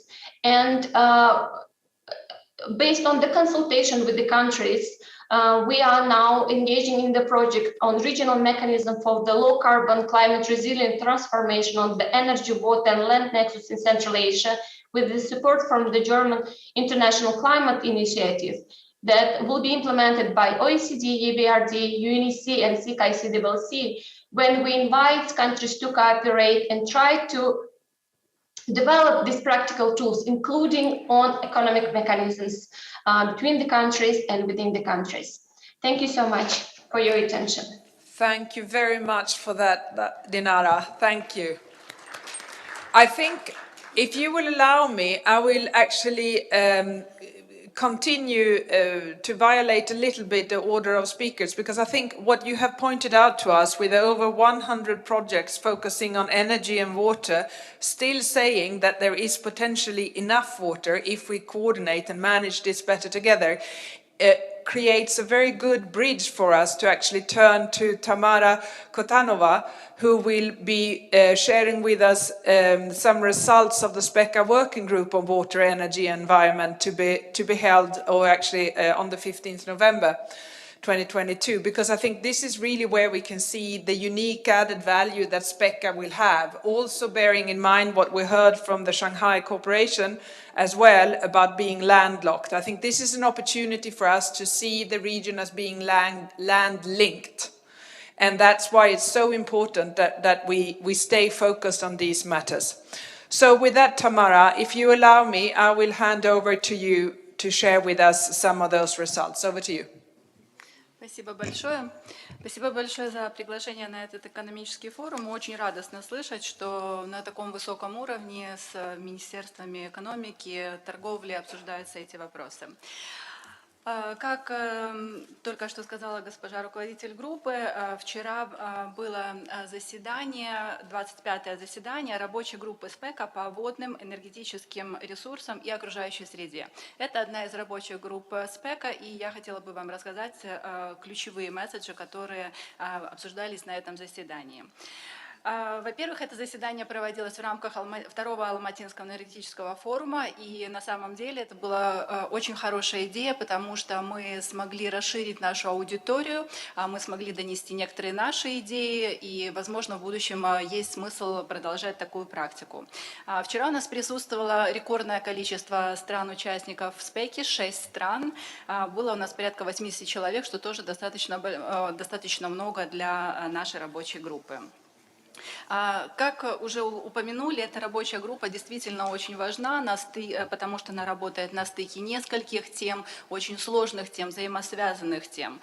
И мы действительно имеем возможность услышать мнение друг друга, и при всем огромном уважении к международным организациям, к проектам, к которым я тоже, собственно говоря, отношусь, но СПЕКа все-таки это платформа, которая поддерживается ООН, ей уже 25 лет, и несмотря на то, есть финансирование давления внешнее или нету, рабочая группа продолжает работать. Поэтому я приглашаю вас к дальнейшему сотрудничеству. Относительно прогресса в странах СПЕКа по водной политике, по водной реформе. Политика водная меняется, реформа происходит во всех странах. Об этом нам Динара сейчас тоже много сказала. И действительно нужно отметить, что страны делают огромные шаги в том, чтобы изменить эту очень сложную, такую емкую отрасль. Однако, конечно, остается очень много вопросов. Когда мы обсуждали вопросы, то, конечно же, страны в очередной раз говорили о том, что необходимо усиливать мероприятия по водосбережению. Для этого, конечно же, нужны средства. Говорили о том, что нужно наращивание потенциала. Динара нам об этом сейчас очень красноречиво рассказала. Необычно, например, можно было услышать о том, что мы обычно говорим о необходимости воды для орошения в сельском хозяйстве, но нам нужно также орошение лесного нашего хозяйства, потому что если мы постоянно по 3 миллиона, например, саженцев высаживаем в бассейне Аральского моря, но нам их дальше надо орошать, и для этого нужна вода. Мы об этом забываем. Поднималась тема государственно-частного партнерства, и я рада, что завтра будет отдельное мероприятие, посвященное этой теме. Нам действительно нужно продвигать эту тему дальше в странах. И тема межотраслевого сотрудничества, об этом постоянно говорят, и, конечно же, очень бы хотелось, в частности, специалистам по воде и по окружающей среде, чтобы энергетики больше слышали и имели возможности для маневрирования и изменения управления. Несколько тем, которые также обсуждались, но уже выходя за рамки немножечко национальной конкретно политики, то, что международные организации предлагают, помогают странам. Одна из тем – это была безопасность плотин. Динара также об этом только что упомянула. В регионе Центральной Азии в Центральной Азии, здесь, да, я подчеркиваю, находится более 100 больших плотин и тысячи малых низконапорных гидротехнических сооружений. Они в большинстве своем были построены еще в середине прошлого века, и из-за заиления, из-за интенсивного снеготаяния, размывов, очень многие плотины находятся в аварийном состоянии.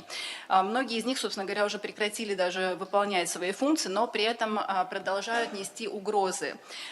Многие плотины находятся на трансграничных участках, и их прорыв, вы сами прекрасно знаете, грозит авариям международного значения, трансграничные. Еще одна тема трансграничного характера, которую мы обсуждали, это было безопасных хвостохранилищ. Европейская экономическая комиссия ООН, 2 конвенции, водная и по трансграничным авариям, сейчас заканчивают работу по инвентаризации и картированию хвостохранилищ. Их находится в бассейне Сырдарьи, мы работали, в бассейне Сырдарьи их находится 61. Хвостохранилище – это многотоннажные хранилища жидких промышленных отходов. И из этих 61 хвостохранилища в бассейне 33 могут иметь трансграничное воздействие в случае их прорыва. Возможно, вы слышали, в январе 2020 года, если я правильно помню, был прорыв хвостохранилища в Бразилии, который унес более 200 жизней, и компания, которая оперировала этим хвостохранилищем, до сих пор продолжает выплачивать компенсацию государству и семьям. То есть это действительно очень серьезная тема, и хотела бы обратить внимание, что вот на фоне увеличения чрезвычайных погодных климатических явлений, как, например, ливни, наводнения, угроза возникновения аварий, прорывов таких плотин, она увеличивается. Причем геологическая структура работает таким образом, что после наводнения, после крупного дождя еще 3-4 месяца, год геологические структуры гуляют, и потом может произойти прорыв. То есть и при переполнении хвостохранилищ не может произойти так, что если ничего не делать, то аварии не произойдет. Авария не произойдет только если что-то сделать. Следующая тема, которую мы обсуждали, очень интересная и очень новая для нашей группы. Мы ее делали совместно с рабочей группой по торговле. группа, которая также работает при СПЕКе, это была тема торговли, управления водными ресурсами, продовольственной безопасности и циркулярной экономики в регионе СПЕКа.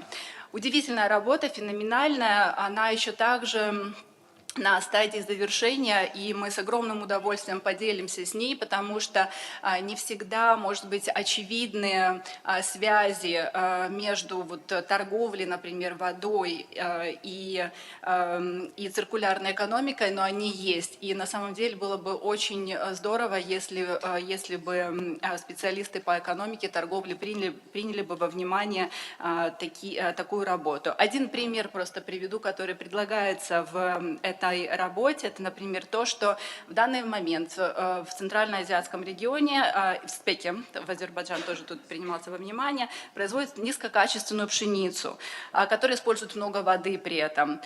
Предлагается посмотреть, что, возможно, пшеницу лучше импортировать, а на экспорт выращивать более ценные культуры, которые меньше потребляют воды и которые будут иметь большую стоимость на рынке. Мы также обсуждали на рабочей группе реформу Международного фонда спасения Арала. В данный момент происходит эта масштабная работа. В частности, там обсуждается вопрос о совершенствовании механизма финансирования этого фонда. Так что есть тоже рекомендация, пожелания участников группы, чтобы люди, отвечающие за финансы, за экономику, обращали внимание на финансирование Международного фонда спасения Арала. Без него нам будет очень сложно решить те вопросы, которые, собственно говоря, все мы поставили перед фондом. Еще одна очень интересная тема – это подземные воды. Они нам не видны. Мы уже наконец-то поняли, что река – это не просто один прямой сосуд, что мы должны смотреть на бассейн, на бассейновый принцип, но дело в том, что под землей точно такие же существуют бассейны. И Динара тоже упоминала, что, учитывая сокращение поверхностного стока, мы больше обращаем внимание сейчас на использование подземных вод, но это чревато. ЮНЕСКО проводила прекрасное исследование по подземным водам при Ташкентского водоносного горизонта, который находится между делится Казахстаном и Узбекистаном. От этого водоносного горизонта зависит развитие СПА-индустрии, и водоносный горизонт может истощиться в считанные годы. И об этом мы должны знать, потому что это означает нашу экономику, наши места для работы и так далее. Подземным водам нужно обращать усиленное внимание. И последних два момента. Международные организации делают для вас, для стран, по вашему запросу феноменальные исследования. Например, по тому, каким образом отбирать зеленые проекты. Например, нам об этом рассказывал. ESCAP сделала прекрасное исследование по тому, как реализовывать определенные на национальном уровне вклады, NDC. Нам это очень всем надо, да, практически как реализовать эти заявления наши. И последнее, о чем я хотела бы сказать, ЕКОН проводит регулярно в странах СПЕКа так называемые национальные политические диалоги по водной политике. Этой зимой у нас каждый месяц будет такое мероприятие в Казахстане, затем в Киргизстане, в Таджикистане. Мы приглашаем также Министерство экономики, торговли, чтобы вы присутствовали на этих заседаниях и знали о тех проблемах, которые существуют как на национальном уровне, так и на региональном. Спасибо вам за внимание. И госпожа руководитель сессии, я хотела бы напомнить, что у нас есть еще представители из Казахстана в этой сессии. Yes, thank you for that, Tamara. I think what you highlighted to us is the relevance of the SPECA working group and the importance of engaging and really taking all the expertise that are shared within that. So that is much appreciated and points well taken. With that then, let me turn to our next speaker, who is Aksan Shiranov, the Director of the Department of Ecology Policy and Sustainable Development from the Ministry of Ecology, Geology and Natural Resources here in Kazakhstan. Prior to taking up this prominent role, he has a distinguished career where he, for example, works as vice president at the Information and Analytical Center for Oil and Gas for over 7 years. We are delighted that you can be with us here today, and please, the floor is yours. Thank you very much. Уважаемые дамы и господа, уважаемые участники форума, рад приветствовать вас от имени Министерства экологии, геологии и природных ресурсов Республики Казахстан. Специальная программа ООН для экономик Центральной Азии призвана стимулировать диалог между государствами по вопросам улучшения окружающей среды и перехода к устойчивой экономике для решения экологических и социальных проблем наших стран. В условиях пандемии, когда мировая экономика переживает спад, вопрос обеспечения устойчивого развития государств становится значимым для всего мирового сообщества. В Казахстане процесс реализации и достижения ЦУР находится на постоянном контроле со стороны правительства и представителей ООН. На сегодняшний день Казахстан в целях эффективного достижения целей устойчивого развития проводит мониторинг по 280 индикаторов. И особое внимание в Казахстане уделяется ЦУР 6.4 к 2030 году существенно повысить эффективность водопользования во всех секторах и обеспечить устойчивый забор и подачу пресной воды. Одним из главных пользователей водными ресурсами в Казахстане является сельское хозяйство, которое потребляет более 60%. И, учитывая, что сельское хозяйство становится новым двигателем отечественной экономики, последующие годы пройдут под знаком развития сельских регионов. В этой связи для создания условий массовой занятости в сельской местности восстанавливается система мелиорации и ирригации, а также внедряются эффективные водосберегающие технологии. В текущем году Министерством экологии, геологии и природных ресурсов Республики Казахстан в рамках 5-летнего плана по достижению цели сокращения потерь воды при орошении на 4 кубических километра к 2025 году была проведена работа по реконструкции и ремонту более 100 километров каналов, а также осуществлена цифровизация водоучета 22 каналов. Всего мы к 2025 году планируем реконструировать более 7 тысяч километров каналов и построить 8 водохранилищ. Помимо этого, также запланированы мероприятия по увеличению объема Северного Аральского моря на 35%. Для реализации этой задачи в текущем году проведена очистка 50 километров реки Сырдарья и реализован проект по сохранению Кукаральской дамбы и восстановлению дельты реки Сырдарья. Текущий объем Северного Аральского моря сохранен на уровне 26 кубических километров. Перспективы увеличения эффективности орошаемого земледелия они неразрывно связаны с широким применением водосберегающих технологий, которые позволяют снизить водозатратность и увеличить урожайность путем точечной подачи воды и питательных элементов. К 2025 году в Казахстане планируется доведение площадей, где применяются водосберегающие технологии, до 450 тысяч гектар. Для стимулирования внедрения таких технологий применяется инвестиционное субсидирование на возмещение 50% понесенных затрат фермеров, на приобретение современных систем орошения, а также подведение всей необходимой инфраструктуры для забора и подачи воды. Необходимо отметить, что в 2021 году площадь орошаемых земель, на которых внедрены водосберегающие технологии, составила порядка 257 тысяч гектар и показывает рост по сравнению с предыдущим периодом на 36 тысяч гектар. Помимо водосберегающих технологий, одним из видов работ по рациональному использованию водных ресурсов является также снижение площадей водоемких и монокультур.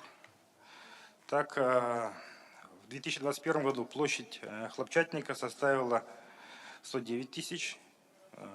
Это меньше на почти 16% уровня 2020 года. И также наблюдается уменьшение по рису на 6,4 тысячи гектар. Кроме этого, в сфере ЖКХ совместно с Европейским банком реконструкции и развития была проведена автоматизация процессов систем водоснабжения и водоотведения, что позволило снизить аварийность на водопроводных сетях в 2,5 раза. В результате экономия воды и объем потребляемой воды населением с 2008 года снизился на 36%. Также в Казахстане в настоящее время реализуется 37 проектов по очистке сточных вод. И по итогам 2021 года охват населения очисткой сточных вод в городах составил 75%. В рамках программы развития малых городов и моногородов и дорожной карты занятости также реализуется 461 проект по водоснабжению и водоотведению, что позволило в 2021 году обеспечить доступ к услугам водоснабжения в городах 98%, в селах 91,8%. Уважаемые дамы и господа, пользуясь случаем, хочу выразить благодарность организаторам ЕКОН и ESCAP за высокую организацию данного форума, подчеркнуть значимость сегодняшней повестки для всех стран нашего региона. И надеемся, что все вышеперечисленные мероприятия позволят достичь целей повестки 2030, в том числе по доступу населения к питьевому водоснабжению. Надеемся, что сегодняшний диалог и обмен мнениями поможет укреплению связи между нашими странами, направленной на зеленое и безопасное будущее. Спасибо за внимание. Thank you very much for that very clear and strong commitment to the SDGs and the international cooperation in the region. Thank you so much, Mr. Shiranov. It's a pleasure to have you here, and thank you for hosting us. So with that then, allow me to continue, and we're going to continue to focus on some of the disaster risk elements that we previously touched upon. I'm very glad to hand over to my colleague from UNDRR, the Regional Program Coordinator, Abdurrahman Muhidov, who is here managing programs of exactly this international joint risk reduction. With over 30 years of experience within the system, I am delighted to hear some of your reflections on how you see the disaster risk reduction in Central Asia moving forward, not least with some of the risks that were pointed out also from Tamara earlier. So please, Abdurrahman, the floor is yours. Thank you very much, Michaela. I would like to ask to put my presentation on the screen.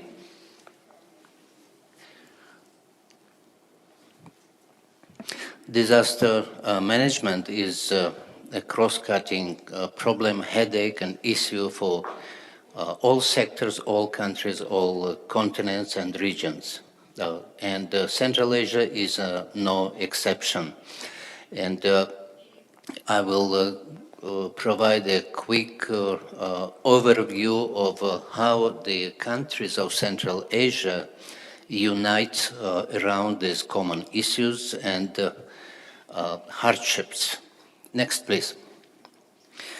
This is the very small, but at the same time very large and very diverse region of Central Asia with all kinds of landscape, terrain, and climatic and geological features. And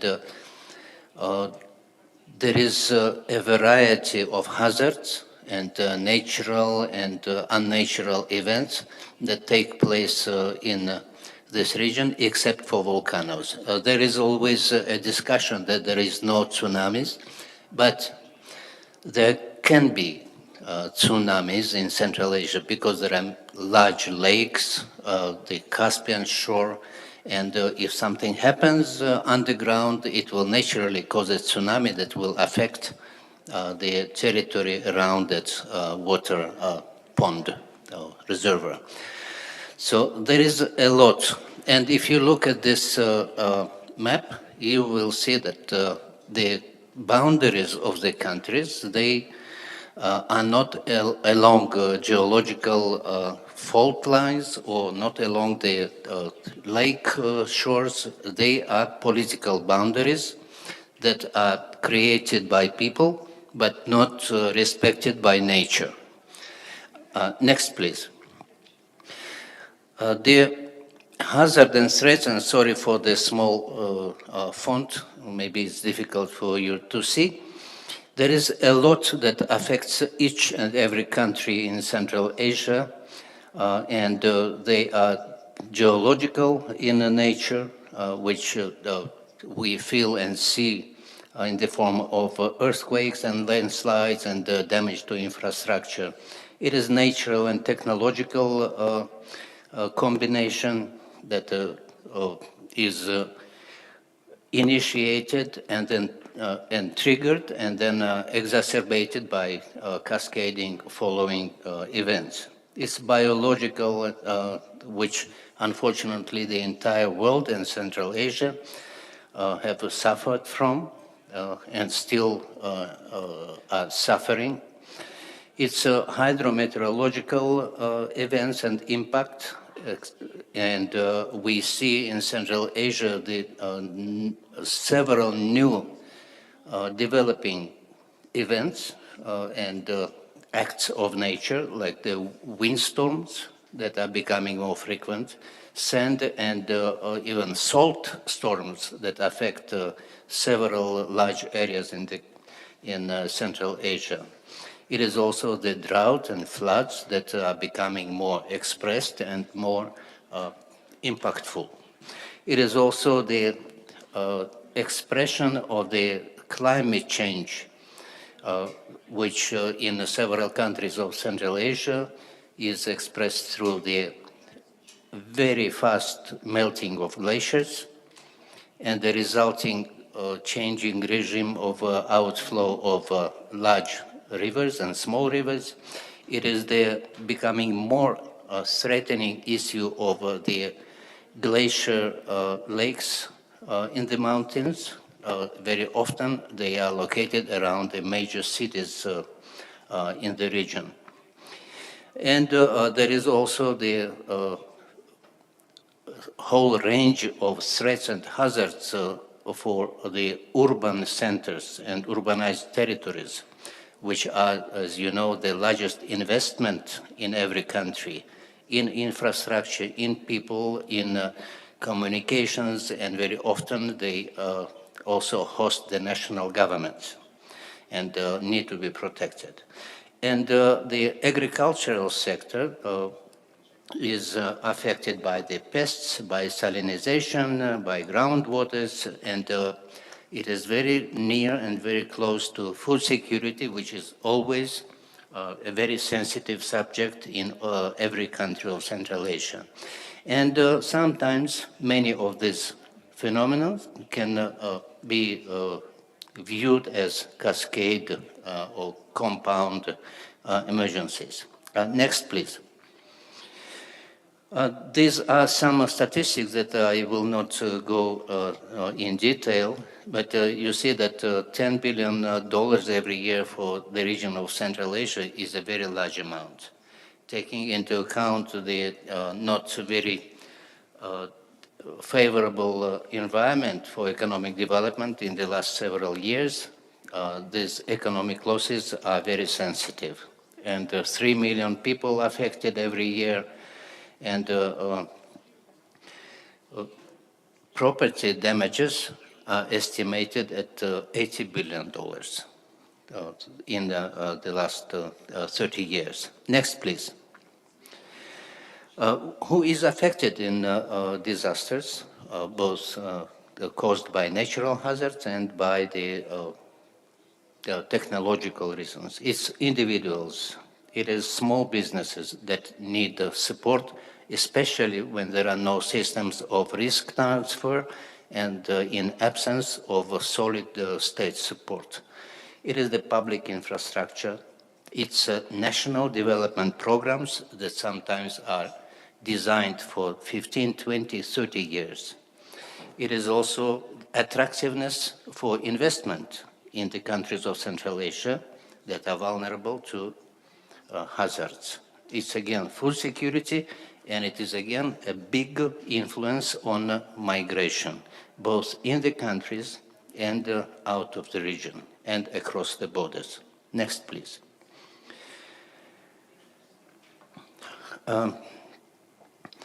Every country of Central Asia is well aware of its problems in the area of disasters. Every country has developed the national disaster risk reduction strategy, has very solid legislation for management of emergencies and has implementation programs for 2, 3, 5 years. These national strategies, they cover only countries within their boundaries. They are based on the known and well-studied hazards and threats. And management and the reduction of risk is based on the estimated human, technical, financial, and information and other resources of each country. Next, please.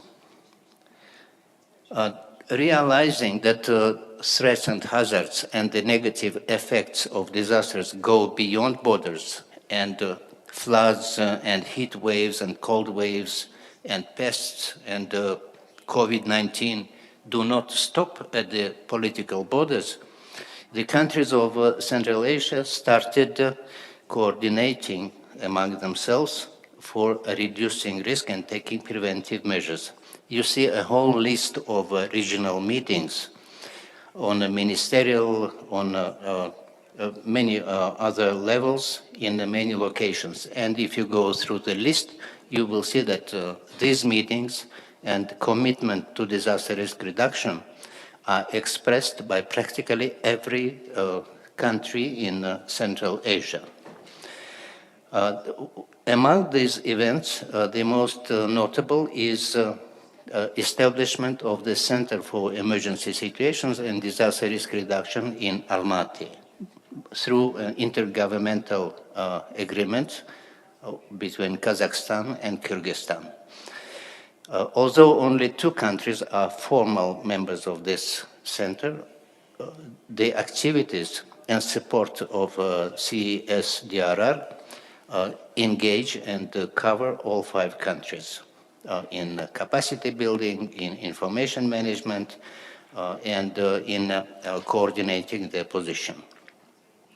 One of the functions of this center in Almaty is being a secretariat of a regional platform for disaster risk reduction, as decided at one of the regional conferences.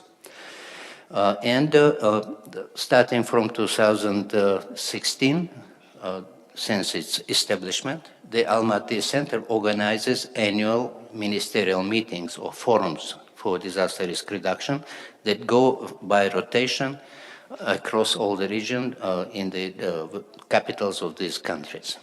Next, please.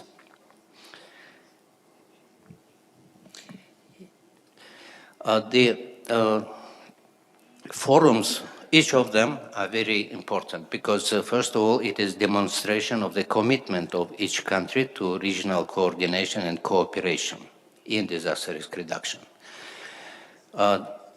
Among these forums until now, 2 are the most notable. The forum in Tashkent in November 21 had adopted at the ministerial level the regional strategy for disaster risk reduction. This strategy is based on all shared and common issues, realization of need of disaster risk reduction across borders, and the intention and the goodwill of all governments of Central Asia to reduce damage and loss to the national economies and social sector. The same forum also endorsed the roadmap for implementation of this strategy and adopted the regional risk profile, which the countries promised to update periodically in view of the changing situation in the region. The next forum, which was held in October 22 in Dushanbe, reviewed the implementation of this regional strategy, and the novelty was that we're running a little bit behind schedule, so... Yes, I'm finishing. Yes, the innovation was that the roadmap for 23 and 24 was amended in a dialogue with international technical assistance agencies, which helps to better aim and address the issues and priorities defined by every country. I will be happy to answer your questions when there is a better possibility. But thank you very much, Michaela, and thank you everyone for your attention. Thank you very much for that. And I think what you really outlined for us is the very strong cooperation that exists between the countries already. And I think it's recognized the importance to continue to build on that. So as we move into our last reflection and presentation in this session, we are going to tie back to some of the elements that was mentioned in the first presentation. It's about looking at the urban dimension. This is really one of the key areas, as we heard in the first presentation, and I'm therefore delighted that we have with us from the United Nations Capital Development Fund, we have Mr. Dmitry Pozhidayev, who is the Global Advisor for Local Government Finance. Please, the floor is yours, Dmitry. Thank you so much, Madam RC.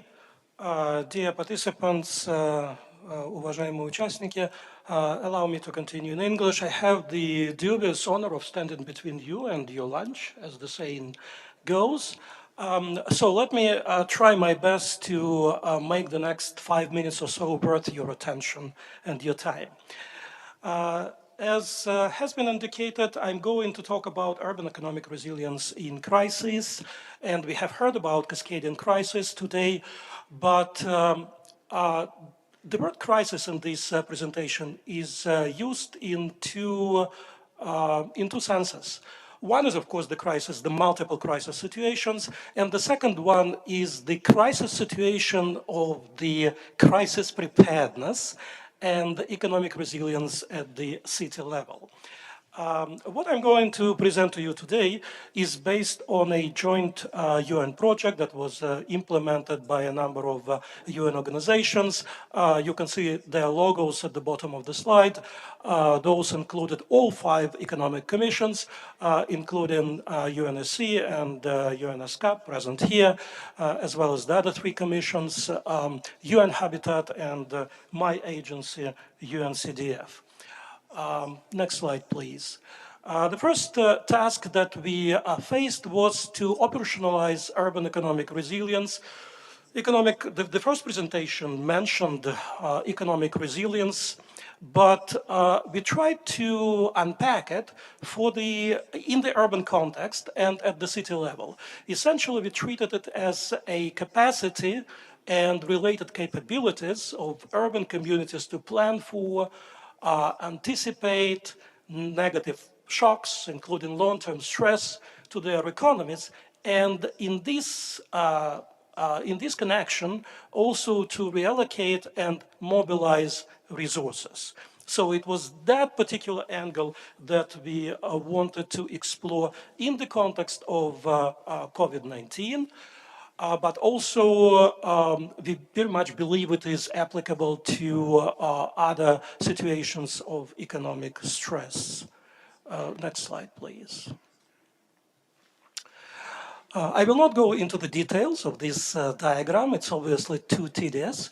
But what we did, we have highlighted 5 dimensions of urban economic resilience. Those include business environment, the state of business environment, or resilience of the local business environment, if you wish, the labor market, local labor market conditions, financial environment, and economic governance. And in the center of this, you can see an element that kind of brings together and unites all those essentially factor-based components. And this is basic service infrastructure and connectivity. Next slide, please. So we used a performance-based approach. We introduced a scale to assess the performance of our partner cities. All in all, there were 16 cities globally, by the way, to assess or rate their performance along multiple indicators in these 5 dimensions that I have mentioned. And accordingly, we've had 5 products which are shown in the right part, in the right panel of the slide. Those included economic resilience performance report, where the participating cities had an opportunity to understand and benchmark their economic resilience performance against against good practices and best performing cities elsewhere in the world. The second product which followed from this was an economic resilience building plan, where the cities tried to address the gaps and shortcomings that they have identified through specific actions. And the last one, which was related to resilience planning, included financing briefs and strategies to advise cities about how they can actually finance the activities and actions that they have included in their economic resilience building plans. Next one, please. Well, this slide gives you an idea about how different cities responded to the economic shock of COVID-19. And we have heard about it in the first presentation, of course, what that shock consisted about. We heard about international supply and value chains. We have heard about various types of lockdowns and restrictions and inability to produce goods and services and so on and so forth. But if you look at this slide, you will see, of course, well, first thing is that cities differed greatly in how much they have been impacted by COVID-19. The specific indicator that is analyzed here is own source revenues. Of course, in principle, it would be more correct to use the economic output. But what we have also discovered in the process of this research was the scarcity of economic data at the city level. And this essentially prevented us from taking this more economically meaningful approach from the perspective of economic output. So what was available, and you can see it in the slide, is the own source revenue situation. And you know, some cities such as Sabancaya and Bishkek were within only 10% drop, minus 10%. Some cities in Africa, for example, registered over 50% of decline in their own source revenues. Next one. This is a very brief presentation of the performance diagnostic results in the form of radar charts along those 5 dimensions. As you can see, there are very few cities that would have kind of a rounded shape, indicating that they fare approximately the same on all key indicators. In most cases, it is a very rugged picture, which shows the significant differences between various dimensions and various indicators, and significant, even falls, I would say, and gaps in how resilient cities are along different dimensions of economic resilience. The next one.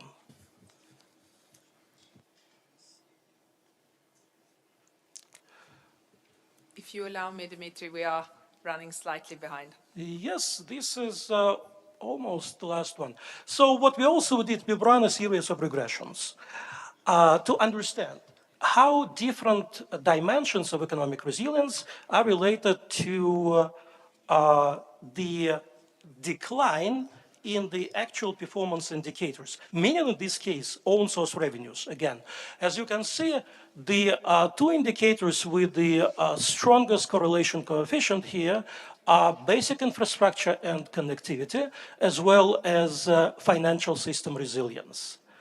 The other indicators are less significant. We can move to the next one. But of course, there was some distortion because of the exogenous factors. beyond the control of the cities and municipalities, and those, of course, include the severity of various restrictions, which often were imposed by the central government.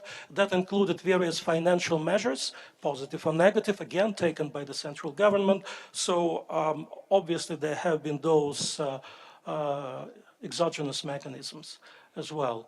Allow me to skip it for the sake of time management. The next one. So what were some effective mechanisms that allowed cities to mitigate the impact of COVID-19, particularly when it comes to their financial position and their finances? Some of those practices have been mentioned in the first presentation, so here is a good link to it. One measure was ring-fencing revenues, which required the support of the central government, as well as development partners, to minimize the drop in municipal revenues. The second measure was reprioritization of budgets.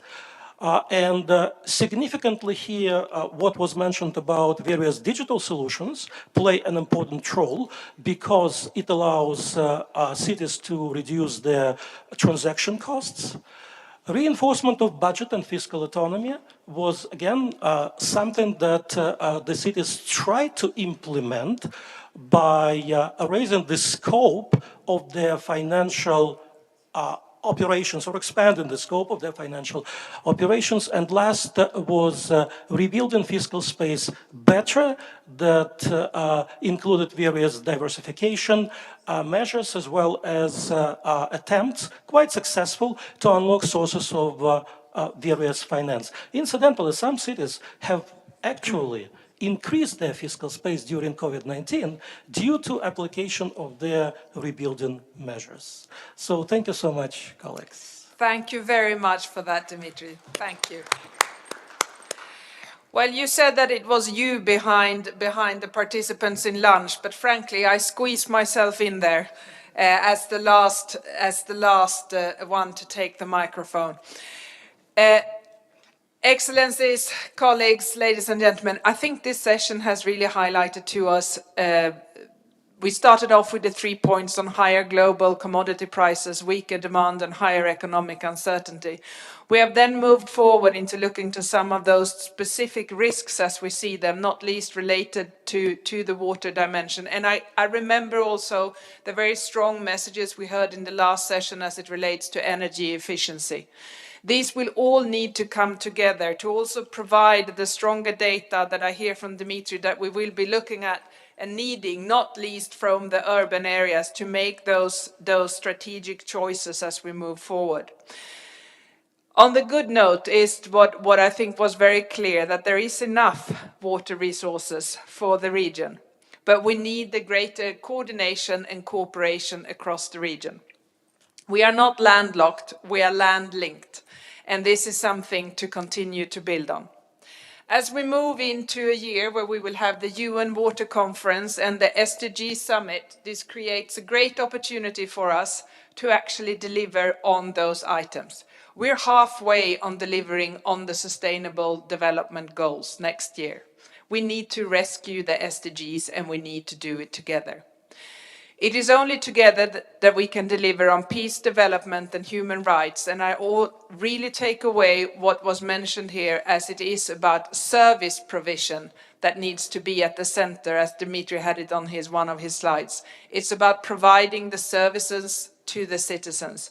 That is what the SDGs are all about. So as we continue to invest in SDG 7 to 15 to reap the benefit for the people on SDG 1 to 6, all ably supported by number 16 and 17. With that, dear ladies and gentlemen, I hope that we can continue this session over lunch, where we will have time for further deliberations, and please do not hesitate to reach out to the presenters for anything that you would like to discuss or clarify.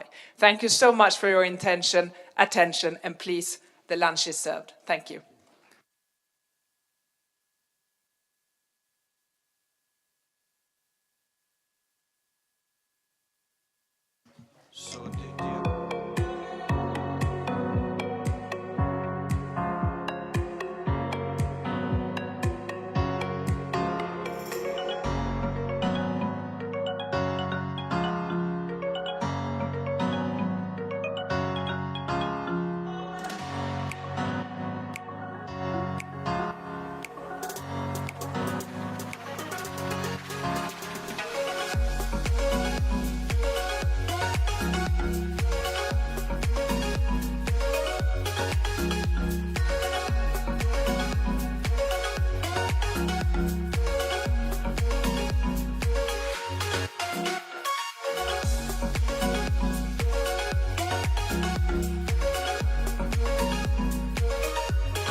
Colleagues, we continue our discussion.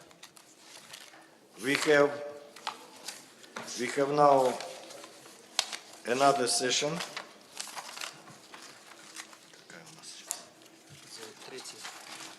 Third session.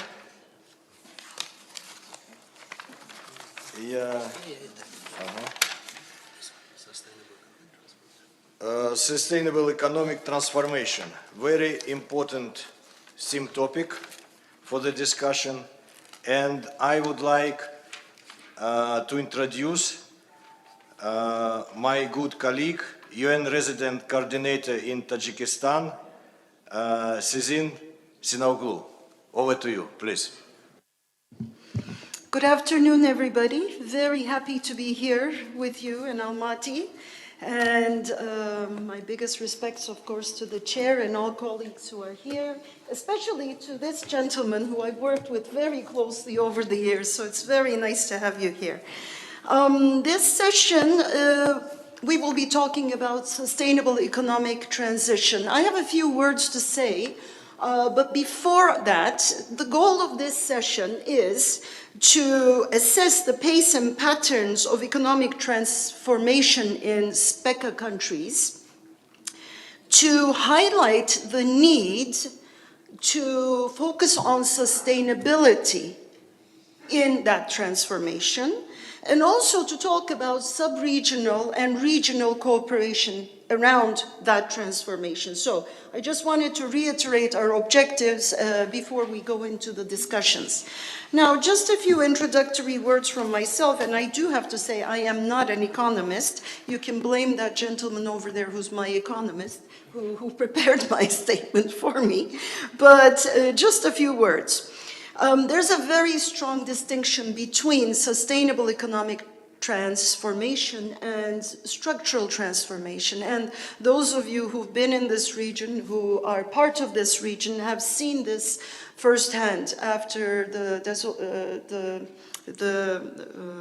dissolvement of the Soviet space.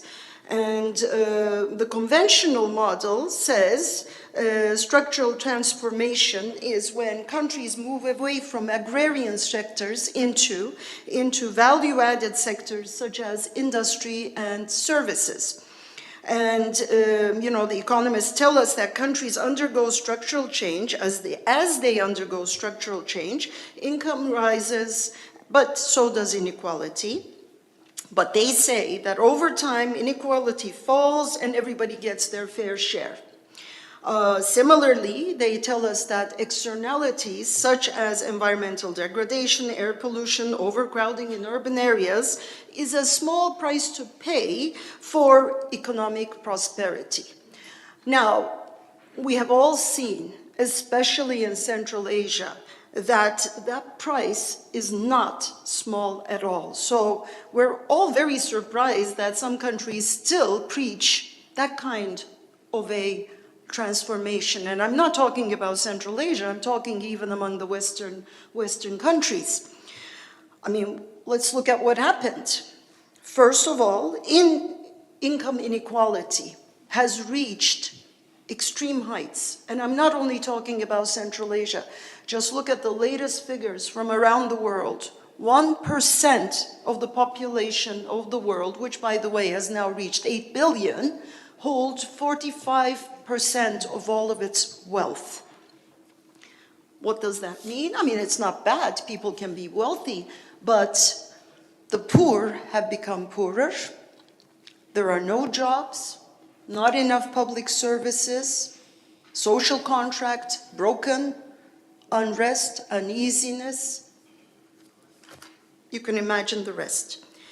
Then, that model, the structural transformation model, also supports wage inequalities. Just look at the status of women. Still, around the world, women earn 20% less than men, even for doing the exact same job. We've been fighting this forever, but it hasn't changed.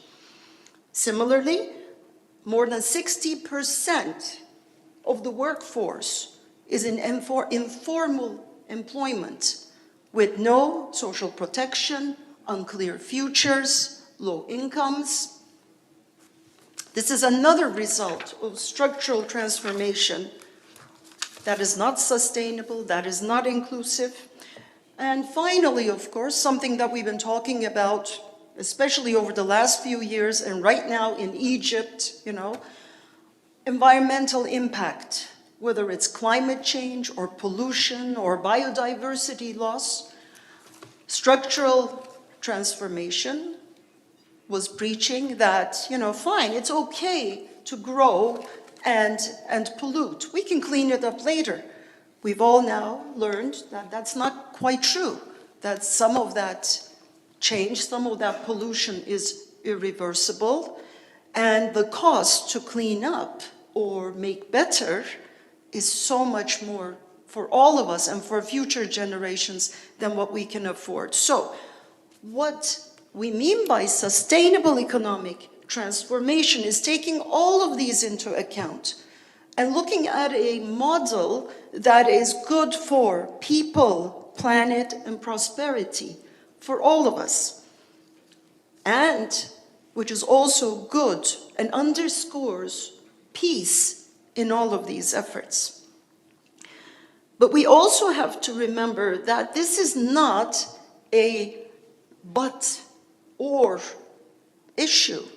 We can have the cake and eat it at the same time, meaning growth can happen while also managing our environment, maintaining the balance in the environment and on our planet.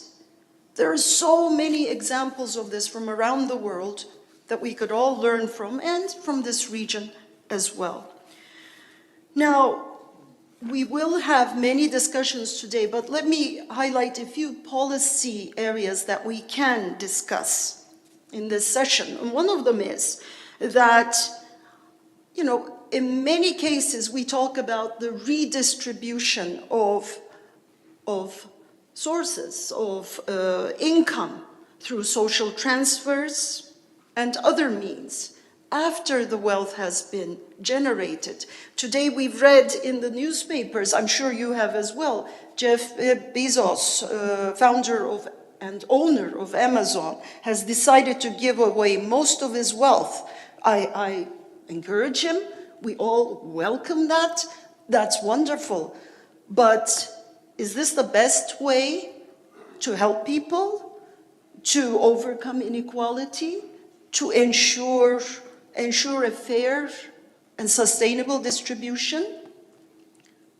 What we would like to hear more is not redistribution, but rather pre-distribution policies that look at generating jobs at the beginning, making sure social protection schemes are established at the beginning and the environment is protected at the beginning, rather than thinking of all of this as charity after the fact. Again, policy discussion is how to make the growth less carbon intensive, and I would like to give a few examples. And I was quite surprised, I also didn't know these myself, but carbon-2 emissions fell 15% in the USA, even as GDP expanded by 23% between 2007 and 2019, which demonstrates to us that yes, you can grow, and at the same time reduce your carbon footprint. And there are examples from countries like Mexico, who are not fully developed, but who've also been able to achieve the same. And another one today we will be hearing about is circular economy. Again, it's about how, when we look at our economies, we structure it so that it reduces, reuses, and recycles, rather than just constantly taking what's out in the ground and producing endlessly. These are just 3 topics, just to open up the discussion. Today we will hear so much more. And coming back to the SPECA aspect of things, and let me find my notes on SPECA, we have countries here at different levels of development. Some of them have already reached high income growth and high income levels. Others are yet to catch up. But there are so many similarities among them. Land-linked, I like that phrase, is definitely one of them, and land-challenged in some ways as well. They have a common history, but another common feature that we see in most of these countries is their reliance on some sectors, the extractive sectors, resources from Mother Earth. Whether this is water, or oil, or gas, the main issue is that the economies are not sufficiently diversified to be able to generate the prosperity in the way that I described it, inclusive, fairly distributed prosperity to their people. But as they diversify, how can they apply a carbon neutral future is yet another topic. So I don't want to go into details. That's not my job. That's what our speakers will be presenting to us, all for debate later on. And today we will have one keynote speaker, two presenters, technical, in a way technical, but also some discussants, after which you will also be invited to comment. And without further ado, let me move on to our keynote speaker, Mr. Zhu. He's the Assistant Secretary General of the United Nations Development Program. He's currently with the Bureau of Policy and Programs, but he's had a very illustrious career in UNDP, including being the resident coordinator here, and he was also my boss twice. So I'm so happy to be sitting here with him today, and let me give him the floor for his keynote speech, please.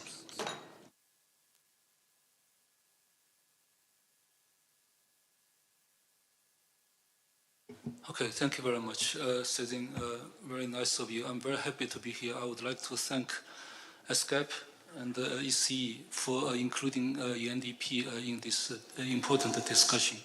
So, Excellencies, ladies and gentlemen, as time is limited, I will just make a couple points to add to what Cezanne has very ably laid out as the key issues we're facing. Frankly, the central point I want to make is only one. Right?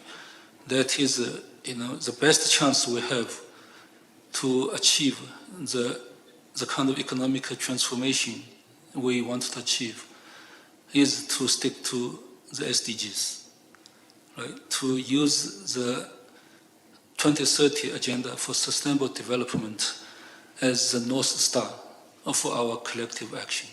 Right? So that is really my central point. And this forum is taking place at a very complicated time. Right? We have multiple interlinked crises and the geopolitical shocks. Right? And Cezanne mentioned that the 8 billion people, right, 8 billion person right, in the world was born this month. Right? So we have 8 billion people now. Right? But the world is never more divided. Right? So the 8 billion person is born into the most divided world in our times. So I think we have a series shocks, short-term shocks we're dealing with. Right? We have the food and the fuel price crisis. Right? We have the climate crisis, right? And we also have a very uneven recovery from COVID-19. Right? So this is where we stand now. But this forum, I think, also is taking place at a time when, it's critical for us to renew our commitment to the Sustainable Development Agenda. Right? The Secretary General of the United Nations recently stressed that our 8 billion, people world, right, can be an opportunity. Right, can yield enormous opportunities for some of these poorest countries. And the events that are taking place this month, the COP27 in Egypt and the G20 in Indonesia, right, are the opportunities, right, to bridge the divide and restore the trust that we need. Right? So this is the context. As I said, I think our best chance is, to sustain our effort, our investment to achieve the sustainable development goals. Why? In a divided world, this is the one framework that everyone has agreed to. Right? The heads of states or governments of all our countries have signed on to this agenda. Right? And this is a uniting force in a divided world. So I think let's double down on SDGs. But what does that mean, right? It means that we need to actually build these targets into our everyday work, right? And we know that many countries around the table have long-term strategies, they have short-term and medium-term strategies, and their development frameworks have incorporated these SDGs. But then we needed to use the instruments that we have, right? To make sure that they are tracked, the progress is tracked. Right? We have these instruments, VNR, voluntary national reviews, but we know that no global goals, no national goals can be achieved without their achievements at the local level. Right? So let's really discuss so-called localization of SDGs. Right? Let's use local voluntary reviews, for example, right, to galvanize actions at the local level. Right? So I think this is one thing. So let's really double down on this. Then, and related to this, the point I want to make is that we need to think how we measure our success. Right? Because traditionally we use GDPs, right? And we have worked for 30 years to change that, but still GDP is a dominant measure. Right? But that comes a lot of issues, comes with it, right? The inequality is not measured by GDP, not by average, right? So we needed to go beyond the GDP, go beyond the average, right? And so there are fortunately, there are a lot of tools, right? So UNDP, for example, has been publishing the Human Development Index. But for the last 2 years, right, and for the first time in the 32-year history, we have seen the decline of Human Development Report, right? And then a related index is the Planetary Pressure Adjusted Human Development Index. That would allow us to measure our success differently. Why is this important? Luxembourg, for example, is a highly developed country, right? According to the Human Development Report, they are ranked 17 in the world. If you use planetary adjusted pressure, which includes the carbon emission and the materials consumptions to measure the development level of Luxembourg, their HDI ranking will decline by 73 places. Right. Okay, right. So whereas Costa Rica, right, which is normally measured at its 58th place in the world, if you use the planetary pressure adjusted HDI, their place will increase by 58 place. Because, why? Because all their energy is generated with renewable resources, for example, right? Now for Central Asia, it will not be surprised, right, to see that for Kyrgyzstan and Tajikistan, their ranking under the planetary pressure-adjusted HDR would be higher than their normal HDR ranking. In fact, by 18 places for Kyrgyzstan and 20 places for Tajikistan, right? So they're not contributing to the global climate crisis, obviously, right? But whereas for Kazakhstan, Uzbekistan, and Turkmenistan, their HDR ranking would decline, by 17, 25, and 24 places respectively, right? So that's why how we measure success is important, right? So we cannot just use GDP, and we know that, but then there are more and more tools. Now, Cezanne mentioned the examples. I think we're probably using the same, source, okay? Right? Because there was an article, in September in Financial Times, right, which is written by a gentleman called John. Let me just find out. There was an article in Financial Times, okay, that measured the success. Okay, the author is okay. So it's John Byrne Murdoch. Okay, it's called "Economics May Take Us to Net Zero, or on its own." Right? It shows that now more than 24 countries have been achieving economic growth while reducing CO2 emissions. Right? Among developing countries, in addition to Mexico you mentioned, right? So I just had a quick look. And you have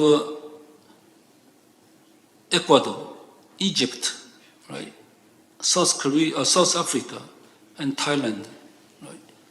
So many developing countries are also achieving growth while reducing CO2 emissions, right? So I think we can do it. The point is that we can do it. Now, I know the time is running, so there's a problem, okay? And I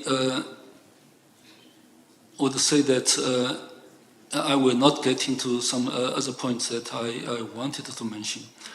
And I think the key issue, another key issue that the Secretary General has said, okay, is that for developing countries, it's good we talk about the long-term visions. We also needed to do something for these developing countries in the short term. Right? Here, I just wanted to mention this so-called Bridgetown initiative, right? That you may have heard, about, it's called, right? So it is a idea born out of Barbados, right? And aims to really fundamentally transform the financial systems, the governance systems of the world, right? That make them work for developing countries, right? So the Secretary General has been pushing for this SDG stimulus idea, against doubling down on SDGs, right? And so he proposed a number of measures to deal with the shocks of fuel and food crisis, the Black Sea Grain Initiative, right, the fertilizer initiative, right, are aimed at helping developing countries to reduce the short-term shocks so they can focus on SDGs. Right? There are work going on fiscal space, freeing fiscal space. Right? The G20 is discussing this, G7 is discussing this. IMF has come up with new instruments for that. Right? So essentially, this is what I would say. The last word is for UN, right? What can UN do to help with the transformation? Right? It requires us to work systematically, right?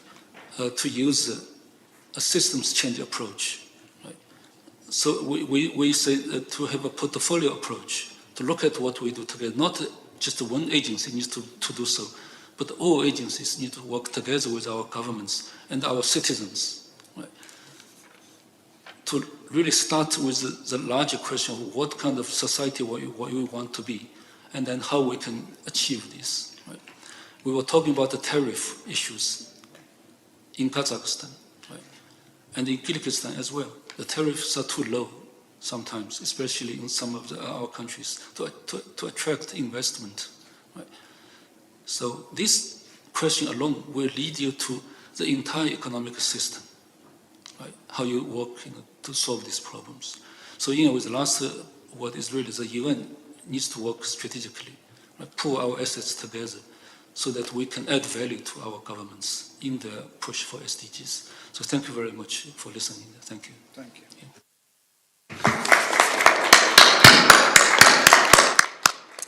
Thank you very much. As always, you are inspiring and very insightful, so thank you. It was always a pleasure working with him, so I have to say that again.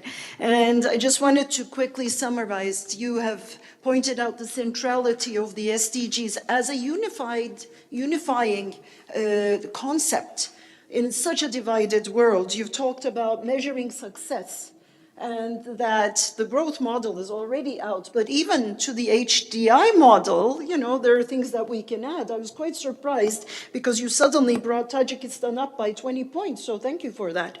And then you've highlighted financing for SDGs and the requirement for the UN, the governments, all of societies to work to embrace a systems approach, a whole of UN, one UN, and a whole of society approach. So thank you very much for that. Now, with that, I would like to move on to two colleagues who will make presentations one after the other. The first one is Mr. Yusuke Tateno, who is with ESCAP. He's an economic affairs officer in the section on countries in special situations. And he also manages work on least developed, landlocked developing countries, as well as small island states. And he's in the executive secretary's office there. So the floor is yours, sir. Yeah, thank you very much for the introduction. May I ask the conference officer to put up my presentation slide, please?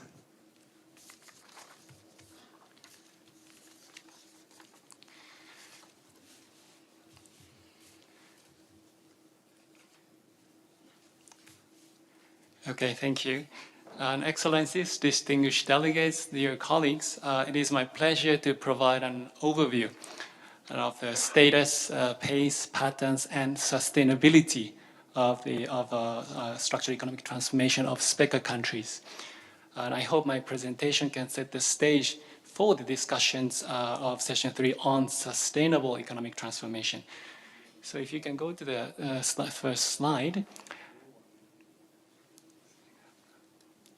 Yeah, next slide, please. Yeah, so the economic transformation is a key to reducing the vulnerability of countries, creating jobs, and building productive capacities, and sustaining growth while reducing poverty and inequality, importance of which has been already highlighted by previous speakers. Now, the 7 SPECA countries are at the very diverse or various stages of transformation as shown on this slide. However, one key, what is common in these countries is the declining role of agriculture and then the surges in the services sector, especially in terms of employment. While this is desirable in general, the disaggregated data finds that a large part of the workforce has moved to a low productivity informal services, and especially in the retail and trade sector, which is usually dominated by small-scale family-run businesses. And some of these countries also are experiencing premature deindustrialization, under which the share of manufacturing has been either stagnant or declining. This has a significant implications because economic transformation characterized by a move of labor to manufacturing can provide decent jobs to unskilled workers from rural areas, from the agricultural sector that was in these countries. On the contrary, deindustrialization, premature deindustrialization in particular, could instead impede economic diversification and participation in the regional and global value chains in the future. The next slide is showing these maps are called a product space map. So what these maps are showing is as follows. Given the current set of productive capacities and the continued reliance on extractive sectors in some of these countries, these high productivity manufacturing activities will not naturally emerge. It will take several longer process and long time to reach to the core of this product map, which are essentially manufacturing activities. So this, along with the reduced or stagnant economic complexity index scores, which are shown on the right-hand side of the slide, indicates that the overall transformation experienced by these countries have yet to reduce informal employment, encourage non-commodity export, and build productive capacities to the desired content. Now on the next slide. Yes, so this slide is showing the economic transformation in a slightly different angle, because transformation is not just about what is produced or what's being exported from these countries. It is also about how economic activities are interlinked with each other. And essentially these the two maps, the network maps, are showing this. So it is a visualization of a backward and forward production linkages. So this visualization confirms that the extractive sector of these countries, which is shown on a big circle on the left-hand panel, this extractive sector has a very weak linkages with the rest of their local economies for its size. So this means that the extractive sector is working as an enclave in these countries with limited potential for job creation and spillover effects to other sectors. This undermines the long-term economic sustainability of the sector, as well as the environmental sustainability of this transformation process. Again, the importance of which was highlighted by Ms. Sinanoglu and also the keynote speaker, Mr. Haolan Xu. One encouraging news from this network analysis is a strong and positive association between the strength of production linkages and the productivity, which is essentially what's essentially the right panel is showing.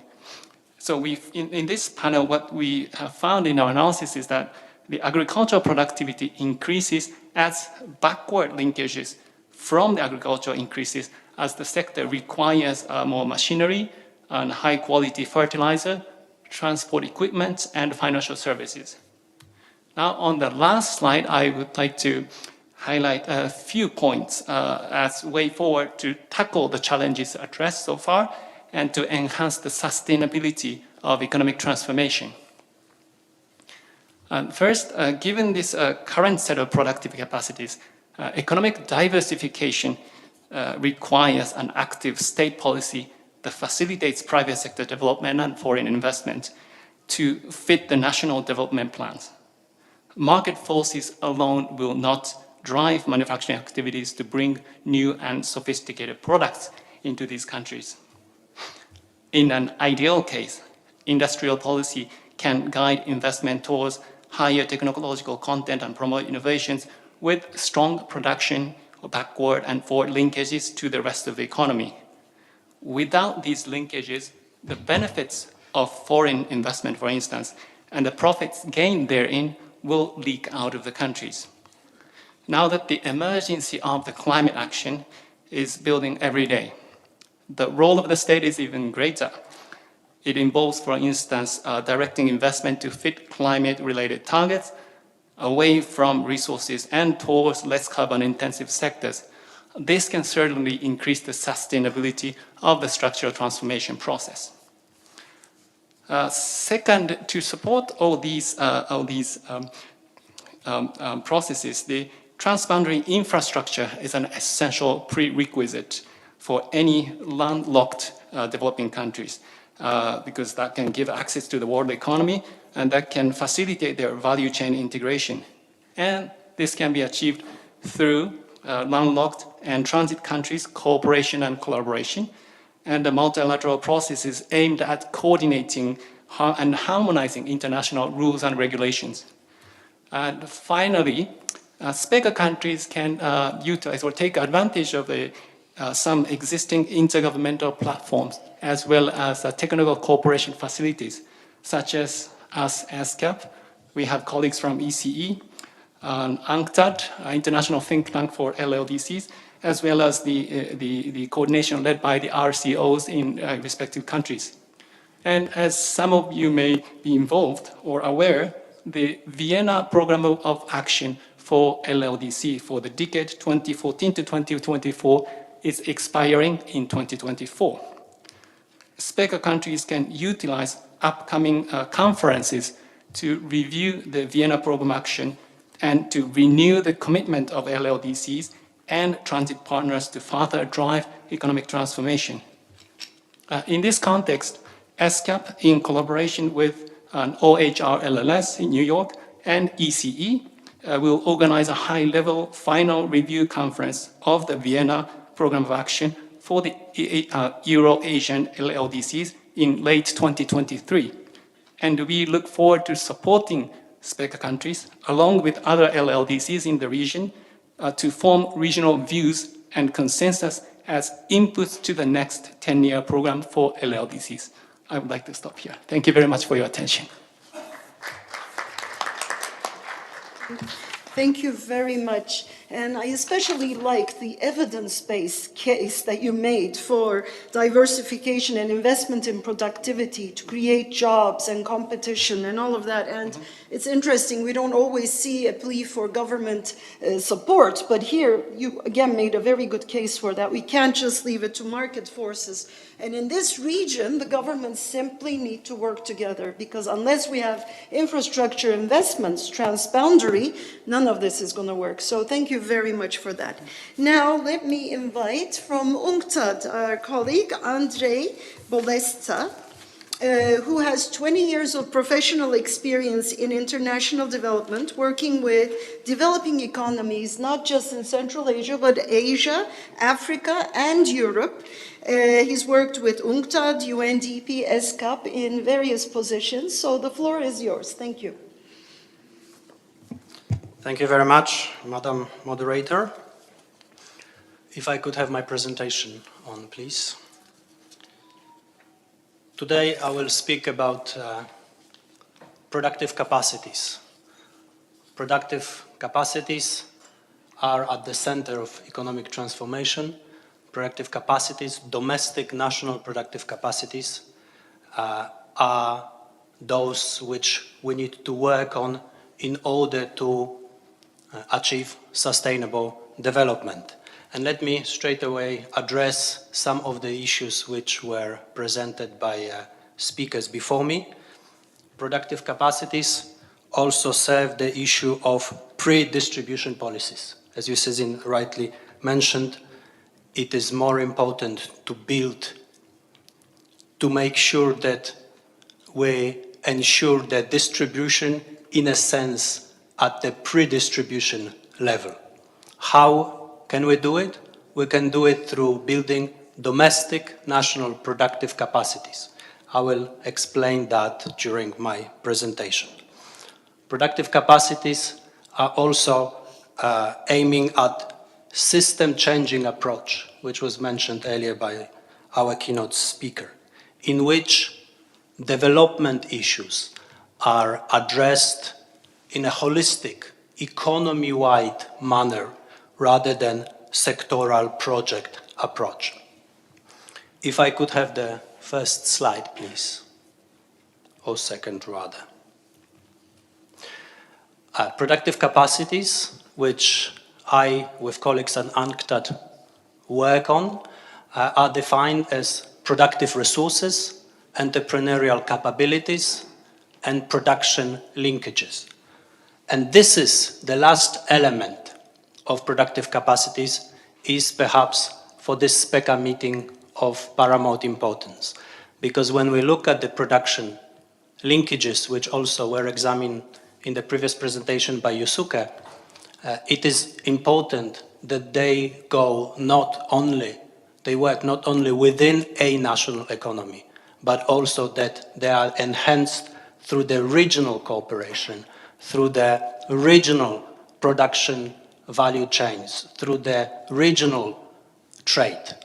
And this is where the collaboration of SPECA countries within the region, but also with their partners outside, is so important.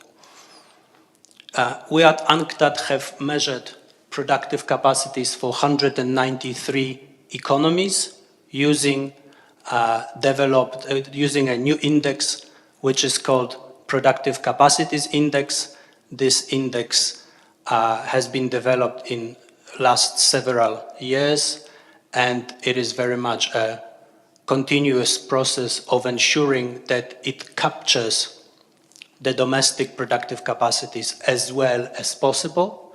What is important to say at this stage, that it measures input and not an output in terms of economic terms. If I could have the second slide.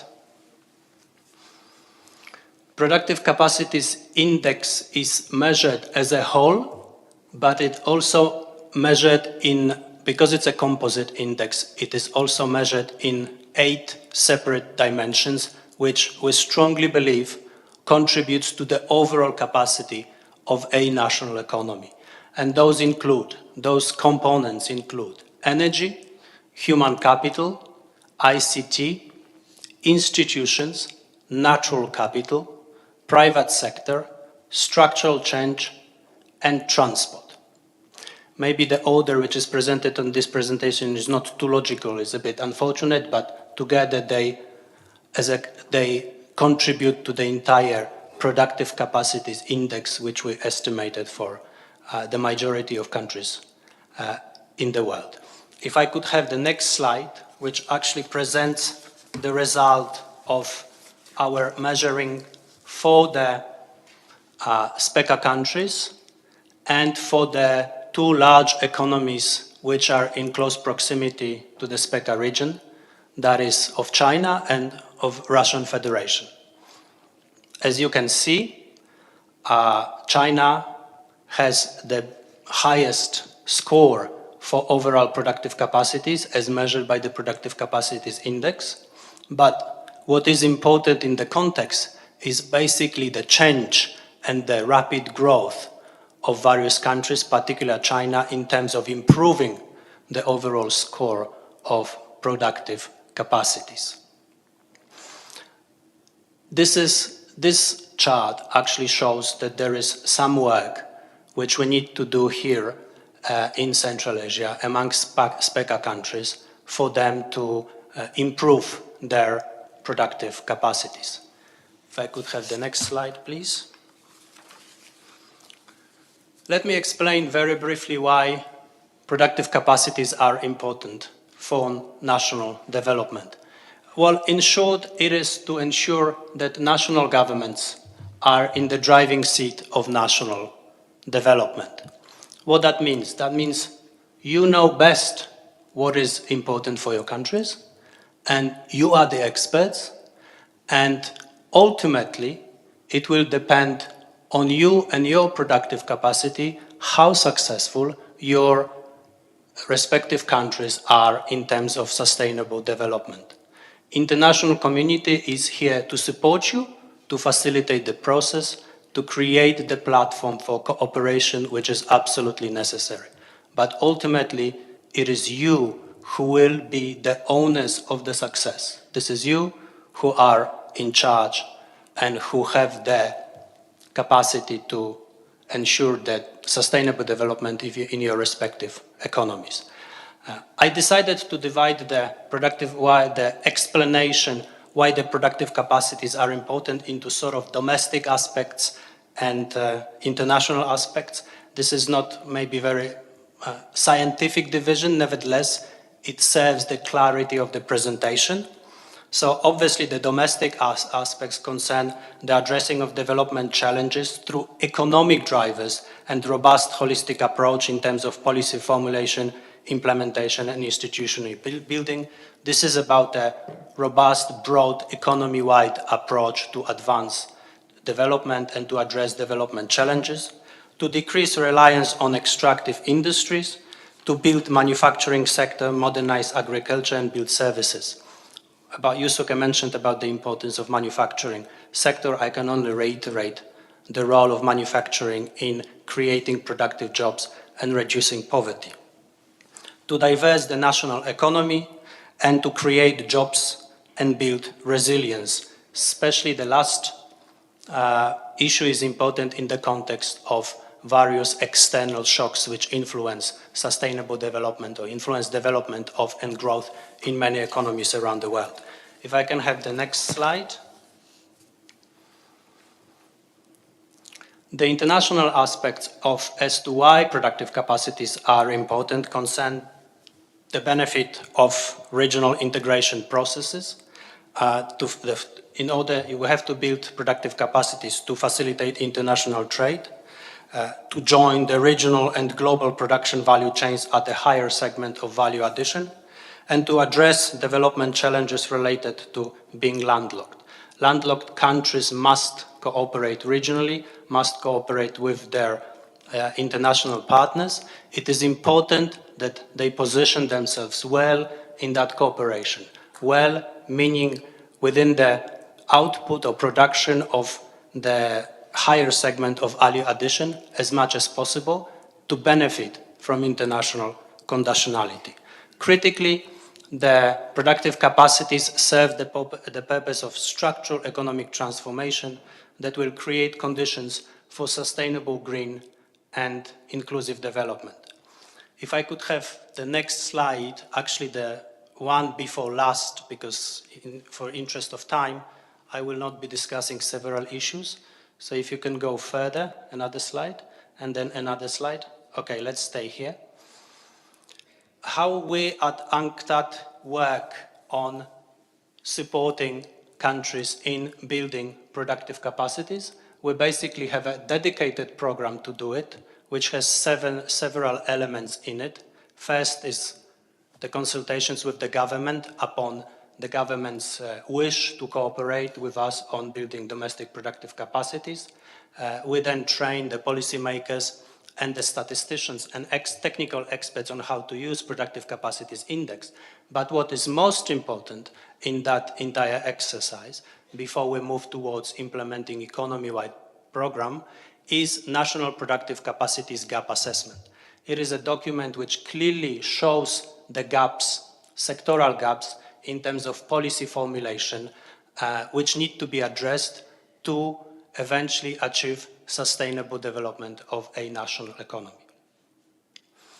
Upon completion this National Productive Capacity Gap Assessment, and with an agreement of the government, which ultimately owns the process, we move into the, with our partners within the UN system, we move to the implementation of a long-term 5 to 7 year long program to address those development challenges, to build productive capacities as a whole, but also as sectors, which I showed you in one of the previous slides.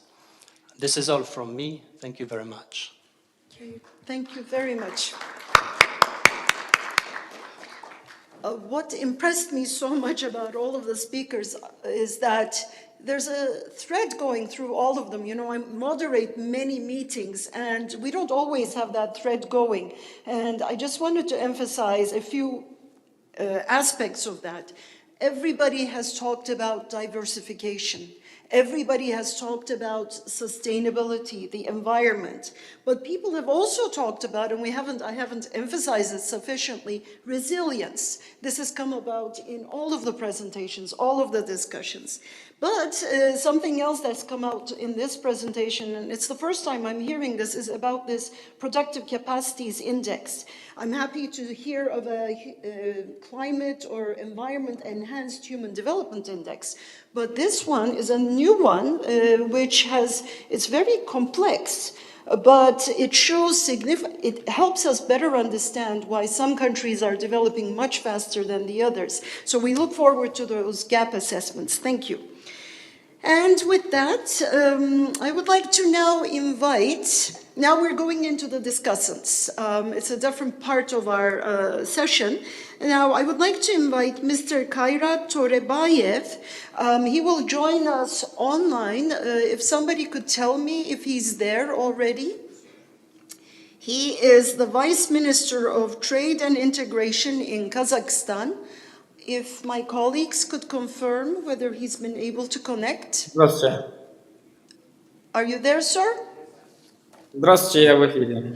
Okay, welcome, sir. Welcome. Okay, we can see you now and we can hear you. Once again, he's the Vice Minister of Trade and Integration since July 19, 2019, and he's had an illustrious career in the Ministry of Economy and Trade of Kazakhstan. The floor is yours, sir. Over to you. Thank you. Спасибо большое, уважаемые коллеги, уважаемый председатель, госпожа Синаноглу, господин Сюй, господин Татенто. Очень я благодарен, что вы дали мне возможность сегодня выступить на сегодняшней сессии специальной программы ООН для стран Центральной Азии. Были очень интересные презентации и обсуждения, которые я внимательно слушал, и ряд таких вещей, на которые я хотел бы также внести свою информацию. Ну, во-первых, я хотел бы отметить, что очень было приятно посмотреть на индексы развития и готовность Казахстана к дальнейшему развитию. Вместе с тем, тот фактор, что Казахстан является одной из крупнейших стран, не имеющих, развивающихся, не имеющих выхода к морю, сподвигло нас также к движению по созданию центров трансграничной торговли на границе с нашими соседними странами. И вот посмотрев те параметры, которые в принципе как бы выставлялись предыдущими спикерами, это вопрос транспортной инфраструктуры, связанность, трансграничная инфраструктура и в целом упрощение торговли, этим всем вещам отвечают как раз такие центры трансграничной торговли, которые мы сейчас на границе строим. Мы строим такие центры с Китаем, с Узбекистаном, с Кыргызстаном на Каспийском море и с Российской Федерацией. Хотелось бы отметить, что эти центры призваны прежде всего, чтобы использовать текущую имеющуюся инфраструктуру, то есть пропускную способность для дальнейшего развития как индустрии, так и торговли в целом между нашими странами. К примеру, вот если мы проанализируем Узбекистан и тот объем товарооборота, который происходит между нашими странами, мы видим, что даже с текущей модернизацией мы видим, что через практически 5-6 лет мы упремся в определенную инфраструктурную горлышко, да, то есть будет тяжело провозить грузы в ту и другую сторону, поэтому, предвосхищая это, мы предложили нашим узбекским коллегам построить на границе с Узбекистаном центр трансграничной торговли. Во-первых, этот центр будет использовать ресурсы обеих стран для создания совместного товара, совместного производства. Во-вторых, мы предлагаем не возить через торговую инфраструктуру, то есть через границу товары, а создавать товары уже на границе. Это позволит нам в дальнейшем, получается, увеличить торговлю между нашими странами, повысить занятость и также использовать ресурсы более эффективно, то есть и не заниматься транспортировкой каких-то полуфабрикатов. Все преимущество этой торговли состоит в том, что мы будем снабжать не только страны, то есть участницы Узбекистан и Казахстан, но и другие страны, выходить на страны Центральной Азии, выходить на страны Европейского Союза, рынок России, Ирана и так далее. То есть этот пример, мы реплицируем его и с Китаем и с Кыргызской республикой. На Каспийском море мы хотим создать вот такой контейнерный хаб. Как вы видите, что тот маршрут, который сейчас очень активно используется по направлению к Европейскому Союзу, трансграничный транспортный маршрут, он также уже работает на пределе. То есть дальнейшее расширение потребует либо увеличения пропускной способности уже и с казахстанской, и с азербайджанской, и с грузинской сторон, но это также не отвечает вопросам, как дальше развиваться. То есть мы беспредельно увеличивать пропускную способность не можем. Мы предлагаем на контейнерный хаб на территории Каспия создать также трансграничную торговлю. То есть все страны Каспия смогут спокойно торговать на Каспии, то есть не отправлять груз уже дальше и создавать груз также на этой территории. Аналогичная структура будет использоваться с Российской Федерацией. Помимо этого, мы сейчас большое внимание уделяем развитию торговли с Ираном. К сожалению, государство до сих пор находится под санкциями и есть определенные сложности, но мы видим, что большой потенциал есть у всех стран Центральной Азии для торговли с Ираном.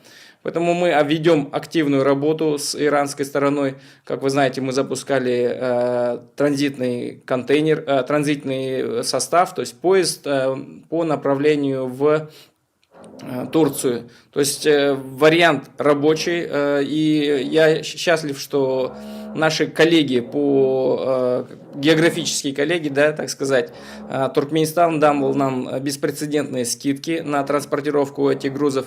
Также Иран тоже заинтересован в том, чтобы мы транспортировали через территорию Ирана в Турцию и через территорию Ирана уже на Персидский залив. То есть мы используем Иран как транзитную страну и страну, с которой можно будет торговать. То есть когда мы сможем это пробить, все страны Центральной Азии по аналогичной протоптанной тропе смогут также воспользоваться этой работой. В принципе, говорить можно много, но мне очень приятно, что все направления, которые делаются нашим министерством, это как развитие трансграничных хабов, улучшение условий торговли, упрощение, в принципе, процедур торговли, они отвечают тем показателям, которые предыдущие спикеры говорили. Спасибо за внимание.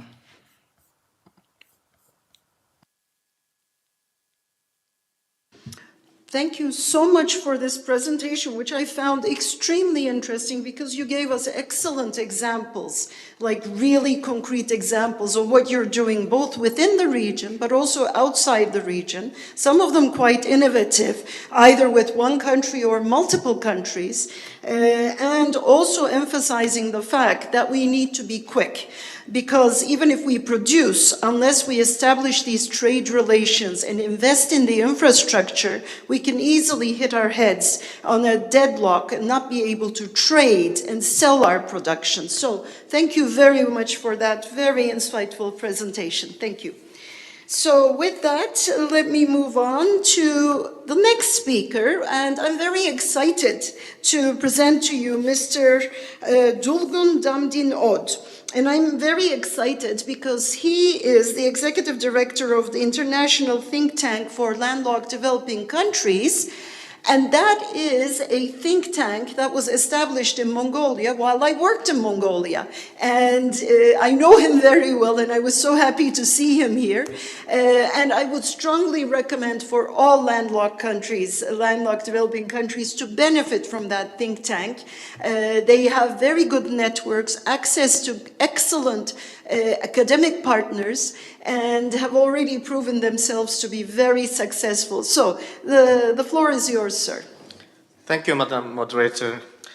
Definitely it is a great pleasure to meet you again, and because of your kind support, of course, this operationalization of this international think tank was commenced.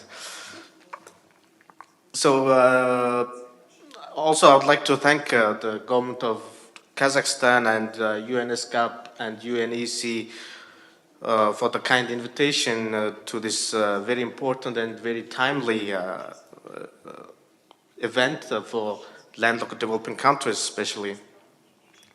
So taking into account of the landlockedness, this landlocked developing countries, we all know this very much dependent on export, import and transit countries. So this logistics and infrastructure development is very crucial for this connectivity of the landlocked developing countries, but which is very costly to establish the infrastructure, etc. So last August, the International Think Tank attended this transport ministerial meeting of the landlocked developing countries, which is established, organized in Turkmenistan. And we shared some policy recommendations due to the challenges faced by the COVID pandemic and the latest conflict in Europe with the Russian and Ukrainian. So we are suggesting at the national level there should LLDC's better cooperation with the government, public and private sector organizations in the field of transport and logistics, and update and revise these national policies and regulations related with the transports, and create a logistics and transit transport information hub or database, establish a single window mechanism for the National Trade Facilitation Committee. They have to receive all complaints and requests related with the foreign trade. And at the regional level, LLDCs need to align the regulatory and documentary requirements and rules and standards in transit transport, cooperate in air and road, rail infrastructure development and investment, share the best practices and experiences in procedural simplification in transit transport trade, strengthening bilateral regional partnerships in information flow, etc. And international level, to evaluate the implementation of the provisions of multilateral agreements and conventions related to transport, free transport and transit transports, and cooperate in development and investment in sustainable and safe, clean, competitive transport modeling, such as dry ports and multimodal terminals in landlocked developing countries, and support LLDCs in standard harmonization and or the efforts to align procedural, regulatory and or documentary requirements with relevant standards, and procedure simplification, the effort to reduce complexity in our context of the trade and transport facilitation processes and documentary requirements. So in 2021, the International think tank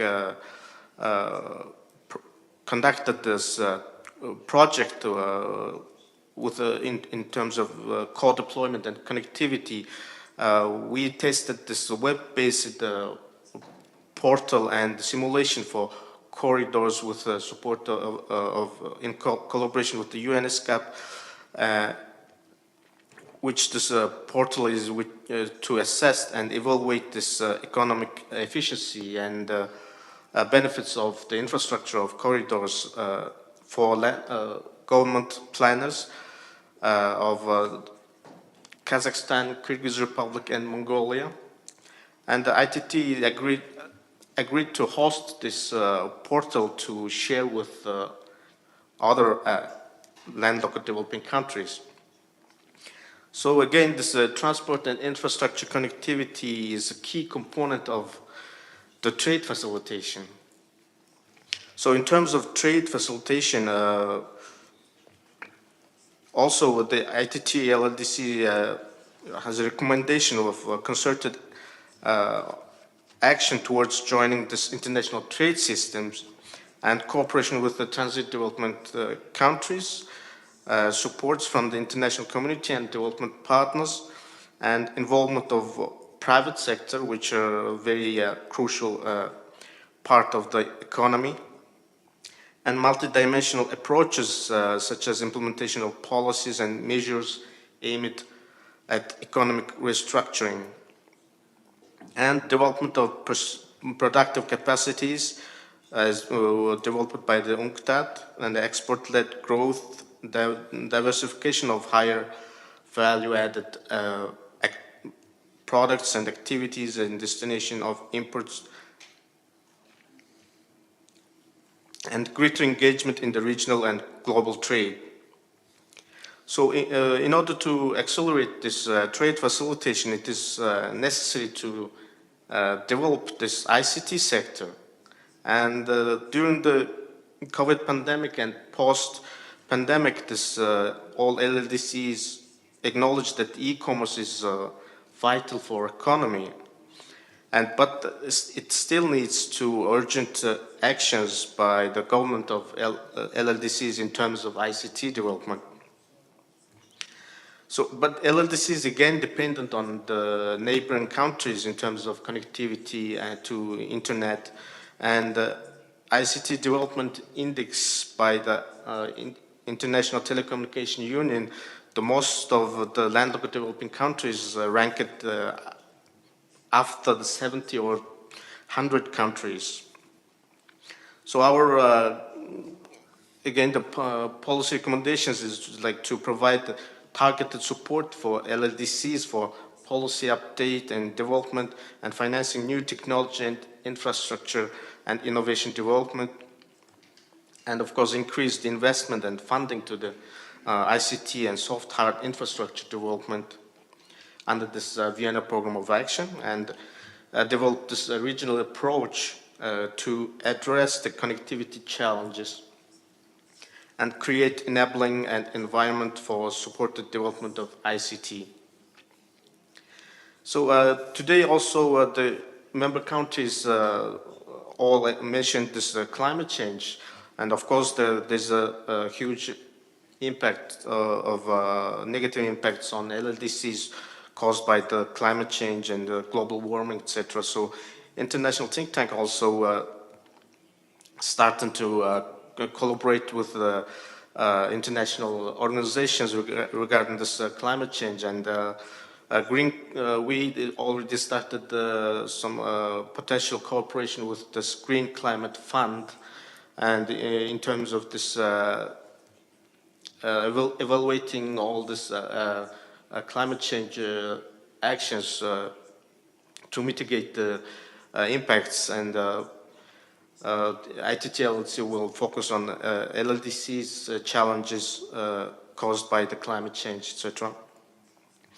And next point is I would like to highlight is this private sector involvement in the economy, and ITT-LLDC is always keen to connect with the private sector and listen to their challenges and requests in terms of policy and of course the rules and regulations from the governments. So during this COVID pandemic, as we all know, this SMEs very suffered from the hardship from this COVID pandemic and all this quarantines and border closures. It's all. So next year also the International Think Tank is planning to organize this regional conference for women entrepreneurs, and which of Asian LLDCs, and which the important event to share the best practices and experiences, how the businesses led by women, businesswomen, and survived the COVID pandemic.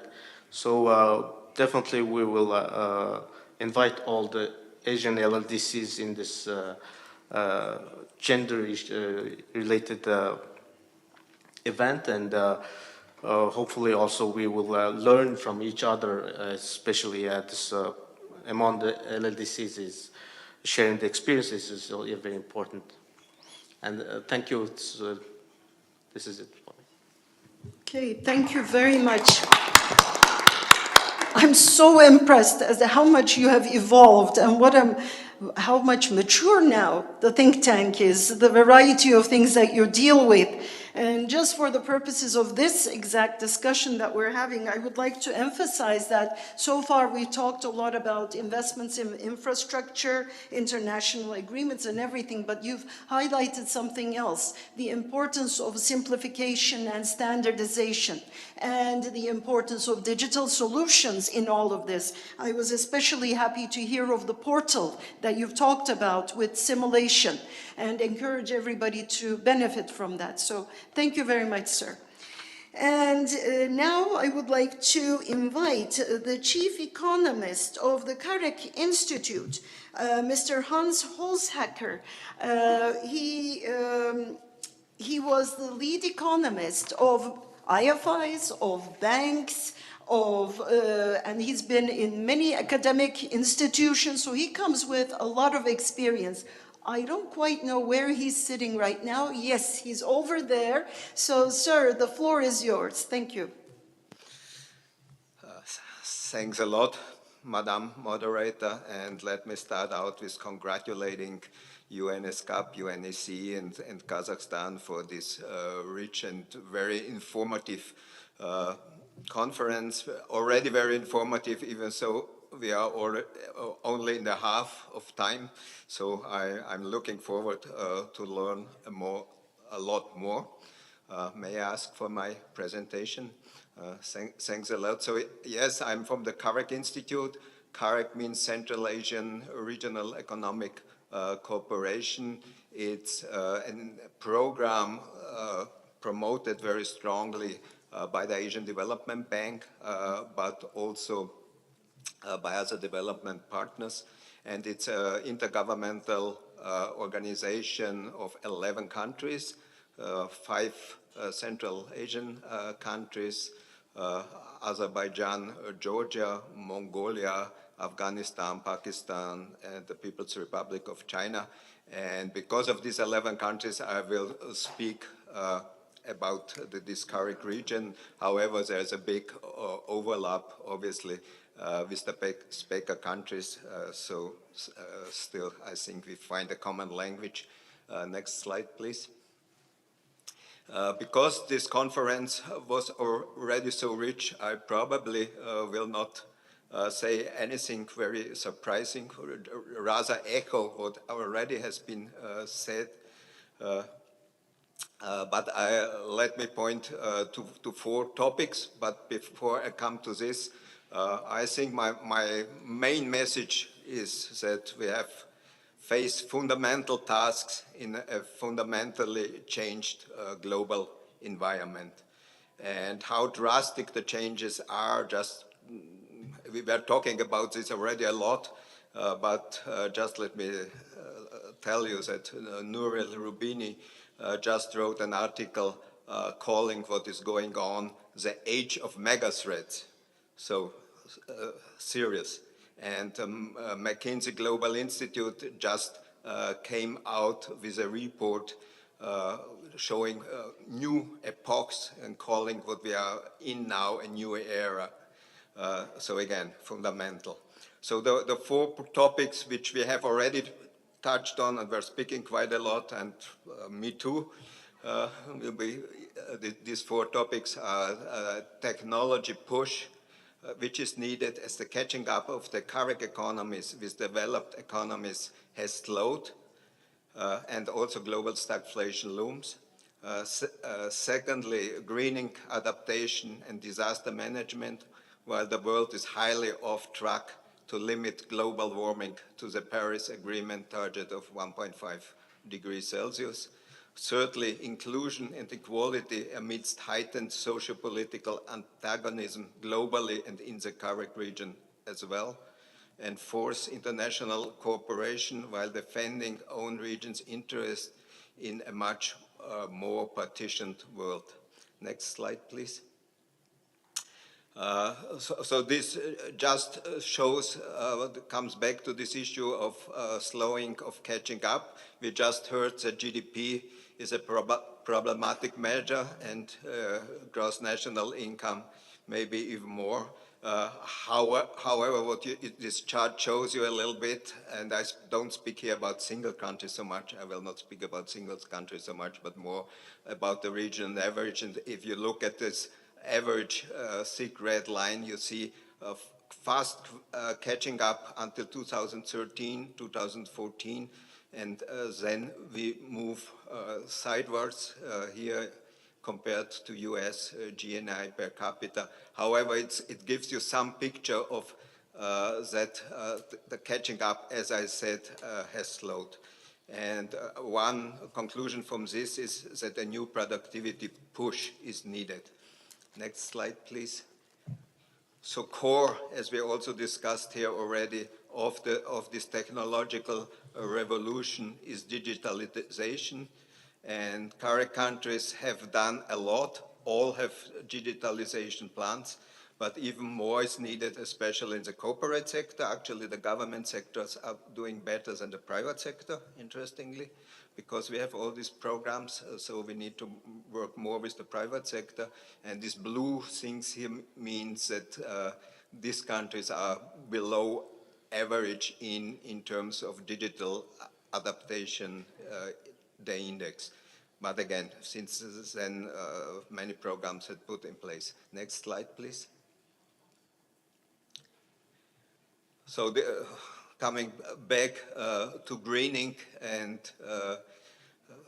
global warming and greenhouse gas emissions. So what you can see here is that the blue dots are the countries, and the black line is the global average emission per unit of GDP.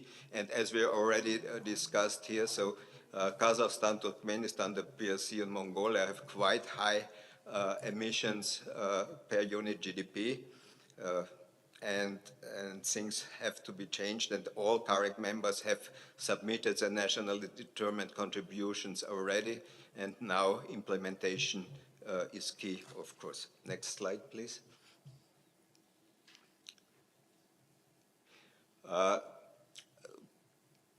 CARIC countries, some of CARIC countries are themselves high emitters. However, they are in many ways also affected, of course, by the global warming and other environmental issues.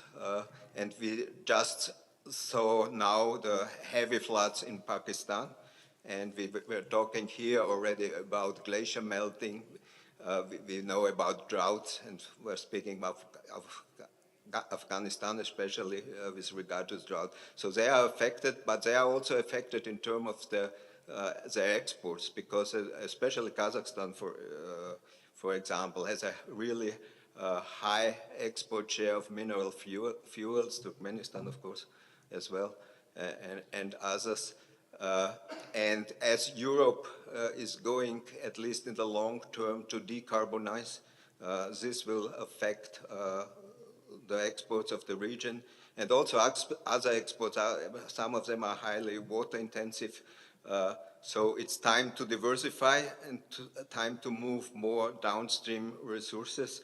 And we were talking about this here, and we were talking, I think, about this the last 20 years or so in Central Asia.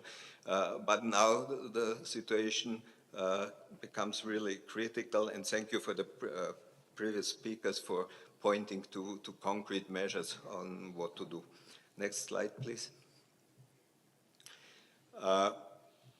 We spoke also about food security, agriculture, and productivity. And one issue here is that employment in agriculture in the current region is still very high. So especially Tajikistan, Afghanistan, but also Georgia, Pakistan, but also in the other countries, still relatively high. And as productivity has to grow in agriculture, as we heard, this will impact the whole employment here, and it will impact the rural fabric and have heavy impact also on urbanization. So a lot of social development will also happen also because of agriculture and the development in agriculture. Next slide, please. And this brings me back to this issue of social protection. I don't run you, of course, here through this table. However, what is clear that multi-dimensional needs of upgrading social protections remains, both from a humanitarian point of view, but also from a smooth technological transition point of view. But as I mentioned, for the example of agriculture, we are going to see heavy social change. And to leave no one behind is, of course, a very ambitious target, but at least we should not leave a big social group without support. So yes, social protection has to be upgraded. Next slide, please. And speaking about this, there is also the need to be more inclusive. Here is an example that women salaries did not rise, catching up with male ones very much. So much to do here, but also here for other groups of the society, like migrants, disabled persons, nationalities, and so on. And this is not just a question of top-down social policy, it's also a question of empowerment of these groups so that they can fight for their rights also themselves. Next slide, please. I cannot also not mention the question of economic corridors and how these questions have changed in part through the geopolitical changes. And the current region and Central Asia, of course, have a very strategic position. But all these transportation corridors should not be only transit corridors, they should be also used for the development of the local economy. And again, so the transportation corridors have to develop to economic corridors. And today was also already mentioned several policies like special economic zones and other things to help to develop specifically these transportation corridors to economic corridors. Next slide, please. And again, so now we have geopolitical, geoeconomic, tectonic shifts, and this severely impact how these corridors work. And the middle corridor, or called also Trans-Caspian corridor, is strongly in demand right now. And we heard this just before. and however quite difficult to reach the required capacity in a short term, but countries are working on this, and also other corridors, more south and also north-south, are in the making. Next slide, please. So I will not run you through all this, but just again, there is a lot of measures and policies needed in technology, in greening, in inclusion, equality, in international cooperation while defending own region's interests. Next slide, please. I am happy to discuss this more in detail, but for the time being, let's stop here. Thanks a lot.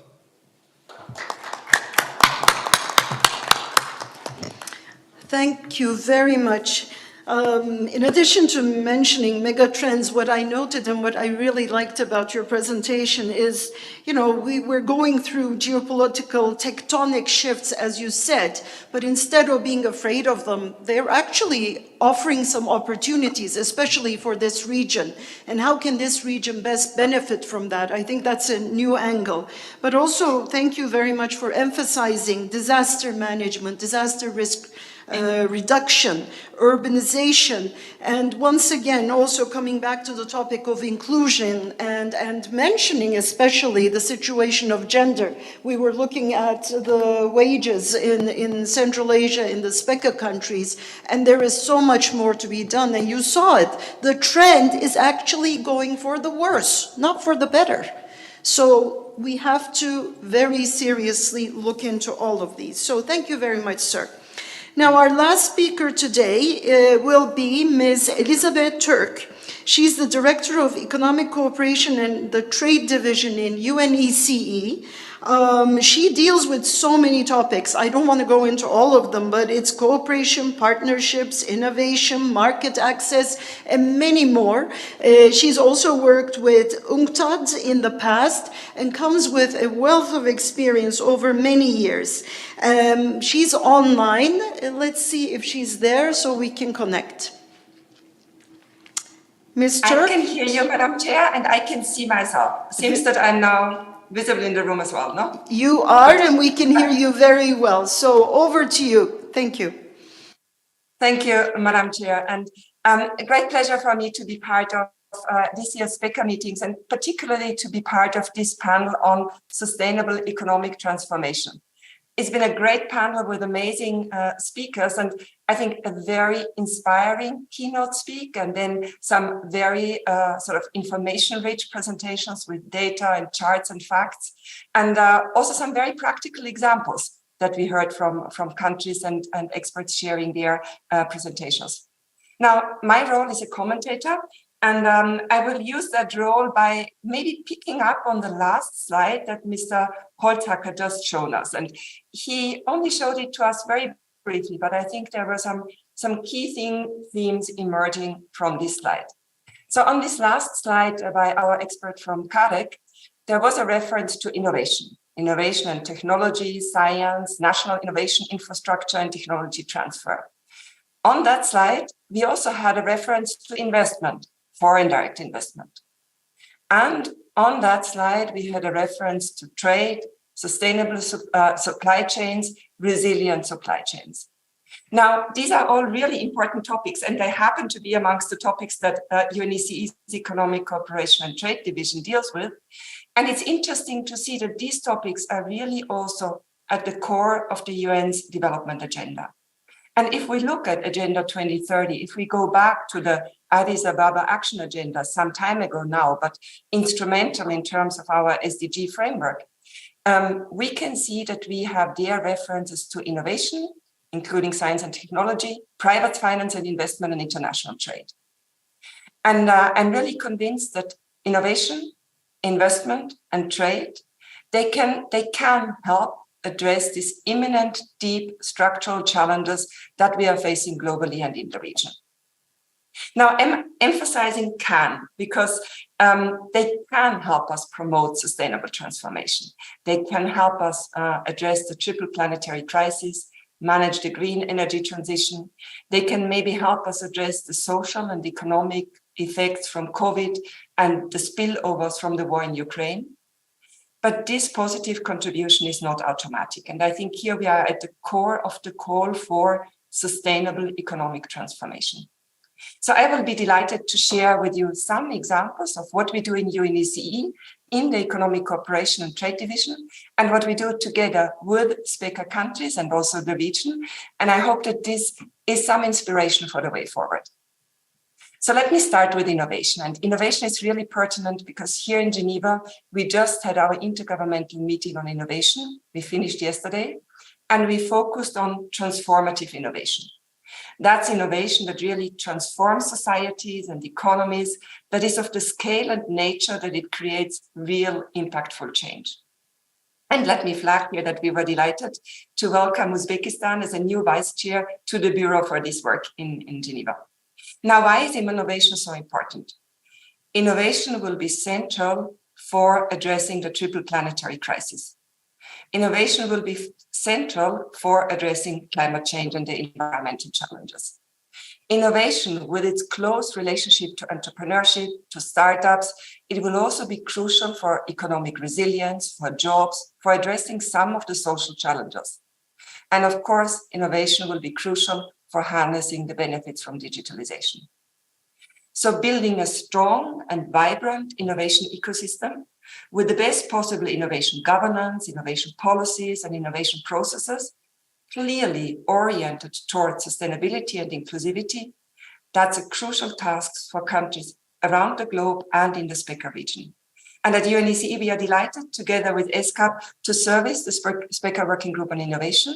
We are delighted to also work with individual SPECA countries, for example, Uzbekistan, where I think we have achieved sort of amazing results, that Uzbekistan climbed up 4 ranks in the Global Innovation Index. That's a global ranking prepared by WIPO. And I'm proud and happy that as UNECE, we could make a modest contribution in our joint endeavor to harness innovation for people, planet, and prosperity. Now, we would be very interested in working or continuing that work with the SPECA region, with individual countries. I think we've talked to Turkmenistan and Azerbaijan, but also with the sub-region to maybe do a sort of sub-regional innovation policy outlook that looks at this innovation governance, processes, and policies, and how to orient them towards sustainability.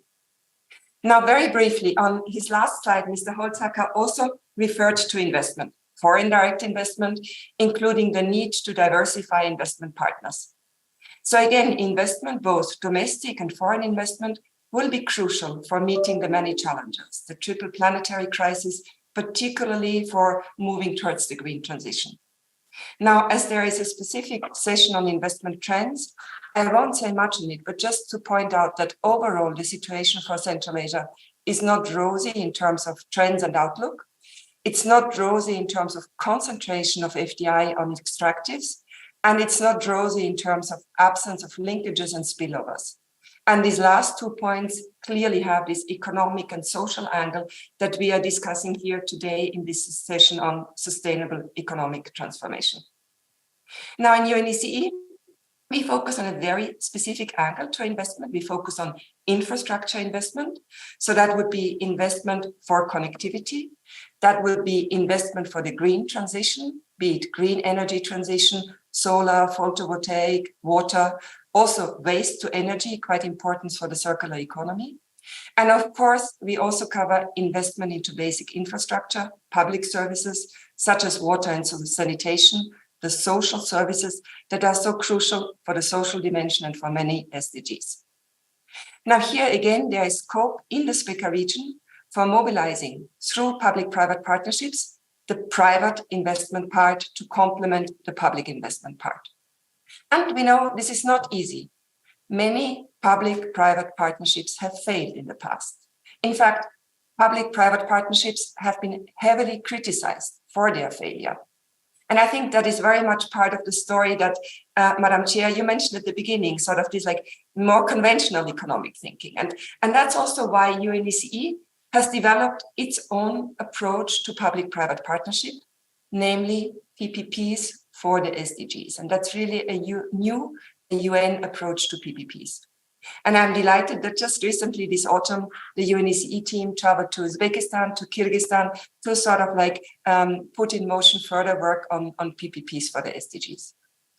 Now, last but not least, in his last slide, Mr. Holzacker also referred to trade. And when we talk about trade, and I think almost every speaker talked about trade before, we need to look at trade in terms of international trade, trade integration, regionally and globally. We need to talk about trade in terms of value chain integration, climbing up the value chain, reaping more value added, working against deindustrialization and promoting diversification, overcoming this over-reliance on export of minerals and commodities that we've just heard so much about. And last but not least, we need to look at sustainable trade, including sustainable value chains. So two entry points here would be, on the one hand, of course, looking at the WTO. And the WTO has been and remains paramount when it comes to international trade integration. And looking at the SPECA countries, several are already part of the WTO. Some were early accession countries, and they have experienced all the challenges that this brought about in terms of changing or significant changes of their tariff regime. Others, like Kazakhstan, joined a little bit later and are taking a preeminent role also in terms of having co-hosted, co-chaired the last WTO Ministerial. And 3 are in the process of WTO accession. And we are delighted in UNECE to work with Uzbekistan, Turkmenistan, and Azerbaijan in support of their country's WTO accession. So this is something we really give great attention to, and we are very, very happy to be engaged. And last, this topic of greening trade. That's important, but it's also really, really challenging. And let me start by saying that we are very much in favor of greening trade, greening value chains. And Madam Chair, you mentioned at the beginning this importance of growing within the planetary boundaries, and also trade needs to grow within the planetary boundaries. But it's not easy. What we are seeing is a lot of regulatory developments in terms of greening value chains in the developed world. And we see that much of this has a trade dimension. And it will be instrumental to ensure that this moves towards making value chains green and sustainable, that this does not turn into barriers to export for developing countries and countries with economies in transition. What we need to do is we need to ensure that greening trade turns into an enabler for green trade, and that it turns into an enabler for green exports from the SPECA region. Now, with this in mind, I think all the countries in the SPECA region, they will really have to ask themselves about how can they ensure that their exports will be able to comply with new sustainability requirements that surely will be included in value chain policies in the coming years. Again, in UNECE, we are delighted to have some groundbreaking projects here, quite practical project when it comes to the export of cotton from Uzbekistan, ensuring the environmental and social governance traceability of cotton exports. And I'm also delighted that next week the team will be traveling to Kazakhstan, I think to Astana, and have a meeting there on sustainable trade, and where we are really looking at sustainable trade and the circular economy. So in sum, there are a lot of important topics that relate to sustainable economic transformation. And having picked up on the earlier presentations, I really zoomed into innovation, investment, and trade. And I flagged the opportunities those 3 means of implementation can bring for a sustainable economic transformation. And I hope that by giving you some glimpses into the work that UNECE is doing, I have spurred your interest, and please be assured that we are delighted to take that forward with the countries in the SPECA region. So many thanks for this super interesting session. And with that, Madam Chair, back to you. Thank you very much. You have definitely demystified some of these concepts. And what I was most appreciative about is that you've made SDGs central to these very specific topics: innovation, investment, and trade, underlining their importance in transforming things towards sustainability and inclusiveness. And the examples, I also would like to remind everybody that she invited all countries to engage with UNEC, not just Uzbekistan and a few else that she mentioned, but there are many good examples and programs I see, especially on PPPs you mentioned for the SDGs, that we can learn a lot about from UNEC. So thank you very much. Now, we started late. It's already 4 o'clock. I don't want to take you away from your coffee break for too long. If the organizers allow me, we will continue for another 15, maximum 20 minutes. Mr. Nikolai, would that be possible? For another maybe 15 or 20? 15. Better 15, Okay. colleagues, because we have another moderator online. Okay. So Sure. I So kindly request. 15 minutes for questions, comments, and the floor is yours. Please introduce yourself when you pick up your hand. And yes, there's somebody over there. I see the microphone that's been put up. So the floor is on the left-hand side. Does somebody over there want to speak? I see the microphone that's up. Does somebody want to speak? No, okay. Sorry about that. Anybody? You can put up your hand. Yes, yes, please. The Deputy Executive Secretary of UNEC. Thank you so much, Cezine. And first of all, I wanted to acknowledge all the excellent presentations and also acknowledge Haoliang's presence and thank him for being with us at the SPECA Forum. I wanted to pick up on the question of digital transformation that several speakers referred to, but specifically Karak Institute highlighted. And the slide shown on the digital adaptation index is a very illustrative one. Obviously, Central Asia needs to invest a lot in capabilities when it comes to transforming industries, transforming society overall, and yet private sector is moving ahead, and the governments may not be ready when it comes to digitalization. I wanted to well, first of all, share with you that as our Executive Secretary referred in her opening remarks, our next year's Commission session will be dedicated to digital and green transformation for sustainable development. And we expect all UNEC member states, including all SPECA countries who are here, to come with a vision and with an ask. And we also would like to work together with the UN ESCAP on this critical topic, because obviously digitalization is also central to ESCAP's mandate in various sub-programs.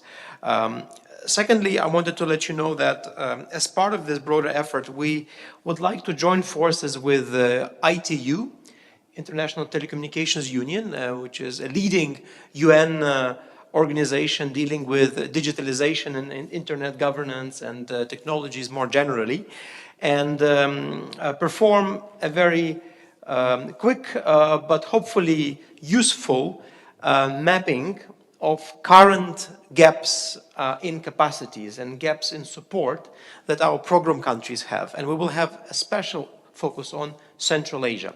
So I invite you all to be part of that, and would especially highlight to the heads of delegations that we would need your help for SPECA countries to direct us to the correct counterparts. And what we would like to look at is not, the basics that I'm sure ITU in its digital readiness assessment has already done, such as internet governance and cybersecurity or e-government. There is a lot of information on this. But we would like to look at what is the potential of digitalization for competitiveness in specific industries. So we're very careful in EC not to overstretch our mandate, and so we will focus on the 8 sub-programs, 8 mandate areas: transport, environment, trade, forestry, and so on. and would like to hear the views of the member states in terms of the potential for digitalization there, but also gaps in support and gaps in capacity. So we can build it into our program of technical assistance in the coming years. And here I think we will need to work very closely with the respective sectoral ministries. And because digitalization is not an obvious thing that the government looks at cross-sectorally, it may be sometimes sitting in one ministry that deals with digital transformation, but a Ministry of Transport or Ministry of Trade may not be involved. We would actually be this way stimulating also the debate within the governments themselves. And we would then also be very much appreciative if our UN country teams, resident coordinators can support us in this effort. So I wanted to share this piece of news. And then I also would like to draw your attention to the session on connectivity and transport tomorrow, where several experts, including from UNICE, will speak about the very complex web of issues around digitalizing supply chains, the topic of the Baku conference just 2 weeks ago on digital corridors, and the broader agenda of transport and connectivity in Central Asia. Several slides and several presentations today spoke about the middle corridor. We need to really work very carefully to unpack it, and we need to do this together with ESCAP and with CAREC, among other key players. I mean, knowing that CAREC has been working on these corridors for many years, but so were the groups of experts within the UNICE's Sustainable Transport Division under the Euro-Asian Transport Links, a program that has also been running for 20 years or so. So I wanted to highlight that the issues at hand are not theoretical, they're practical. There are significant bottlenecks to even understand them properly and to map them and then turn them into policy action. And we would be, from the side of the regional commissions, if I may take the opportunity to speak on behalf of both of us, ESCAP and ECE, would be delighted to support our member states in advancing those agendas, be it digitalization in specific industries or connectivity and transport more specifically. Thank you very much. I would like to underscore the one word that you just mentioned, and that is practical. And that's what I'm seeing a lot. So many practical solutions, examples that are being put on the table. Thank you for offering a few more. Any other comments? You can put up your hand, even stand up and wave to me. Well, that means you want your coffee. Okay, I will not attempt to summarize. It was such a rich conversation. But I just want to emphasize once again that we have talked a lot about diversification and the importance of that. But diversification which is sustainable, inclusive, full of innovation, but not just any innovation, innovation that is transformative and impactful. Whole of government, whole of UN, whole of society approaches in all of this. And so much emphasis on greening, on climate change, on sustainability, even in sectors that we don't normally look into. And quite some interesting references, whether it's the Human Development Index with a new twist to it, the Productive Capacities Index, or this new offer to do a digital gap mapping, but from a competitiveness perspective. There's so many tools that can help us build the evidence base to be able to make more informed policy decisions, and a wealth of expertise in ESCAP, in ECE and CAREC and all the others, UNCTAD, who are in this room, as well as the countries. So thank you very, very much for your contributions. A special thanks to our keynote speaker for reminding us that the SDGs are central to all of our work here. Good luck, and thank you very much.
we have session 4, very important subject, sustainable energy transition. And I'm happy to introduce UN resident coordinator in Turkmenistan, my good friend, Mr. Dmitro Shevchenko. Over to you, Dmitro. Thank you very much. Excellencies, colleagues, distinguished guests, friends, it's a pleasure to moderate the 4th session of this SPECA Economic Forum. As Nikolai had announced, it's on sustainable energy transition. Let me first congratulate the organizers for wonderful organization of this event. I have been watching since the morning, and let me congratulate for wonderful participation, very substantive presentations, and impeccable organization. The main objective of our session is to discuss energy transition challenges in Central Asia and the SPECA region. Supporting finance and investment in clean energy infrastructure, as you know, remains one of the main challenges in our region. I'm very pleased that IRENA, the World Authority in Promoting Renewable Energy, will be with us today in the session and will share views on the current progress in renewable energy development in Central Asia. We will also be very lucky to have some excellent presenters who would provide the insights for the leading financial institutions and how these leading institutions have been working actively in the region to support development. Our colleagues will elaborate on the key role of energy infrastructure in achieving sustainable development objectives in the SPECA region. We will have 2 excellent presentations at the beginning that would set the scene, and I would like to invite the 2 energy officers from both commissions to kick us off. Let me first give the floor to Mr. Sergei Tulinov, who had been working with the United Nations Secretariat for more than 10 years. He's based in Bangkok, and he had invested considerable time working on sustainable energy and support to the countries of Asia-Pacific region, particularly Central Asia. So Mr. Tulinov, you have the floor, and you will be followed by Ms. Iva Birkic. Yes, thank you. Thank you so much, Dmitro, for your introductory remarks and for your moderation of this session on very important topic on energy transition and achievement of SDG 7 in this SPECA region. For the convenience of our distinguished delegations from SPECA countries, I will continue my presentation in Russian, but my slides will be in English. So would you please put the presentation on the screen.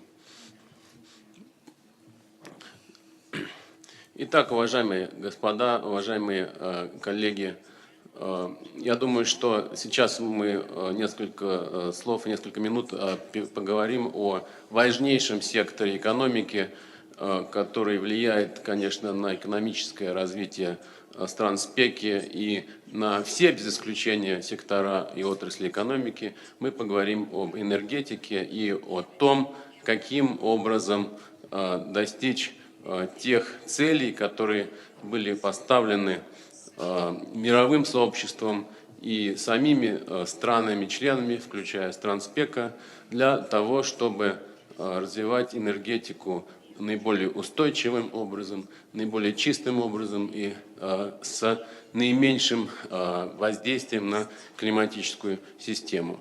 Следующий слайд, пожалуйста.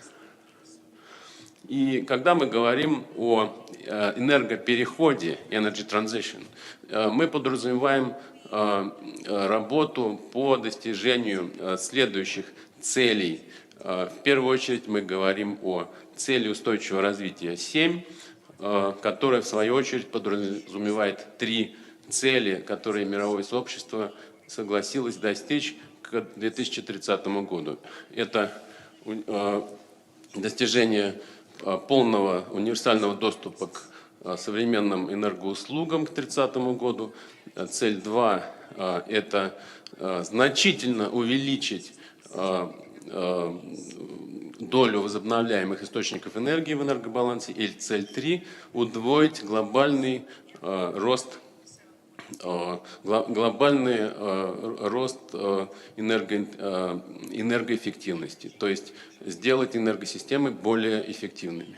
Вот. И второй существенный компонент и задача, которая также стоит перед странами в рамках энергоперехода, это, конечно же, достижение целей Парижского соглашения и, в первую очередь, конечно, обеспечение выполнения целей, которые установили сами страны в соответствии с соглашением, вот, но и также о том, чтобы сделать эти цели более амбициозными, чтобы соответствовать общей глобальной цели Парижского соглашения по непревышению роста глобальной температуры в текущем столетии до не выше 1,5 градусов по Цельсию. Следующий слайд, пожалуйста. В этой презентации я как раз, как и уважаемый Дмитро сказал, дам некие оценки состояния стран СПЕКа с точки зрения осуществления цели устойчивого развития 7 по 3 подцелям. И на этом слайде мы видим как раз некую статистику, которая показывает уровень доступа к электроуслугам, к современным услугам в странах СПЕКа. И здесь как раз мы видим 100% у всех стран СПЕКа, кроме Афганистана, по которому статистики нет сейчас достаточно надежной. Вот. Но это не значит, что картина очень хорошая и здесь нету никаких проблем. Конечно же, при наличии 100% охвата, 100% электрификации населения стран СПЕКа, проблема состоит до сих пор в надежности снабжения и в устойчивости снабжения электроэнергией. И здесь, конечно же, в странах Центральной Азии есть еще работа, в том числе связанная с субсидированием, с дисбалансом, с тарифами на электроэнергетику, с недостаточным уровнем инвестиций в электроэнергетическую отрасль. Когда мы говорим о следующей подцели, доступ к технологиям чистого приготовления пищи. Здесь как картина уже менее радужная, но также вполне обнадеживающая, и можно считать, что при определенных усилиях будет обеспечен к 2030 году полный доступ к технологиям чистого приготовления пищи во всех странах СПЕКа. Исключением является Афганистан, где до сих пор только 30% населения не имеет доступа к технологиям чистого приготовления пищи, что составляет примерно 26 миллионов человек. Перейдем к следующей цели. Следующий слайд, пожалуйста. Это цель, которая описывает прогресс стран СПЕКа в наращивании доли возобновляемых источников энергии в энергобалансе. Вот. И статистика, предоставляемая Международным агентством по возобновляемой энергетике, дает следующую картину. Это график установленной мощности современных источников ВИА на душу населения. Вот. И здесь мы видим, конечно же, что в странах СПЕКа абсолютно доминирует гидроэнергетика. И, конечно, чемпионами в этой сфере являются Киргизстан и Таджикистан по вполне понятным причинам. Вот. А в других странах СПЕКа доля ВИА и установленная мощность на душу населения, это важно подчеркнуть, не такая высокая и в силу низкой доли гидроэнергетики. Вот. Также мы можем видеть временную динамику, и мы видим довольно значительный рост ВИА на душу населения в Казахстане. Вот. Также, на самом деле, статистика здесь может быть не так явна, но Узбекистан также предпринимает очень значительные усилия для наращивания доли современных источников энергии, возобновляемой энергии в энергобалансе, в частности, солнечной энергетики. Вот. И Узбекистан недавно запустил очень-очень амбициозные проекты по по новым мощностям солнечной энергетики. И в этом смысле в Узбекистане благоприятная географическая и климатическая ситуация. Вот. Но в целом можно сделать вывод, что во всех странах СПЕКа есть очень существенный потенциал по наращиванию современных возобновляемых источников энергии. И в первую очередь, конечно, это касается ветра и солнца. Следующий слайд, пожалуйста. И третья цель, которую мы упомянули, которая говорит о состоянии энергоэффективности экономики. Вот. Она описывается таким параметром, как energy intensity, энергоэффективность, которая описывает, какое количество энергии затрачивает экономика на производство единицы продукта ВВП. Вот. И здесь ситуация тоже, в общем-то, на самом деле непростая, потому что в большинстве стран СПЕКа уровень энергоэффективности или, если правильно говорить, энергоемкости ВВП, energy intensity, гораздо выше среднемирового уровня. И здесь мы видим на этом графике прерывистая линия, это среднемировой уровень энергоемкости ВВП. И все страны, кроме Азербайджана, превышают этот уровень в 2 или в 3 раза, вот, и даже выше.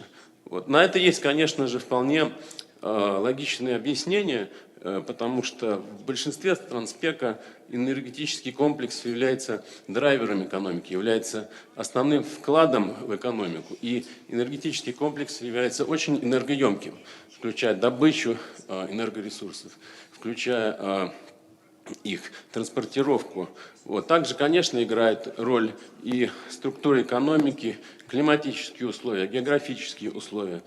Вот. Но, тем не менее, надо отметить, что ситуация с энергоэффективностью в странах СПЕКа требует самого серьезного внимания, и есть огромный потенциал, вот, как с точки зрения снижения доли угля, например, наиболее грязного, скажем так, источника углеводородов, так с точки зрения и повышения эффективности использования энергии со стороны потребителей, со стороны населения, со стороны индустриальных пользователей. Здесь еще есть очень много над чем работать, и, в общем-то, мы надеемся, что те усилия, которые страны сейчас предпринимают по повышению энергоэффективности, они принесут свои плоды. И следующий слайд, пожалуйста. Здесь я хотел бы кратко описать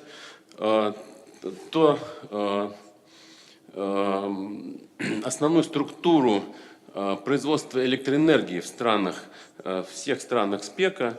Вот. И здесь, конечно, видно, что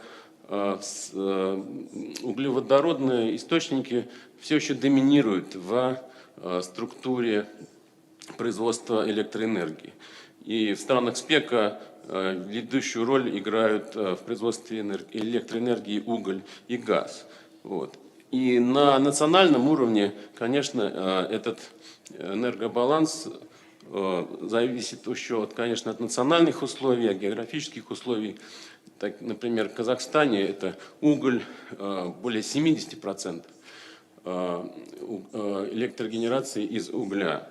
Вот. Газ, естественно, это Туркменистан, Азербайджан, Узбекистан, в силу того, что эти страны богаты собственными залежами газа. И, опять же, Таджикистан и Кыргызстан в силу географического положения очень богаты гидроресурсами. Вот.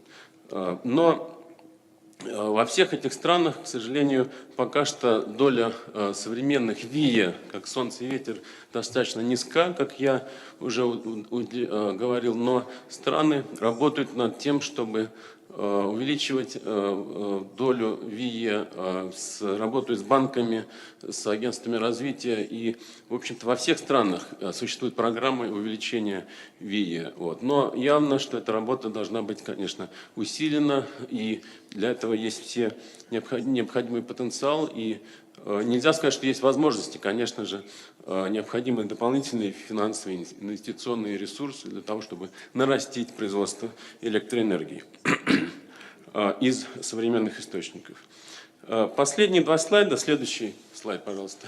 Я бы хотел обратить внимание на то, что ESCAP ООН, ESCAP может предложить для стран СПЕКа для того, чтобы помочь им сформулировать и осуществить свою стратегию энергоперехода. Это тот проект, который ESCAP ООН делает для всего региона ESCAP, для всех стран по созданию дорожных карт по ЦУР-7, SDG7 Roadmaps. Это работа, которую ESCAP ООН делает по поручению стран-членов, которое было сформулировано на Азиатско-Тихоокеанском форуме по энергетике в 2018 году. И она предусматривает индивидуальный подход с учетом всех национальных особенностей стран. И работа очень глубокая с данными стран, с учетом моделирования, с учетом необходимых производства необходимых экономических анализов, работа по сценариям. И на выходе этого алгоритма, который был разработан в ESCAP ООН, мы предлагаем странам набор политических рекомендаций, наиболее применимых технологий для того, чтобы содействовать этим странам в достижении цели устойчивого развития 7. И такая работа уже была сделана для Киргизстана. Сейчас в пайплайне, в наших планах Казахстан и Узбекистан. И мы приглашаем все страны, члены СПЕКа, присоединиться к этому проекту. Мы готовы с вами работать для того, чтобы разработать дорожные карты по ЦУР-7. Следующий слайд, пожалуйста. И последнее, что я хотел сказать в своей презентации. Страны СПЕКа, в частности страны Центральной Азии, обладают огромным, уникальным ресурсом, потенциал которого пока не использован для того, чтобы двигаться в направлении более чистой энергетики, низкоуглеродной энергетики и в перспективе безуглеродной энергетики. Это объединенная система, энергосистема Центральной Азии, которая объединяет все страны в единое кольцо линий электропередач, которые позволяют оперативно диспетчеризировать и перенаправлять энергопотоки в зависимости от сезона, в зависимости от необходимости в энергии в той или иной стране. Эта система является еще, конечно, наследием СССР, и она в настоящий момент работает в ограниченной функциональности, требует значительной модернизации, значительных вложений и коррекций. И сейчас она работает не в полную силу, не со всеми странами, но есть гигантский потенциал, который страны могут задействовать для того, чтобы ускорить введение ВИЭ в свои энергетические системы, для того, чтобы снизить издержки для производства электроэнергии и масса других экономических выгод получить. Поэтому ESCAP ООН также готова оказывать содействие в этой работе. На этом я бы хотел закончить свою презентацию и с удовольствием передаю слово своей коллеге из ЕЭК ООН для прекрасного представления той работы, которая проделана в рамках работы ЕЭК ООН в Женеве. Спасибо большое. Господин Тулинов, огромное спасибо вам за вашу презентацию. Очень удачно у нас начало, как мне кажется. Спасибо, что вы нас немножко заострили наше внимание на ЦУР-7 и вытекающие отсюда последствия. Мы все для себя, естественно, отметили, что доля солнца и ветра в нашем регионе пока остается относительно низкой, но хорошо, что также у нас есть какие-то сдвиги и уже есть предпосылки, что это может развиваться лучше. Мне очень важно, что вы отметили, что есть рекомендации ESCAP. Мы примем это, конечно, во внимание, и наверняка у нас будут еще дополнительные вопросы по этому поводу. Я также отметил для себя, что все-таки потенциал по наращиванию потенциала в регионе существует, и это важно для нас иметь в виду. На этом хотел бы передать слово госпоже мисс Ива Беркич, Ms. Birkic is an energy analyst who has been dedicatedly pursuing her career in energy industry internationally.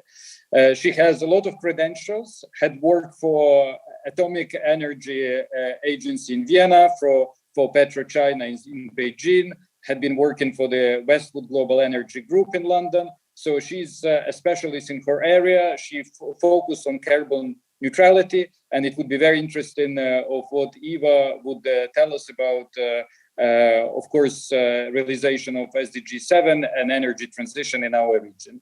Eva, it is with pleasure that I give you the floor. Thank you very much. Thank you for this opportunity, and next couple of minutes I would like to introduce to you all our most recent work at UNEC Sustainable Energy Division. We have been for past year and a half, almost 2 years, implementing our work on how to attain carbon neutrality across UNEC region. And if I can kindly ask to share slides on the screen, because I want to see a QR code and potentially also scan it. We have been developing a carbon neutrality toolkit for our member states, and really the objective of this work is to help policymakers to make informed decisions on how to get to net zero. This work we developed together with our expert community, and together with them we identified those policy and technology options to get to net zero by 2050. If you scan this QR, you will land on an interactive website that really gathers and aggregates all the tools that we developed under this quite extensive work on the carbon neutrality project. And this will show also some snapshot on the next slide. So if we share this next slide, please. We have been developing a number of technology briefs that really looked at the role of different technologies to get to net zero, like hydrogen, carbon capture, use and storage, and nuclear power. Especially the focus was on next generation of nuclear power. So those tools are really developed by energy experts for policymakers, but not only focusing on energy industry. I invite you also from Ministries of Economy to look into those tools. They are written in a simple language for a wider audience. And they really answer a question: what's the role of these technologies to get to net zero?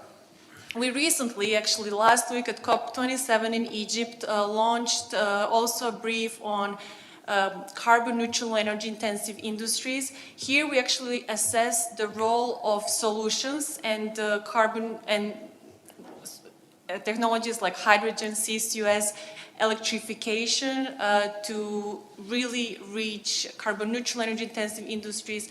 Hard to abate sectors such as production of steel, chemicals, and cement cannot be easily decarbonized. And I really invite you all to look at this brief and check what are really those solutions that we propose in the context of your countries.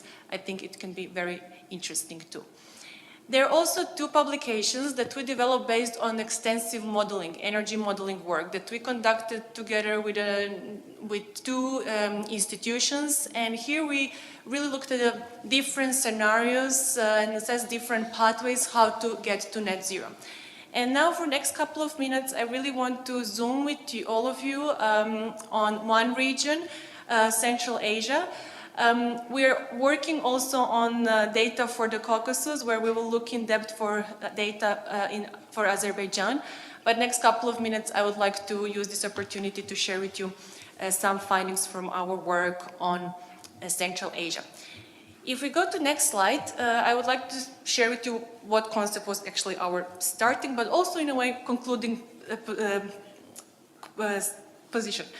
Because first we actually wanted to assess how a future carbon neutral energy system would look like. And the conclusion is that we're talking about an integrated energy system in which all low and zero carbon technologies play a role.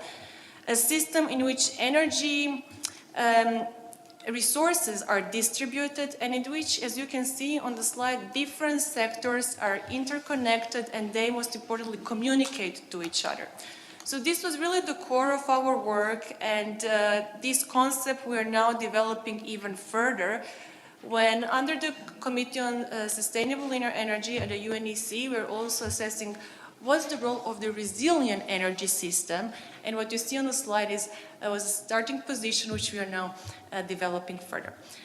Now, if we go to the next slide, we see that there really are achievable pathways for countries and for governments to design and implement carbon neutral, resilient energy systems for the region. Again, it's always important to highlight that really, as you can see, there will be really portfolio of those low and zero carbon technologies that will play a role, that need to be developed and deployed. And we see that there will be a structural really change across the sectors. And I really, for this audience, want to emphasize this, that energy system is like a golden thread across the economy, right? So we here see that it's really on the back of deep electrification and energy efficiencies across all sectors really to get to our destination. Now, next, I would like to zoom in on one specific sector, which is the industry sector, and share with you a comparison of our two scenarios, the reference, the base case, and our so-called carbon neutrality scenario. And as you can see, getting to carbon neutral energy systems, zooming on actually industry sector, the industry sector will need to go through some structural changes.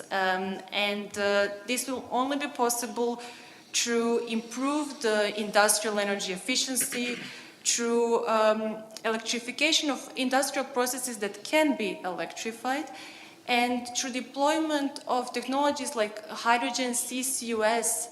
If we go back, because I want to draw attention to the role of hydrogen in decarbonization of industry sector. Because only through CCUS and hydrogen actually some hard-to-abate sectors can be decarbonized. And we had a pleasure to gather some energy experts from the region over the past 2 days during the Almaty Energy Forum, and we really discussed that for production of green steel, for instance, a role of hydrogen in this region can play an important role. Now we can go to the next slide, where I would like to build a little bit on what we have heard from my colleague Sergey from ESCAP. And electrification will play very important, the key role in decarbonization of the energy system in this region. And it will be on the back of the scaled, really increase in renewable energy capacity. This region really has very high potential, and it has to be highlighted again and again. But we discussed, and I'm again bringing to this forum some findings from this morning discussion at the Almaty Energy Forum. It will only be possible through strengthening of the electricity grid. So the current electricity grid is traditional and cannot really absorb and such big or actually such vast input of renewable energy that's expected to meet our goals. So we really need to work together on strengthening the regional grid, and UNEC together with ESCAP is already joining forces. And the next months, and I think it will be focus of our work also for 2023, we really want together work with the experts and policymakers in Central Asia to understand how we can really strengthen improve the energy connectivity across the region and strengthen the grid to really allow this deep decarbonization of the system. Finally, maybe we all ask ourselves, okay, who pays and how much it will actually cost? And this is my last slide, where, oh, no, the one with the pie charts, yes. Thank you. Which actually shows that it doesn't cost much more. Actually, we're talking about adding about 1 billion per annum to reach carbon neutrality in 2030 in Central Asia. So it's about really redistributing investments across the energy sector. And I really want to leave you all with this slide and these numbers. And I also want to invite you to not only visit this website, share these findings, but also engage with us. At UNECE, we will be pivoting on Central Asia, in next months. And this work is actually still under construction, so if you want to be engaged, please find me after this session and I would love to talk to you. So with this, I would like to finish my presentation, and again, thank you so much for this opportunity. Thank you so much, Eva. There is a lot of substance that you packed, like Mr. Tulinov, and of course, thank you for ending the presentation on this estimate. 1 billion at the end of the day is not such a huge amount. Of course, it would require political will, and I hope we will have enough political will also in this room. Thank you very much for introducing the carbon toolkit. Of course, it's important. I scanned and it does work, so I encourage all the participants also follow it. Thank you also for talking about carbon neutrality system. And of course, we understand that without structural changes, it cannot happen anytime soon. I also took note of electricity grid improvement, and I'm very glad that ECE and ESCAP are working to understand how to improve it, because these practical recommendations would be important also for our participants. With that, colleagues, I would like to give the floor to our next presentation. We are honored to have Mr. Orkan Zaynalov, Director, Economic Cooperation Department and the Ministry of Foreign Affairs of Azerbaijan. He has been working in this capacity for the last 2 years. He worked before in various diplomatic positions at the Ministry of Foreign Affairs, and he will speak about energy transition in Azerbaijan, ambitions and reform. Mr. Zaynalov, you have the floor. Thank you. Thank you, Mr. Moderator. Before moving on with the counter presentation, I would like to have a couple of words about about this event. Very interesting discussions today. We would like to thank the organizers, the government of the Republic of the Kazakhstan, and valuable partners from the UN agencies, UNESCAP and the UNEC. Very stimulating discussions. The session is very interesting. Actually, I think that the presentations are very valuable, comprehensive, but the topic is so important and very sort of a critical, particularly for the SPECA region. I think that the first presentation by Mr. Tulinov, a very specific slide, the energy intensity in the SPECA countries, it makes it so obvious that the energy transition is difficult itself, but it's particularly difficult and challenging in this region, where as you look into the energy mix of the SPECA countries, the energy plays an important part in this part of the world. So I would like to ask my colleagues to bring the presentation on the screen.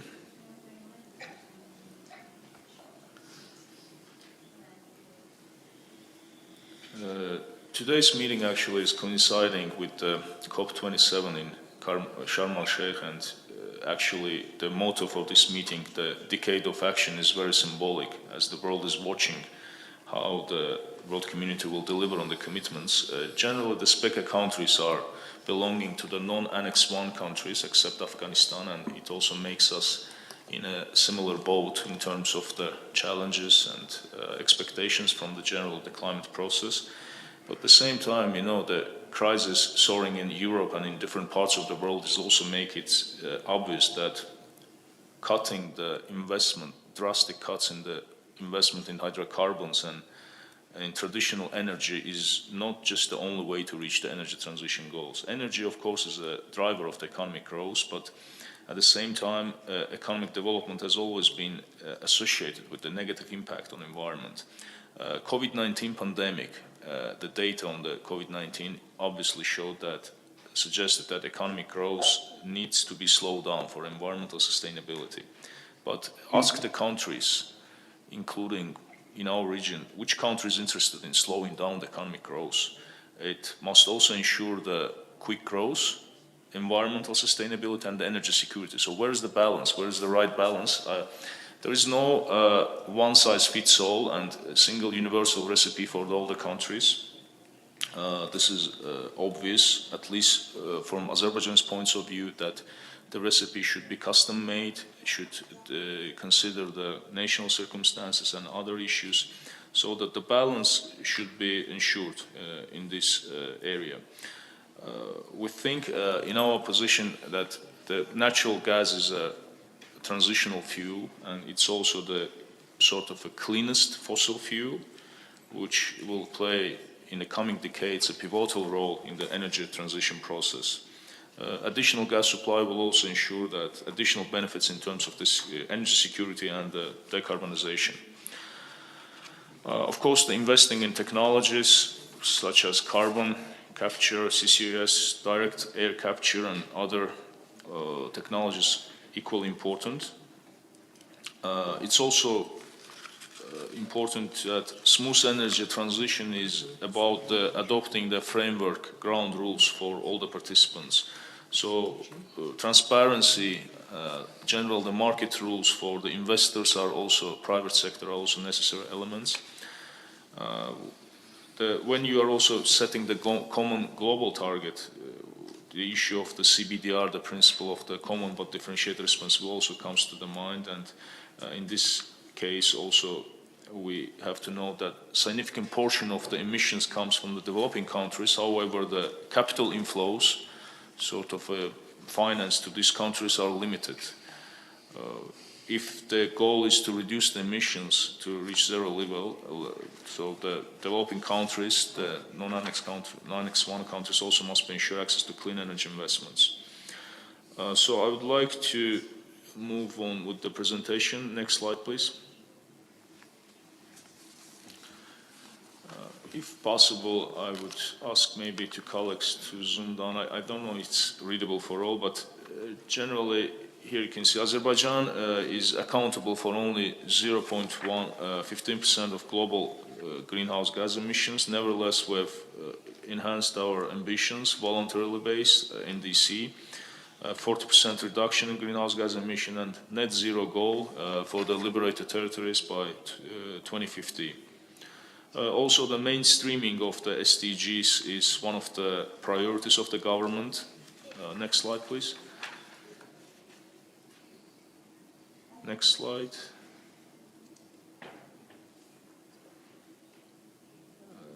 This is the initiatives we've supported during last COP26 in Glasgow. We have also, for information, we have joined all the initiatives during the COP27.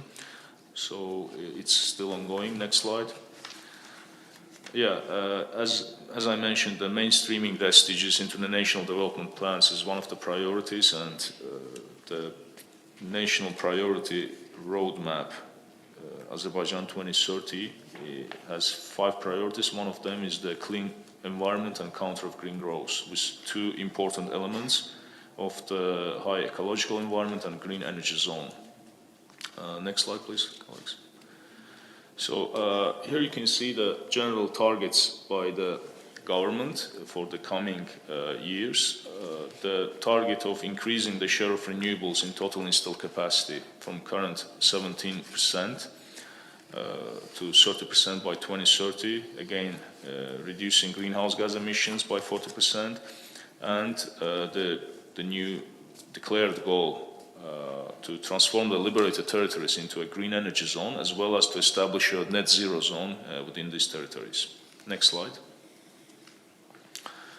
Potential for renewables is very high in Azerbaijan. It's roughly 27,000 megawatt, including wind, solar, bio, and I'm not counting the offshore wind potential, which is huge. I will cover that information. Next slide, please. So the Caspian Sea has a large potential for the wind energy, offshore wind. Together with the World Bank or IFC, we have conducted a study to develop a roadmap for developing the offshore wind energy in Azerbaijan, and the study estimated total potential, technical potential, 157 gigawatt. In terms of the wind speed and its sustainability, it's second in the world, second only to the North Sea. In North Sea, it's around 9.7 meters per second. In the Caspian, it's around roughly 9 meters. We have also identified immediate potential for harnessing those potential, and the roadmap is also implies that the next step is to work with the private sector. Next slide. So the wind energy is a natural way to move forward as a next step to export the green electricity, as well as to start producing the hydrogen, which is also viable, economically viable way to export to Europe through potentially two ways. Right now we are for the export of green electricity. Azerbaijan is conducting the exercise with partners from Georgia, Romania and Hungary, the undersea cable through the Black Sea, Romania, Hungary and through to the Europe. And the second way would be through the Zangezur route from mainland Azerbaijan to the Nakhchivan, Autonomous Republic of Azerbaijan, and from Turkey through Iran or Armenia. Next slide, please.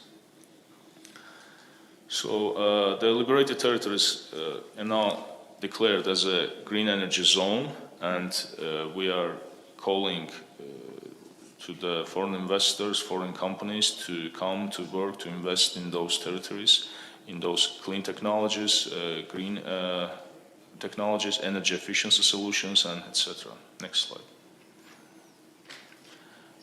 Renewable potential in the liberated territories is also high. There is a solar potential, solar energy potential in the eastern Zangezur economic region.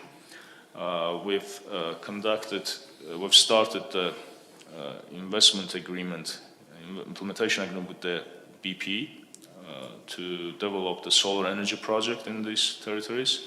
There is also the wind, onshore wind potential in the mountainous part of the Karabakh and the Kalbajar and Lachin regions. And of course, shouldn't forget about the hydro. The 25% of the local water resources are generated in those territories. Next slide. Together with the Japanese TEPSCO, we have conducted the exercise to develop the concept and the master plan for the green energy zone, and both of them has been approved by the government, and now we are at the implementation stage. Next. Of course, that regulator and the legal framework and generally the ground rules for the investor private sector are equally important to establish predictable rules. Next slide. Two important laws have been adopted last year. One on the use of the renewable energy for electricity production, which the first law will imply also the conducting of the energy auctions for the investor private companies, and it will firstly prioritize the solar and wind projects at the first stage.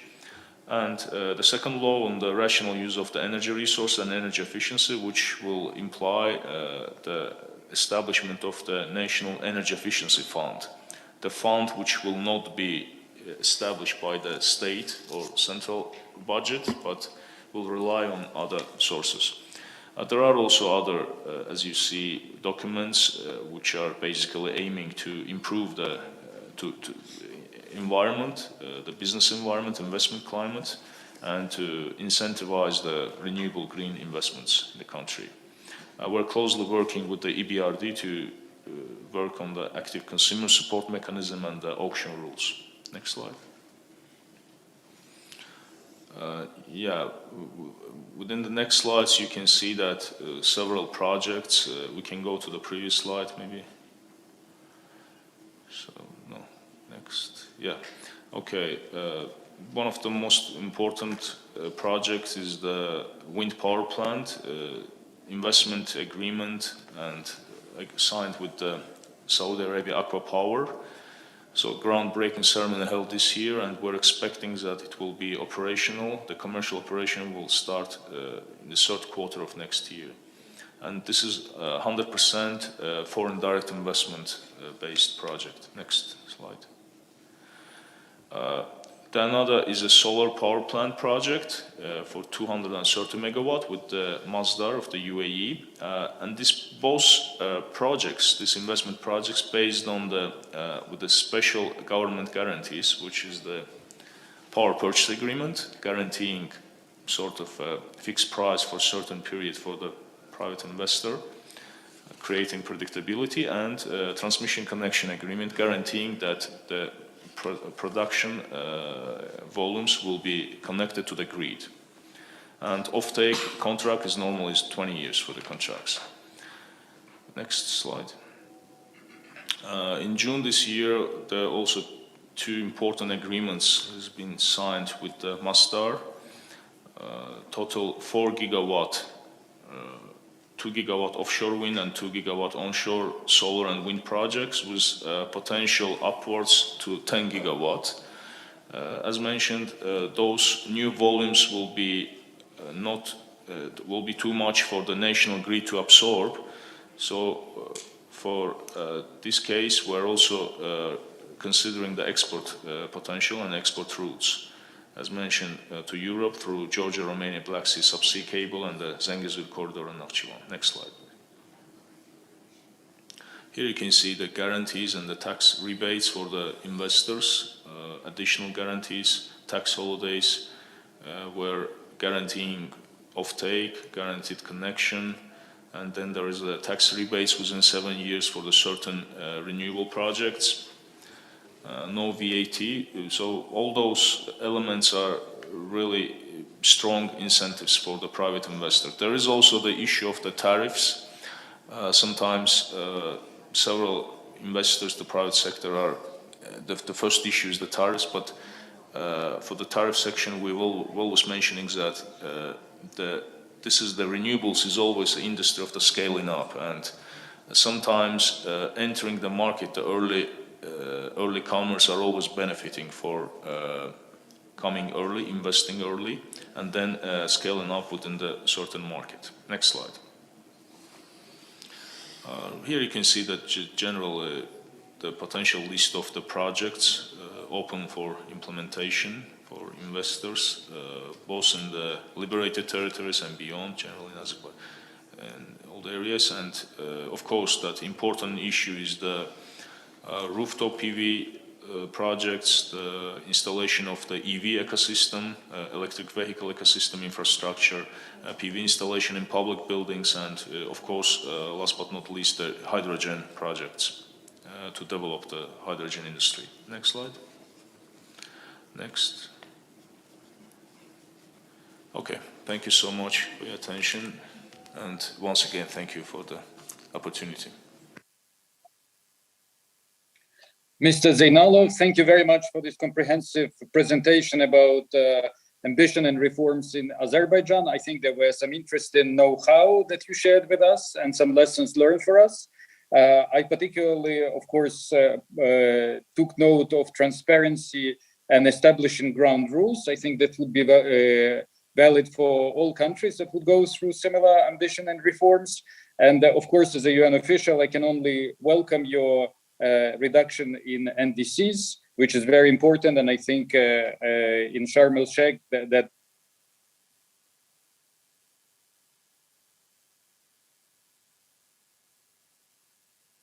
that was very well received to set up for themselves.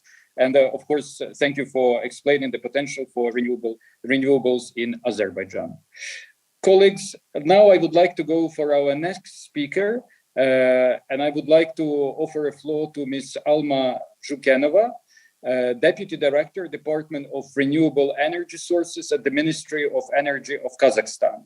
Ms. Zhukenova had been working in the field of renewable energy since 2014 as a wealth of experience. Ms. Zhukenova, you have the floor. Спасибо, господин модератор. Добрый день, уважаемые коллеги. От Министерства энергетики Республики Казахстан я приветствую всех участников конференции. Я думаю, что должна быть моя презентация. Если включат, то спасибо большое за поддержку. Нету, да?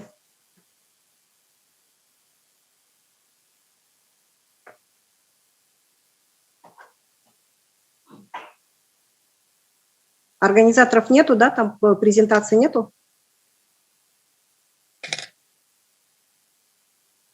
Я направляла. Сейчас, минутку, подключает вроде. Спасибо большое.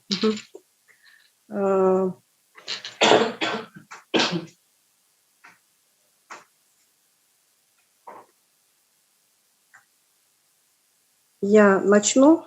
Вообще хотелось бы сказать, что мир един в своем стремлении по предотвращению глобального У нас нет вашей презентации.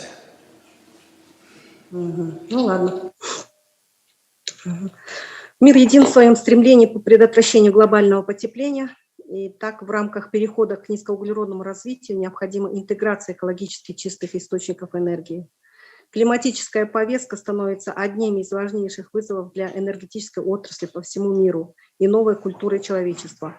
Амбициозные цели по декарбонизации, достижению углеродной нейтральности, ужесточению регламентов и мер по ограничению эмиссий СО2 будут оказывать значительное влияние на топливно-энергетический комплекс многих стран. Как результат, альтернативой становится энергия из возобновляемых источников энергии. Особенно с учетом растущего тренда на снижение стоимости строительства станций ВИА, обеспеченного за счет постоянного развития технологий, растущего спроса со стороны инвесторов. Все это придает значительный импульс развитию возобновляемых источников энергии. И в продолжение презентации господина Тулинова я хотела бы изложить текущую ситуацию в Казахстане. В целях успешного развития ВИА в Казахстане был изучен лучший мировой международный опыт, и с учетом мирового опыта были приняты конкретные целевые индикаторы постепенного развития возобновляемых источников энергии, которые предусматривают достижение к 2025 году долю возобновляемых источников энергии в общем объеме производства 6% к 2025 году и к 2030 году 15%. Это без учета крупных гидроэлектростанций, которые составляют в стране где-то около еще и 8% от общего объема.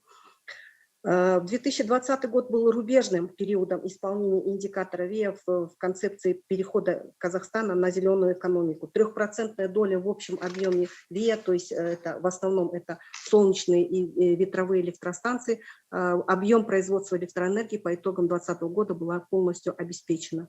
В настоящее время в республике установленная мощность действующих объектов это 2,4 гигаватт станций. 2,4 гигаватт установленная мощность. До 2025 года планируется реализация около 40 проектов мощностью примерно 760 мегаватт. Также мы работаем над крупномасштабными объектами, крупными инвестиционными проектами, по которым сейчас рано говорить, но они сейчас есть и прорабатываются. Однако реализация объекта ВИА зависит от интеграции возобновляемых источников энергии в энергосистему страны, которая основана у нас в стране, в Казахстане, на угольной генерации, которая составляет почти 70%. В этой связи в целях рассредоточения нестабильной генерации и снижения возможного отрицательного воздействия на надежность работы общей энергосистемы, единичная мощность для ветровых электростанций рассматривается в объеме до 200 мегаватт на одну площадку.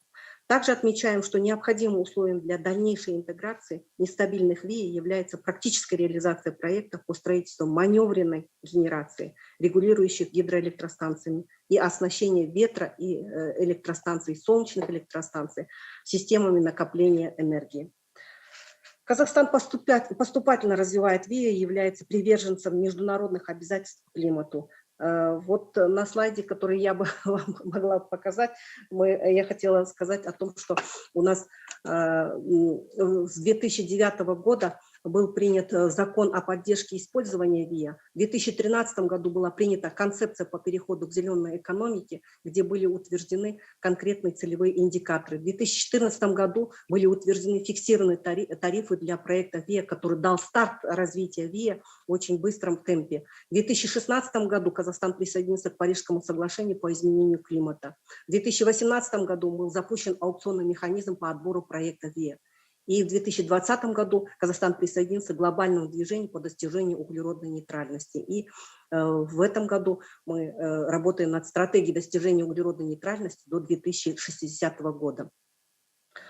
И далее я бы хотела сказать о том, что о потенциале возобновляемых источников энергии, потому что реализация проекта ВИА ведется в соответствии с планом размещения у нас в Казахстане, с планом размещения, с учетом целевых индикаторов, о которых я вот только недавно сказала, максимально допустимых мощностей по зонам единой электроэнергетической системы и с учетом готовности инфраструктуры, потребностей в электроэнергии, а также потенциала электроэнергии. Потенциал электроэнергии, ветровой электроэнергии у нас составляет 920 миллиардов киловатт-час в год, это ветроэнергии.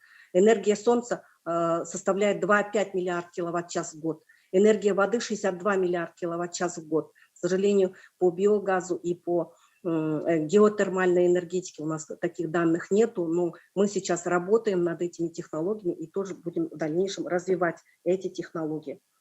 Основной мерой государственной поддержки является гарантированная покупка электроэнергии и оплата по фиксированным ценам и аукционной цене в течение 15 лет в рамках действующих договоров и в течение 20 лет по аукционной цене с 2021 года. То есть если раньше первые по фиксированным тарифам договора были на 15 лет, то сейчас с 2021 года по аукционным ценам этот период составляет 20 лет. Прозрачность процесса отбора проектов через механизм аукционных торгов. Аукционные торги проходят в онлайн-режиме в электронном формате. Следующая мера поддержки – это ежегодная индексация аукционных цен с учетом инфляции и изменения курса валюты. Освобождение от уплаты услуг электросетевых организаций по передаче электроэнергии – это тоже мера поддержки. Приоритетная диспетчеризация электроэнергии, производимой с использованием ВИА. И предоставление, это тоже немалая поддержка, предоставление инвестиционных преференций в соответствии с предпринимательским кодексом. Это преференции, которые касаются налоговых, таможенных вложений и земельные гранты. Вот 3 вида преференций, они предоставляются, если заключится инвестиционный договор. По итогам 2021 года у нас сейчас составляет выработка электроэнергии уже практически 4,5% и 4,5 миллиарда киловатт-часов будет. Принятый в 2018 году аукционный механизм. Вот за последние 4 года была проведена работа по привлечению инвестиций в сектор ВИА путем подписания вот этих вот соглашений и меморандумов с международными финансовыми институциями и организациями. И привлечение инвестиций порядка 240 миллиардов тенге или 613 миллионов долларов США. Этому способствовал вот тот механизм, о котором я сказала, это аукционный механизм, принятый в 2018 году. Аукционные торги 2018-2021 года для проекта ВИА суммарной мощностью 1700 мегаватт были проведены. И около 196 компаний из 12 стран участвовали в этих аукционных торгах. Это Китай, Россия, Турция, Германия, Франция, Болгария, Италия, Нидерланды, Малайзия, Испания, Арабские Эмираты. По итогам аукционных торгов 2018-2021 года контракты подписали около 60 компаний на общую, на 2021 году суммарной мощностью 1201 мегаватт. Максимальное снижение аукционной цены составило 66% для ветровых станций, солнечных станций, извиняюсь, ветровых станций на 30%, гидроэлектростанций 25%. В этом году аукционные торги уже идут, и они сейчас закончатся в декабре, они вот начались в конце ноября. Общая выставленная мощность на аукцион в этом году это 690 мегаватт, приоритет на ветровые станции, половина из них на ветровые станции. Все проекты ВИА в Казахстане реализуются чисто только за счет инвестиционных средств, заемных и собственных инвестиционных средств, без привлечения бюджетных средств. На сегодня в секторе зеленой энергии работают инвесторы из 10 стран мира, а также крупные финансовые организации, такие как Европейский банк развития, Азиатский банк развития, Азиатский банк инфраструктурных инвестиций и Банк развития Республики Казахстан. В зеленый энергосектор в качестве инвесторов пришли крупные нефтяные компании, такие как Eni, Total и Iran, которые уже реализовали проекты в Казахстане и имеют планы по дальнейшему развитию проектов ВИА. Это то, что касается крупных станций, крупных проектов ВИА. У нас есть механизм для маломасштабных ВИА. Мы до сегодняшнего дня, до последнего времени больше внимания уделяли на крупные проекты. На сегодняшний день у нас есть механизм для домохозяйств и малых предпринимателей, использующих ВИА. подключенных к энергосистеме. То есть имеется возможность реализации излишков электроэнергии, вырабатываемых от объемов ВИА в сети общего пользования. Развитие этого механизма стимулирует развитие малого и среднего бизнеса, те, которые строят объекты ВИА, монтажем занимаются, и стимулирует развитие малого и среднего бизнеса, который производит оборудование ВИА. Если до последнего времени у нас было производителей ВИА оборудования практически вообще не было, а сейчас у нас есть производители ВИА, которые производят оборудование ВИА в различных технологиях и ветра, и ветре, и солнца, и гидро, и по геотермальной энергии, то есть теплонасосами. Вот это вот тоже мы, надеемся, будем развивать. Министерством будет продолжена работа по улучшению экологической ситуации в электроэнергетической отрасли с упором на наращивание чистых источников энергии, в первую очередь гидроэнергетики, маневренных мощностей и возобновляемых источников энергии путем проведения аукционных торгов с документацией, развитием маломасштабных ВИА и так далее. Так, дальнейшее развитие возобновляемых источников энергии будет способствовать реализации декарбонизации экономики нашей страны. Спасибо за внимание. Госпожа Жукенова, огромное вам спасибо за ваше выступление. Я сожалею, что не было презентации, но позвольте вас заверить, что было вас очень интересно слушать. Для себя я много тоже чего нового подчеркнул. Большое спасибо, что вы поделились и 3 видами преференций, которые используются в Казахстане, и аукционные торги, что я считаю является инновационным, а также, конечно, вот очень интересные механизмы маломасштабных ВИА. Я также для себя отметил, что все-таки технологическое развитие ВИА у вас продолжается большими темпами. Мне кажется, это всем было интересно. И благодарю вас, что вы также предоставили хронику, как Казахстан к этому всему пришел. Dear colleagues, now I would like to go to our next presentation. Я прошу прощения, небольшое, если можно, замечание, господин модератор. Евразийский банк развития. К сожалению, среди инвесторов не был назван Евразийский банк развития, хотя мы имеем значительное количество проектов и вложений в возобновляемые источники энергии в Казахстане. Спасибо. Спасибо за ваше... Можно добавить? Дмитрий, можно добавить? Я очень даже... Давайте все-таки... Я фокусировала внимание... Когда у нас будет прения, тогда, пожалуйста, мы можем этот вопрос рассмотреть. Нет, я говорила о том, что Европейский банк у нас есть. Хорошо, давайте не будем Европейский банк реконструкции и развития и Евразийский банк развития – это 2 разных банка. Благодарю вас. Now I would like to go for our next presenter, Mr. Cormier, who is Infrastructure Regional Director for Europe and Central Asia at the World Bank. Since July 2021, Mr. Cormier is the regional director, and where he brings over 30 years of experience in infrastructure and sustainable development, including 20 years at the World Bank. He will be speaking, he will have a presentation online, and the presentation, on your screen, and the presentation would be creating the enabling framework for the clean energy transition in Central Asia. Mr. Corbier, thank you very much for being very patient with us. You have the floor.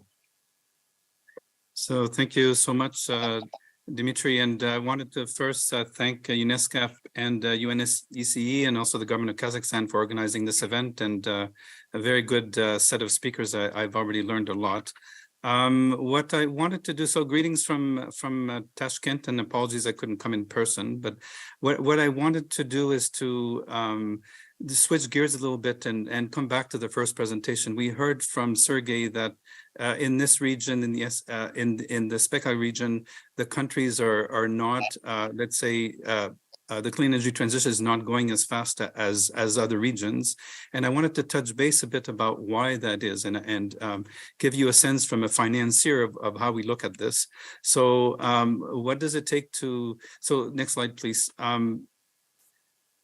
So basically, what I want to cover in this presentation is the baseline, what's happening in the sector right now today, what we think would be a set of domestic reforms that would be needed to accelerate the clean energy transition, And what would be the role of the regional power markets?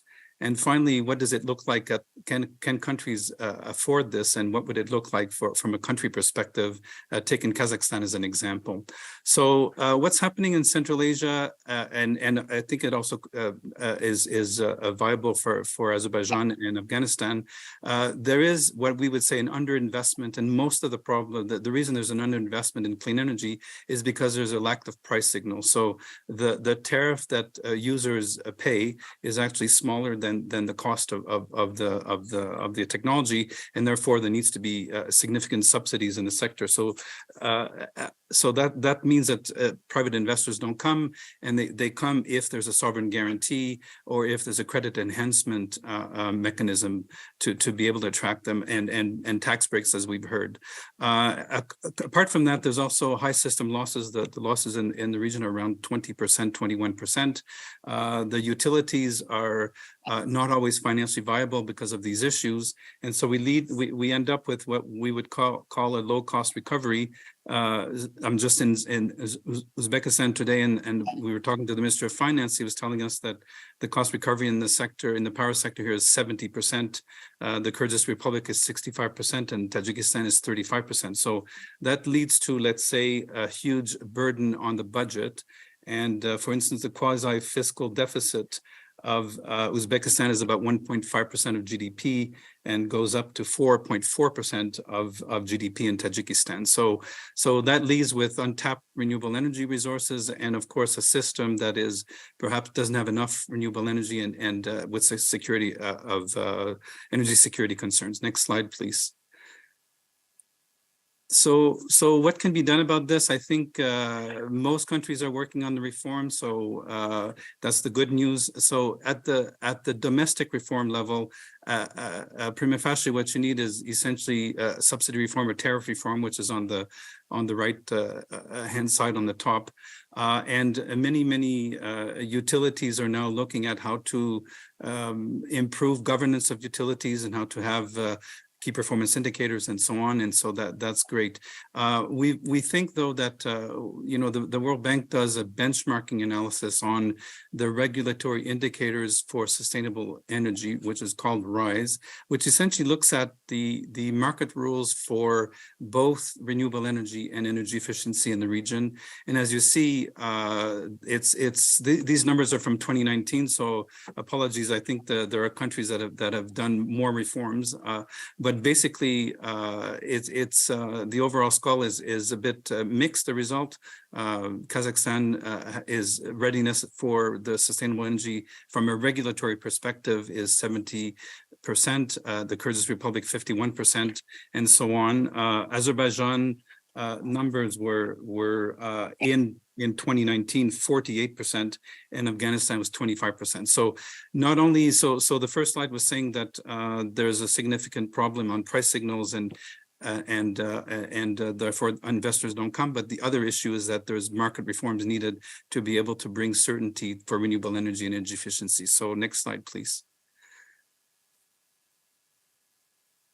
So, but the good news, I think we've heard it already in the presentations, is that this region has sufficient natural resources to actually meet all of the energy demand and more, perhaps even to export. So this region is well endowed in hydropower. Tajikistan and Kyrgyz Republic are both very, very much big powerhouses in hydropower.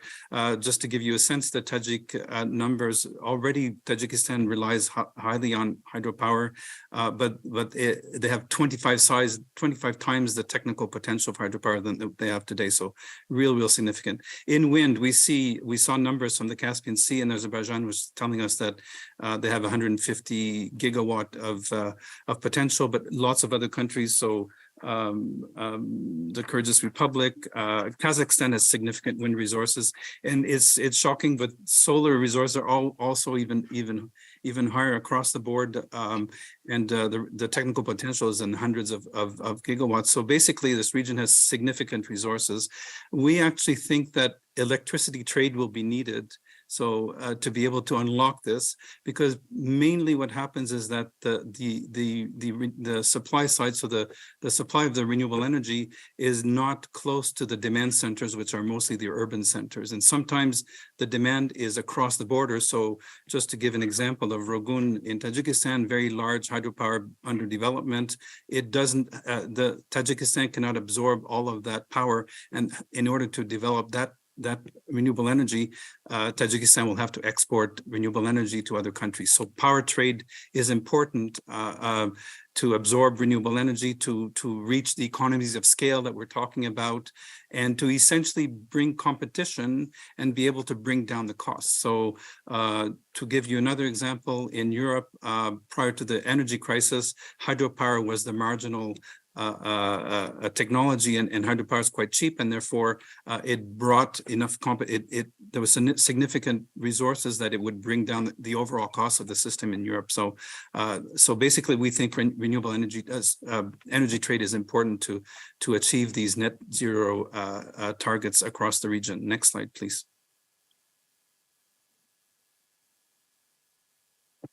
So there are challenges because currently today only 2.5% of the regional demand is traded. And although there are interconnectors coming that were there even during Soviet times, only 40% of the interconnectors are utilized. So very, very little energy trade in the region. And there's no, at the moment, regional planning. And so it's not clear to investors which projects should be the next developed, and several projects are being developed at the same time.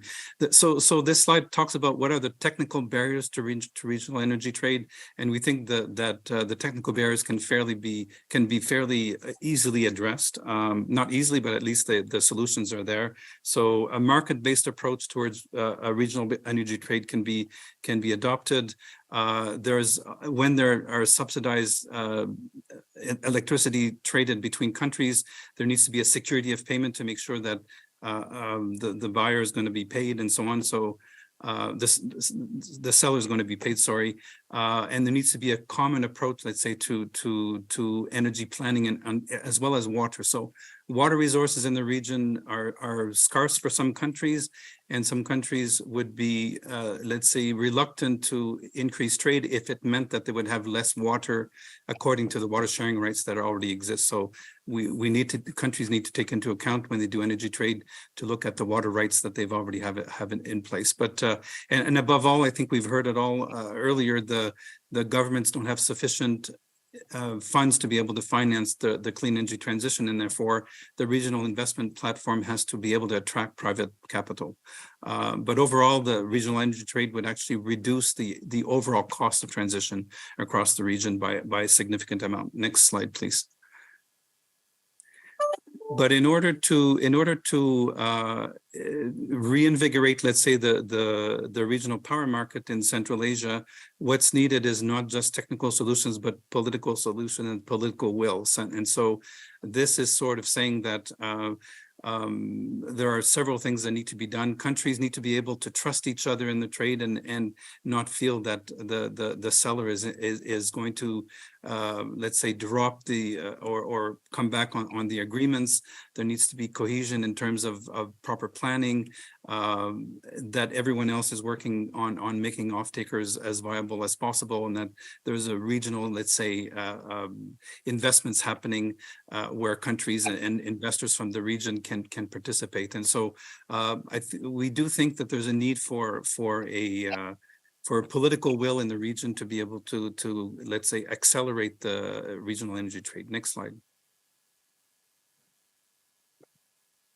So I wanted to come back a bit to the affordability of the clean energy transition, and what does it mean for, let's say, the economic development. So we often talk about the energy sector a bit in a silo, but in reality, the energy sector, as I've heard from other speakers, in reality, the energy sector is the driver of the economy. So Kazakhstan being one example.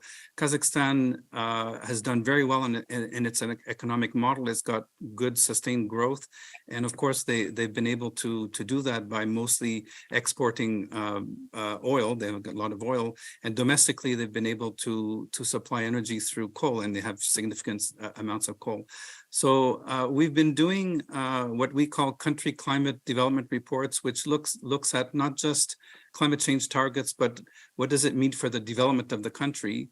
And the one I'm presented to you is the Kazakhstan one. We have 24 that we've done already, and we're planning to do Azerbaijan and Uzbekistan this fiscal year, and eventually probably cover all the countries.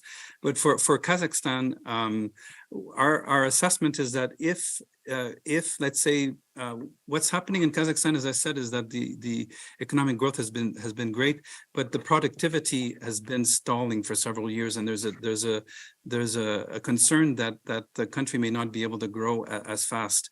And of course, the government is trying to diversify its economy. So, in our assessment, if Kazakhstan does not adopt an energy transition, the GDP would decline by 2 to 2.5%, which is pretty significant.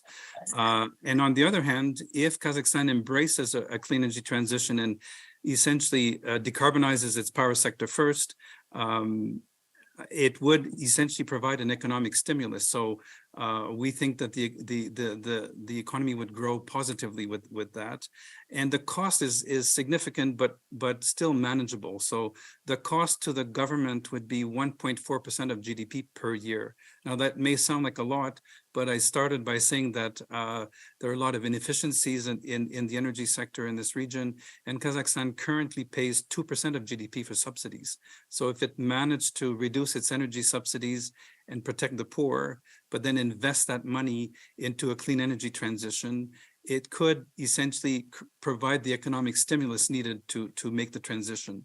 The amount of investments needed from the private sector is about 4.4% of GDP on top of this government spending, but that would create the economic stimulus to give, let's say, a chance for the economy of Kazakhstan to shift from a fossil fuel economy to a market-based diversified economy over time. So the clean energy transition in the short term provides, let's say, the economic stimulus to make that happen. There is a need for, when we do a transition of this kind of economy, there's a need to make sure that we do what we call a just transition. Kazakhstan has a lot of monotowns in the Karaganda region, and so if it phases out coal, the workers, the communities, the workers need to be repurposed, so that retooled, so that they can find other jobs that are paid at great renewable that are paid at great rates, but also the local area has to be thriving and find other sources of economic growth. And so we have a program on just transition where we've done this for Greece, and we're working with South Africa and Poland. And so it's important in this clean energy transition to leave no people behind. So I'll stop here, but many thanks for inviting me and for this great conversation. Thank you. Thank you very much, Mr. Cormier. Thank you for talking about markets and regulatory reforms for the region. And thank you very much for speaking about power trade, and which is important, of course, to bring the cost down of the renewables. We appreciate that you could stay with us. And colleagues, now with great pleasure, let me give the floor to Mr. Parsan, who is the head of Regions, International Renewable Energy Agency. He brings a lot of experience to his role. Prior to working for IRENA, he was a regional advisor at the Green Climate Fund and Deputy Director General for the Renewable Energy and Energy Efficient Partnership. I had the pleasure of seeing him in Turkmenistan when there was oil and gas conference. And I tell you absolutely honestly that his presentation really generated a lot of interest in Turkmenistan. I'm sure it would be very similar now. Mr. Parsan, with pleasure, I give you the floor. Thank you very much, Chair, and thanks for those kind words. Thanks for both the regional commissions for inviting IRENA to share our perspectives. We are in Sharm el Sheikh, and unfortunately, unable to join with you physically today. But in that sense, we are climate neutral in our intervention. We also want to particularly thank the regional office, our friend Nikolai and other colleagues for the continued engagement of IRENA in energy-related issues in the region and beyond. Just an alert that the internet here in Sharm el-Sheikh has been terrible, quite erratic. And if just in case if I drop off, my colleague Alexandra Pradhan, who's joining from Abu Dhabi with a much more reliable connection, will continue. Can we have the next or the first slide, please? So what we want to again start the presentation with a reminder on where we see the energy transition happening. What are the key technology areas? And a key point here is we expect a major defining trend of the energy transition to be electrification. Electrification of transport, electrification of buildings, and electrification of industry. That is the key trend. There will clearly be a role for renewables, more as an option for generating electricity, and we expect that share to be about 90% plus in 2050. What you don't see in this slide is something which we call as enabling technologies. And these are technologies such as energy storage, electricity storage on the supply side and back of the meter in houses and establishments. We expect those technologies to be very critical in ensuring higher shares of variable renewables, solar and wind, which we see from the early presentations, are going to significantly change the energy landscape in this region. I also want to touch on hydrogen. And again, here I've been in a number of events over the past few days. A lot of them, at least half of them, have been on hydrogen and green hydrogen.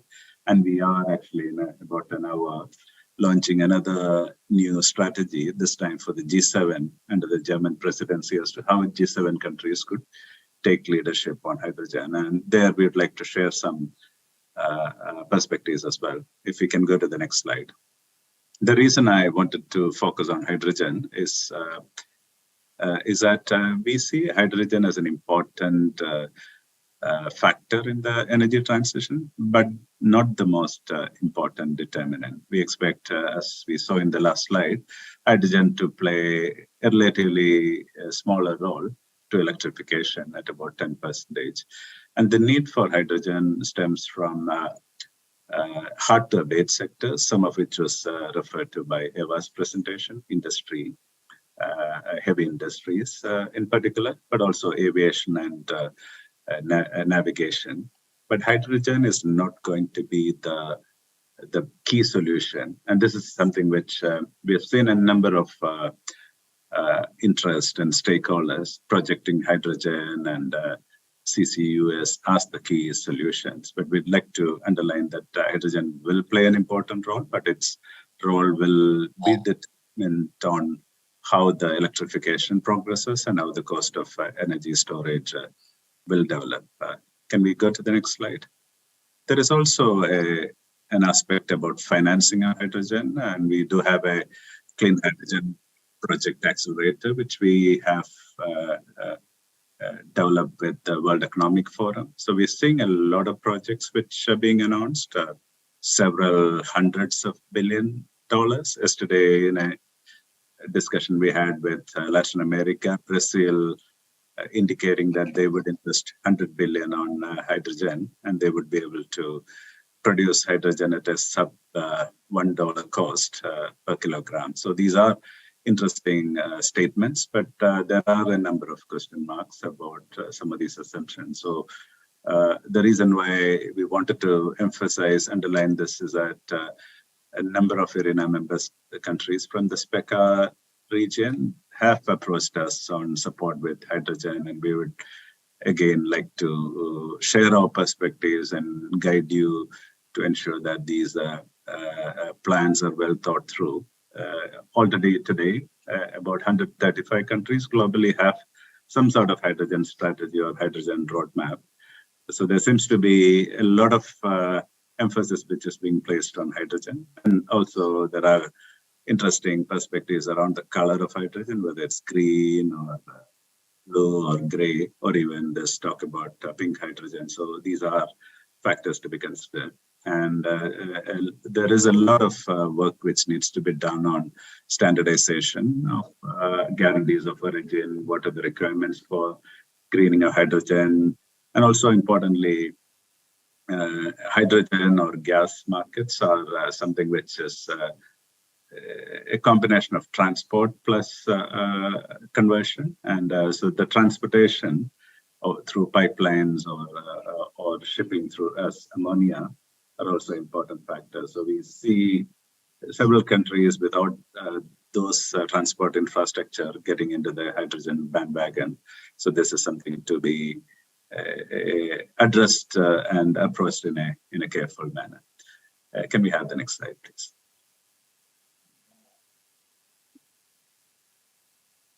So another aspect of this energy transition, which is very less highlighted, is the socioeconomic impact, and particularly on jobs. We see that increasingly central banks are focusing on job creation alongside management of inflationary pressures. And here the good news is that when this energy transition will happen in the SPECA countries and other regions, we have an opportunity to create a lot more jobs per dollar of investment or for each megawatt of investment.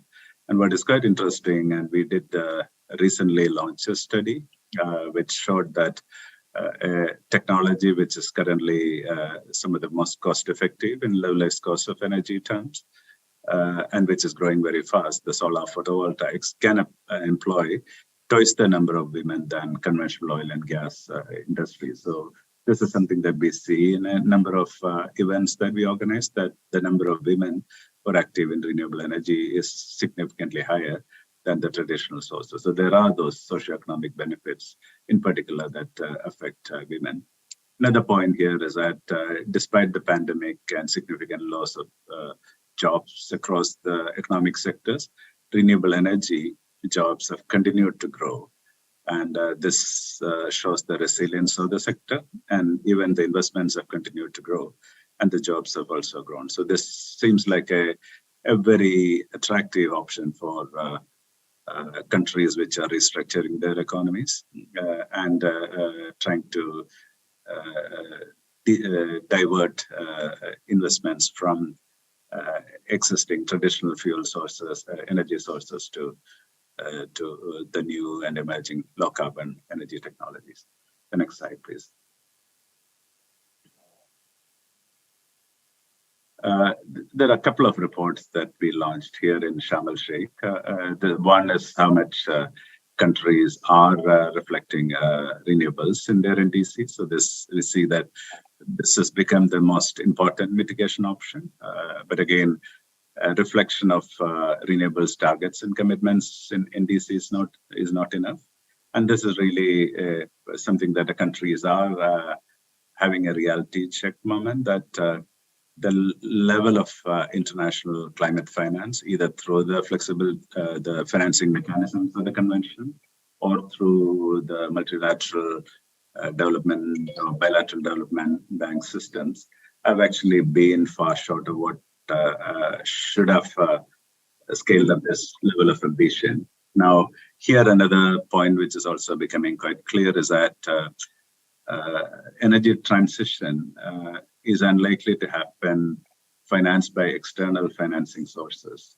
So we expect a lot of the finance to be coming from local sources, including local households, which may, for example, invest in electric mobility, etc. A lot of countries seem to be waiting for external financing of their energy transition. So this is also something which needs some consideration, and perhaps there are ways in which governments can incentivize some change in behavior and investment patterns within countries with enterprises and households, which could also accelerate the energy transition here. Next slide, please. We have, as a relatively small agency, have continued to work with our member states, including in the SPECA countries, on supporting countries with our analytical tools or platforms to see what more could be done, how the ambition could be enhanced in renewable energy and reflected in their NDCs. And increasingly, as is the theme of the COP here in Sharm el-Sheikh, there is an emphasis on implementation. And so this work will continue, and we hope to do more with countries in the region where your renewable energy ambitions and plans could be reflected in the NDCs. Now, finally, the question about finance. And so here, IRENA did launch last week Energy Transition Accelerated Financing Platform, which will offer up to $1 billion of financing to support renewable energy and energy transition ambition, which have been reflected in the NDCs of our member states. And this is something we do hope that we can work with member states in this region to facilitate.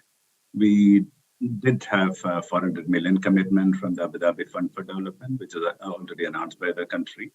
And we now have 300 million commitment from the Asian Infrastructure Investment Infrastructure Bank, AIB. We also have a 200 million commitment from Master, which is a future energy company based in Abu Dhabi, active in this region as well. And we're expecting to close this 1 billion in January with the final partner of Inter-American Development Bank coming in. We also have a partner here called Swiss Re, which will provide risk mitigation mechanisms, particularly to mitigate the political risk associated with some of these investments. So there is a financing mechanism where we will play a role of a facilitator, which could offer some finance. But again, the point that I made a few minutes earlier is energy transition will not be financed by external financing sources. And this is something to be kept in mind. And a final point is also that energy transition will also require financing for some non-bankable aspects.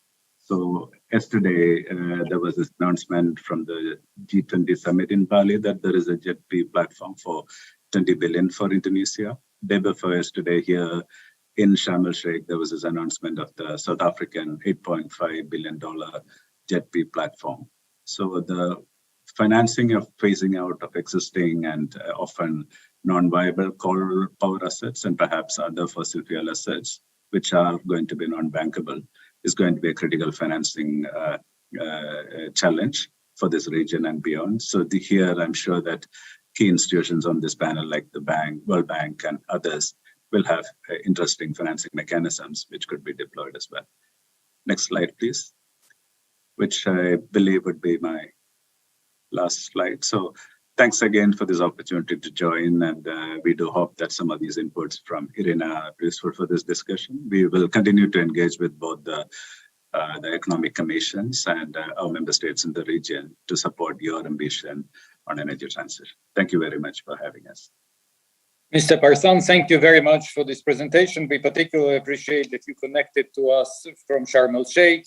Luckily, the connection was stable, so we benefited from your presentation. Thank you very much for many interesting things that you told us. Of course, I think it echoes what Mr. Cormier was talking about electrification importance for renewable. But thank you very much for particularly focusing on green hydrogen and the need to move it from niche to mainstream by 2030. You explained very well, and I think there is now a lot of interesting ideas in the room about this. I also very grateful to you for bringing gender dimension to this.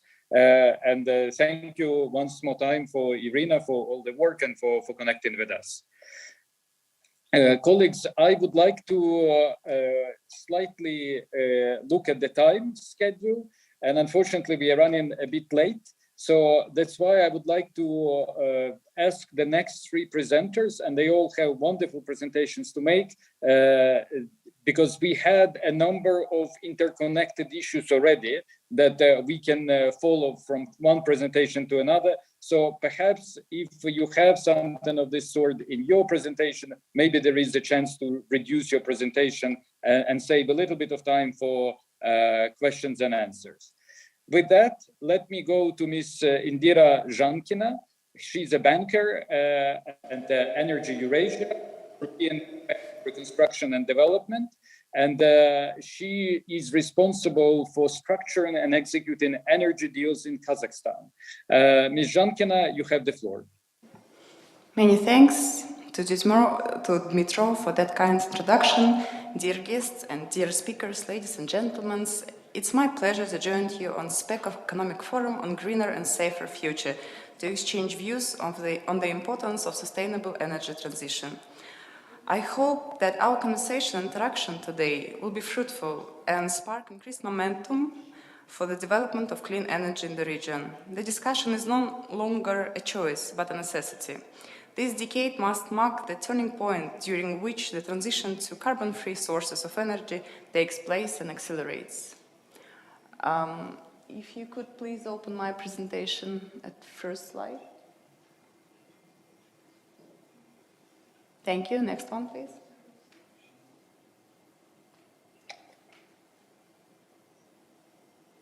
Okay, thanks.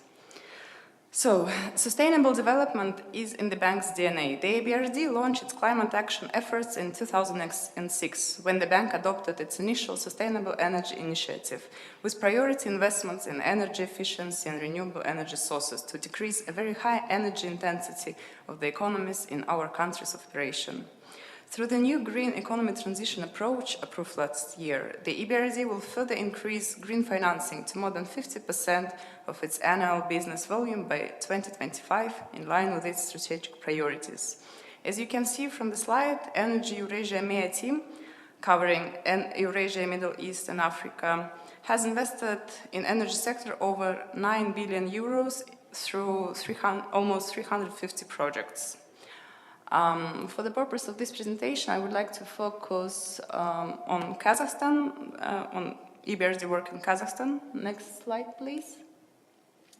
Thank you. That might look small if you could zoom in. So, the BRD was present at the very beginning of the renewable sector in Kazakhstan and is now contributing to the sector's development through policy dialogue, donor-funded technical cooperation projects and direct investments. Since 2015, the bank has invested in excess of $500 million to support almost 800 megawatts of renewable energy capacity through 14 projects in Kazakhstan, which represents about 40% of country's renewable energy capacity. Most of these projects were financed under Kazakhstan Renewable Framework 1 and 2, co-financed by international climate funds, which were developed to facilitate changes in country's power generation. Next slide, please. On this slide, you can see our 14 projects and on the map where are those located.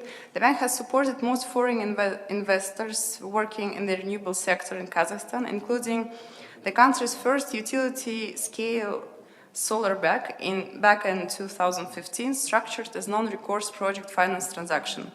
Renewable sector sponsors are geographically diversified, including United Green from UK, Total Arena and Urba Solar from France, Reason Energy, Universal Energy, China Power from China, as well as Goldberg Solar from Germany. Another good recent example is a syndicated $95 million deals to build Janatas 100 megawatt wind farm in southern of Kazakhstan. Next slide, please. The EBRD has involved in Kazakhstan renewable energy market since 2008, prioritizing renewable energy projects and associated technical cooperation activities focused on regulatory support. You can see from the slide development of renewable energy legislation in Kazakhstan and associated policy dialogue activities from EBRD's side. One of the latest joint work with Ministry of Energy was on the implementation of site-specific wind auctions for 2 utility-scale wind power projects expected to be held by end of this November, 28th and 29th. 100 megawatt capacity in Zhezkazgan and 50 megawatt in Arkalik. As Alma Zhukenova from Ministry of Energy said, this initiative builds on the positive results of the existing auction scheme that Kazakhstan successfully introduced in 2018. We hope These site-specific auctions will set a benchmark for future renewable energy auctions to become even more competitive and transparent. In conclusion, we view Kazakhstan and other SPECA countries as having significant renewable energy potential and see strong foundations for investment and development in this sector. We at the EBRD, a financier and investor in renewables in this region, and stands ready to provide finance and policy support for both government and private sector for creating the enabling regulatory framework and investing in the projects needed to realize sustainable energy transition. Thank you. Thank you. Thank you very much for this very succinct presentation, which we appreciated. Thank you very much for explaining EBRD involvement in financing of renewable energy projects in Kazakhstan. I think it was very helpful for all of us to know how successfully it was implemented. And with this, let me go to the next presenter. It's Mr. Arman Akhunbayev. He is the head of the Center for Industry Analysis. His interest includes water resources, energy, transport, infrastructure, and others. And I'm sure we will hear a very interesting presentation about regulation of water and energy complex of Central Asia. Mr. Akhunbayev, you have the floor. Уважаемые коллеги, здравствуйте. Моя презентация будет на русском языке. Я представляю Евразийский банк развития, и, как мы уже отметили, мы действительно принимаем активное участие в энергетическом переходе в Центральной Азии. У банка значительное количество проектов, реализованных в этом направлении в наших странах, в Казахстане, на рассмотрении в Кыргызстане. И если мы будем принимать во внимание также Евразийский фонд стабилизации и развития, то мы принимаем активное участие в реализации крупных проектов в ГЭС и в Таджикистане, и Кыргызстане. Но хотелось бы привлечь внимание аудитории немножко к другому аспекту энергетического перехода. Следующий слайд, пожалуйста. В банке мы рассматриваем энергетический сектор непосредственно в бассейне Аральского моря, к которому относятся Узбекистан, Таджикистан, Кыргызстан, Туркменистан и Южный Казахстан, и в котором проживает практически 81% населения региона. Мы рассматриваем его как единое целое вместе с водным сектором. В бассейне Аральского моря мы прекрасно знаем, что это закрытая водная система, и функционирование энергетического сектора было всегда в зависимости непосредственно от функционирования водного сектора. Так было в течение длительного периода. Связь была достаточно простой. Просто чтобы напомнить ту прекрасную схему, которая была нам продемонстрирована в самом начале в презентации Сергея Тулинова, все энергосистемы были объединены в одну через объединенную энергетическую систему. ГЭС, который также мы видели, Кыргызстана, Таджикистана, функционировали в режиме ирригационном, то есть они выступали в роли накопителя воды для ирригационных нужд других стран. И в Кыргызстане и Таджикистане в этот период, когда они накапливали воду, они получали энергию через эту объединенную систему от других стран региона. В течение длительного периода так функционировала система, но с распадом СССР эта система потеряла функциональность. Все страны приняли стратегии на достижение энергетической независимости, наращивали энергетические мощности и так далее. И в конечном итоге перетоки электроэнергии между странами упали практически 8 раз за весь этот период независимости за 30 лет. И как и в водном, так и в энергетическом секторе образовались значительные экономические издержки. И мы в банке рассматриваем эту ситуацию так, что взаимосвязь между водой и энергией никуда не денется, она остается, и она будет в течение длительного периода, долгосрочной перспективы, всегда сохраняться. То есть те цели устойчивого развития, про которые мы говорили, 7, связанные с чистой энергией, они непосредственно связаны с достижением целей по ЦУРу номер 6, связанные с обеспечением и наличием водных ресурсов. То есть банки в течение длительного периода мы проводим аналитику именно по водно-энергетическому сектору. Следующий слайд, пожалуйста. И в перспективе, как мы сказали, эта связь сохранится, но ожидания долгосрочные относительно того, как будет изменяться состояние водных ресурсов. И на карте мы видим непосредственно на нашем графике другую ЦУР, да, связанную со стрессом на водные ресурсы, с нагрузкой на водные ресурсы. Мы видим, ситуация будет ухудшаться.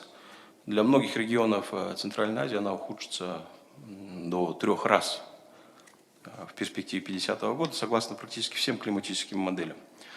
И это ухудшение будет связано не только с климатическими изменениями, но и, конечно же, с демографическим ростом, с процессом урбанизации, с развитием промышленности, сельскохозяйства и так далее. Казалось бы, в этих условиях, можно следующий слайд, пожалуйста, эффективность использования воды должна быть на высоком уровне, но этого пока не происходит. По данным, мы видим следующий ЦУР. Показатель эффективности водопользования в регионе находится на критически низком уровне. В среднем для региона $2,5 и относительно $19 в среднем по миру. Для некоторых из стран этот уровень находится практически на самых низких уровнях относительно других стран мира. Следующий слайд, пожалуйста. Основными причинами низкой эффективности водопользования и высоких экономических издержек мы считаем является недостаток сотрудничества в сфере управления водных энергетических ресурсов в регионе и, естественно, недостаток инвестиций в сектор. За последние 30 лет в регионе сформировался специфичный такой формат трансграничного сотрудничества, который, по большому счету, не устраивает ни одну из сторон. Он тормозит инвестиции, сковывает экономическое развитие и даже оказывает негативное воздействие на экологию в бассейнах рек Сырдарья и Амударья. Проведя всестороннюю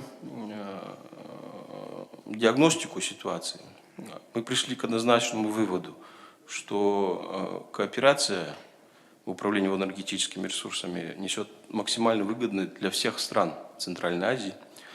Более того, мы уверены, что связь между водой и энергетикой она более сложна.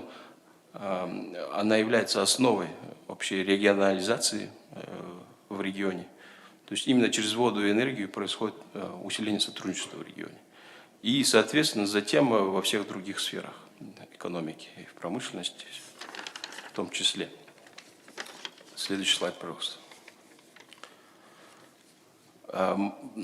Проанализировав текущую ситуацию, которая складывается на сегодня, мы пришли к выводу, что в регионе открывается все-таки окно возможностей для переформатирования архитектуры межгосударственных отношений в водопользовании и энергетике. На слайде отмечены основные направления, почему мы так думаем. Один из основных – это то, что мы наблюдаем готовность к многостороннему сотрудничеству между странами региона. Можно вернуться здесь, этот слайд пробежим. Да. Готовность к многостороннему сотрудничеству между странами. В том числе в энергетике происходит много многосторонних встреч на данный момент между Казахстаном, Кыргызстаном, между Узбекистаном, Таджикистаном, в том числе по реализации совместных крупных проектов в этих странах. Ситуация значительно улучшилась с политической точки зрения, и страны готовы. И следующий слайд показывал, что есть политическая поддержка от глав государств. Во-вторых, издержки, про которые я уже сказал, они продолжают расти, они увеличиваются, они тоже никуда не денутся, и они будут продолжать давить на развитие экономики. В-третьих, та же климатическая повестка, про которую тоже уже сказали, ситуация будет только ухудшаться, и отсюда она подчеркивает всю необходимость и важность скорейшего решения вопроса. Ну и четвертый пункт, который мы еще не озвучили, это то, что наш анализ показал, что в регионе, в принципе, много инициатив международных реализуется именно в водном секторе и в энергетическом секторе. Но зачастую эти инициативы, они не связаны друг с другом. Каждая из сторон реализует свою собственную инициативу, зачастую в двустороннем формате с государством, в котором реализуется эта инициатива. Но если объединить все усилия, то можно было бы решать куда больше задач, сэкономить на инвестициях и так далее, и так далее. То есть совокупность факторов нам указывает на то, что в принципе есть окно возможностей, и надо воспользоваться этой возможностью. Следующий слайд, пожалуйста. Следующий. Еще следующий слайд. В этой связи, продолжая, может быть, сказать, традицию в банке, потому что с 2006-2007 года банк реализует множество исследований по водно-энергетическому комплексу Центральной Азии, продолжает традицию и так как мы уверены, что именно в этом залог развития региона и достижения одновременно многих целей устойчивого развития, мы реализовали доклад, подготовили доклад регулированию водно-энергетического комплекса Центральной Азии. К сожалению, на данный момент он еще не опубликован, будет опубликован в декабре, но некоторые моменты хотелось бы, конечно же, озвучить. Доклад, при подготовке доклада был проанализирован полностью, абсолютно опыт эволюции различных форм регулирования в регионе, начиная с советских времен и до наших дней. Был скрупулезно проанализирован международный опыт, максимально практически всех различных бассейнов, и выбраны лучшие практики, которые, в частности, по финансированию крупных гидротехнических сооружений в регионе. И на этой основе были приготовлен набор, можно сказать, институциональных рекомендаций из количества из 5 таких крупных блоков, которые отвечают максимально интересам всех одновременно, всех государств и регионов. Следующий слайд, пожалуйста. Во-первых, мы считаем, что в регионе желательно проводить конструктивную и открытую дискуссию относительно ключевых принципов регулирования водно-энергетического комплекса Центральной Азии. В докладе мы представляем наш вариант такой системы, состоящей из 6 ключевых принципов. Во-вторых, поиск регуляторных решений целесообразно базировать на уже существующих институтах, которые имеют достаточную правовую базу и необходимый статус для реализации реформ. И в этой связи мы активно поддерживаем текущий процесс реформирования Международного фонда спасения Арала, который мы наблюдаем. От нас в новой архитектуре мы хотели бы увидеть, может быть, возможно, механизм координации решений по управлению водных ресурсов и энергоперетоков. И, конечно, хотелось бы увидеть дополнительно, мы предлагаем, как это можно сделать, систематизацию взаимоотношений Международного фонда спасения Арала с финансовыми операторами непосредственно для реализации необходимых проектов, как в энергетике, так и в сфере водопользования. В-третьих, экономически целесообразно, и мы считаем, что регион, наверное, уже созрел, рассмотреть возможность создания международного водно-энергетического консорциума Центральной Азии. Эта идея была озвучена непосредственно Касым Жомарт Тохаевым. И, насколько мы понимаем, она обсуждается в рабочем порядке в госорганах. Со своей стороны мы также изучили непосредственно вопрос насчет возможностей и тоже предлагаем определенные решения в нашем докладе.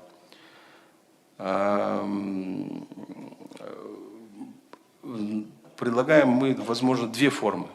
В форме непосредственно международной организации, и второй вариант более упрощенный, который может быть более ближе для непосредственно финансовых институтов, более упрощенной форме создания проектных консорциумов, так называемых, которые позволили бы, которые надо было бы создавать непосредственно под каждый инвестиционный проект. И мы предлагаем, возможно, обкатать такую схему непосредственно с другими тоже партнерами финансовыми по крупным энергетическим объектам в регионе. Опыт, которым проанализировали международный, в частности бассейна реки Сенегал, свидетельствует о том, что это очень возможно, это эффективно, и многие проекты были реализованы, они до сих пор функционируют, и консорциум неплохо с ними справляется и решает большие вопросы одновременно в нескольких отраслях. В-четвертых, в докладе предложены прикладные формы участия финансовых операторов возможных, в том числе Еврейского банка развития, в деятельности такого консорциума. Роль финансовых операторов, она многогранна, от предоставления сложных, долгосрочных, синдицированных кредитов на инвестиционный проект, для инвестиционных проектов, до расчетно-платежных услуг и технического содействия. Ну и в-пятых, как одной из идей мы предлагали и предлагаем, возможно, рассмотреть возможность создания международного исследовательского центра водно-энергетического комплекса Центральной Азии, который бы, может, сфокусировал бы свою деятельность на проведении сложных межгосударственных и межотраслевых научно-исследовательских работ. Ну и предлагаем также, и готовы тоже рассмотреть такую возможность, направлять больше ресурсов на реализацию именно таких исследований. Все эти предложения, которые мы озвучиваем, они обсуждались со всеми госорганами большинства стран Центральной Азии, задействованных в процесс. Мы обсуждали как в рабочем порядке, так и в формате экспертного клуба Еврейского банка развития. У нас есть закрытая дискуссионная площадка, на которой мы обсуждаем с госорганами важные аспекты, различные важные аспекты. В принципе, других слайдов нет. Уточню, может быть, только то, что мы верим в то, что это сотрудничество возможно, и что оно принесет значительные, возможно, экономии с точки зрения инвестиций, капиталовложений, потому что наши расчеты показывают, в частности, в энергетическом секторе, что если мы будем реализовывать сообща различные проекты, то потребность в водогенерирующих мощностей значительно снизится в регионе за счет увеличения перетоков между странами, за счет восстановления возможного функционирования более полноценного объединенной энергетической системы. Эту экономию мы насчитали в порядке 11 миллиардов долларов. И эти капиталовложения могли быть направлены, к примеру, на реализацию проектов в водных ресурсах. С нашей стороны банк на период 2022-2026 год в стратегии выделил водно-энергетический комплекс Центральной Азии как один из ключевых приоритетов, из 3 ключевых приоритетов. В общей сложности на эти 3 ключевых приоритета в течение ближайших 5 лет планируется инвестировать порядка $1 200 миллионов долларов США. Уверены, что если мы все-таки сможем наладить сотрудничество, от этого выиграют не только, выиграют абсолютно все страны, будет обеспечена энергетическая безопасность в регионе, будет обеспечена продовольственная безопасность в регионе и, естественно, будет обеспечена водная безопасность в регионе, что поможет нам достичь все ключевые непосредственно цели устойчивого развития. Спасибо. Господин Ахунбаев, огромное вам спасибо за эту презентацию. Было много очень интересных предложений, что вы озвучили. Я для себя, конечно, тоже все пометил. Спасибо, что вы упомянули ЦУР-6. Мне кажется, это очень важно, потому что, конечно, как вы упоминали, она связана с ЦУР-7. Я был очень признателен за ваши реалистичные оценки того, где мы находимся в регионе, ну и, конечно же, то, как вы предлагаете это решить. Большое спасибо еще раз. Colleagues, I now would like to go to our last presenter of the session, to Mr. Jürgen Heinshorst. He's a director for cooperation with Eastern Europe, Central Asia, Africa, and Middle East at the Federal Ministry for the Environment, Nature Conservation, Nuclear Safety, and Consumer Protection of Germany. At the Economic Commission for Europe, he's the chairman of the Committee for Sustainable Energy and had been since 2017. Thank you very much for patiently waiting for your turn. We are very much looking forward to your presentation. Mr. Kanehorst, you have the floor. Thank you very much, Chair. I'm well aware that it's not a rewarding task to be the last speaker after such an information-rich day. So I will try at least to focus on two aspects which maybe could be highlighted even a little bit more. The first are the framework conditions, the context in which we are working, and secondly, to give you a little bit more information about the activities of the UNECE and especially the committee, how we can support, and this is the main purpose of the UNECE, the member states here in the region, with our activities. Next slide, please. I would like to start with the context and why the energy systems in Central Asia are facing multiple challenges. So there were a lot of presentations. I don't have to repeat this. So we are discussing about the consequences of climate change for the region for more than a decade here. So we are well aware that the temperature increase will be far beyond the average worldwide. We just have seen in the presentation about the water resources of the region and that it has become more and more pressing. This is something we have to take into account. We have heard about the need to improve the connectivity of the energy systems here. Therefore, I don't talk about this aspect. An important aspect, and then to come to the key point, and are the consequences of the worldwide crisis due to the war in Ukraine. So this has a direct effect of the increase of the energy price. So some countries, and there were for those exporting energies, especially fossil energies, even some enthusiastic reports also here on the energy day, that while, of course, due to the increased prices, there are additional opportunities. The big question mark is only how long this will take.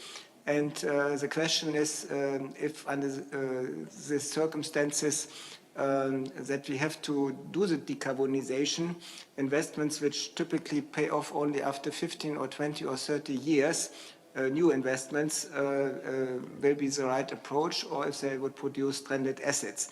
It's definitely true that already developed resources play an important role now, and maybe that they can also contribute for those countries being endowed with these fossil fuels. They have a chance to take these extra profits due to the global situation, might make it easier to do the transition. And I think this is a point when we go from macro to country-related considerations and discussions, we should take into account. But there's a second aspect that is not only due to the war in Ukraine, it's also due to the other worldwide crisis, the increase in the capital costs, the rising interest rates. And this has especially a very important role if you compare investments in the different energies. To give one example, if, for example, a gas turbine or renewable energies is around about $1,000 per kilowatt for a new nuclear power plant, you have to calculate 6,000 to 7,000 per kilowatt. And if the interest rates are rising, or what was already the case in some countries from 1% to 4%, and here in the region it's maybe even more, and an additional problem with the access to capital, and the international developments and consideration, then this is a huge barrier for new investments. And I think when we become concrete how to do the transition, we should not only take this into consideration, but also via the work of our organizations here together with you. What does it mean for investment planning? And in this wider context, then the aging infrastructure is also important. So we have seen this in many countries. That they have enormous capital engineers which achieve that these power plants can run not only 40 years but 70 years. But there will be a point in time where this will not work any longer. And the question is, if in such a situation with uncertainty and very high capital costs, what might be the appropriate point in time to do the respective investments? So this is all closely related to the financing issue, which was already addressed.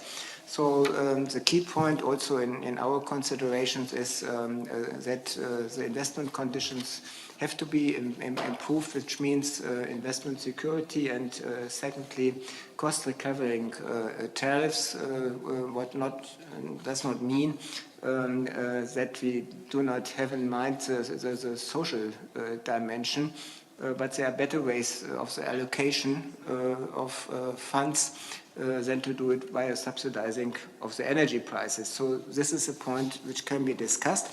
And then next slide, I will come to the second point, how the committee contributes to the work in the respective areas.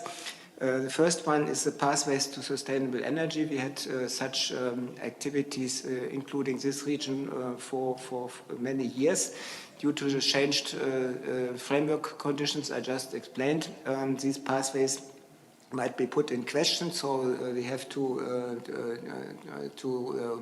do a new modeling, and this is something which also can be supportive. And in this context, I would like to mention that we took opportunity of this SPECA meeting as well as of the second Energy Day here, together with UN ESCAP and UNDP, to further intensify the cooperation of our organizations to work explicitly on related activities. And all this work should be, of course, translated in work here in the region, and therefore we have set up this Central Asia Energy Transition Task Force with the intention to bring together the policy makers, but also industry and the financial sector. And you could already see from this SPECA meeting and the Energy Day that the agenda was organized in a way to attract those organizations. Renewable energy potential was supported by UNECE. Sustainable resource management was not so much highlighted here, but on the Energy Day. This is not directly linked with the modernization of the energy system. We need, of course, other resources, minerals, for the energy transformation. This region here is rich in nearly everything. So this is a huge opportunity to further develop the extraction, but in a sustainable way. As not only for the transformation here, but also worldwide, there will be a market for such resources, and this could provide the resources necessary, also the financial resources necessary to do the modernization of the energy system. So this is an activity area where UNECE is leading in the UN context with the regional organizations. But we invite all the others, and since it's praxis, we have respective working groups to work together on these elements. So quite similar is hydrogen. Hydrogen is challenging, and this is also an example how, due to the new geostrategical and political situation, the framework has changed. So when we discussed it last year, before the war in Ukraine, there were some considerations to use gas pipelines from Central Asia to Europe and for hydrogen. So maybe this will work in the future, but you know the geography. And for the time we can see now, this will not be the option. So if there should be production of hydrogen, then it will be more for the market here, also to produce products for the export, which could be quite attractive with green steel, not only in the direction of Western Europe, but also maybe to China. So there are a lot of opportunities, and maybe by developing it here on the spot, with the time, there might be some economies. Я прошу прощения, прошу соблюдать регламент. Could also work. And then I would like to come to the next slide. This is the key activities for 2023. So where you can directly get in contact with us and the Secretariat. We will work from UNECE side on this low and zero carbon technology interplay that was already mentioned by Eva in her introductory remarks. What becomes more important, and the last speaker already referred to this is very impressive maps from the region here, to work on the water energy nexus in Central Asia, as this is a key problem, and this should also include agriculture, as agriculture is the most relevant consumer, and this will affect the energy system, but many more other areas. And with the support from the German government under lead of the OECD, next year, at the beginning of next year, we will start in cooperation with EBRD and the UNECE Environment Section, a big program here for Central Asian countries to work on this aspects, and not only theoretically, so we intend also to have some seed capital for concrete projects, which then might contribute to this improved connectivity in this area. So also to highlight, it was mentioned, energy efficiency is key here in this part of the Northern Hemisphere, especially in the building sector. This is another project implemented by UNECE, where we intend to take advantage of the experience of UNECE with the conventions, for example, in the field of environment. This will not work in the field of energy for different reasons, but you can also consider some protocols in this regard, procedural protocols, which should be taken into account when you are doing legislation in the respective countries, as they all have different framework conditions. So energy connectivity in Central Asia, ESCAP was in the lead was mentioned. This is an area where we will closely cooperate and intensify our cooperation. We discussed it yesterday with colleagues from ESCAP. A very important point is education. So the Energy Day took place here at the British Kazakh University. And there are other activities in this field as well, as with the young generation not informed about the new possibilities and seeing that there are a lot of job opportunities. A colleague from IRENA gave some examples in this regard. This is something where the region really Excuse me, profit. I would kindly ask you to conclude, please. Yeah. This is this point, but I mentioned the last, the financial structures where we have the UNDP in the lead. And then the last slide, what the fields of activities are. We have the improving framework conditions. I mentioned this. This is an area where we would like to focus the diversification and resilience issue, also due to the situation here. and cross-boundary approaches I already mentioned.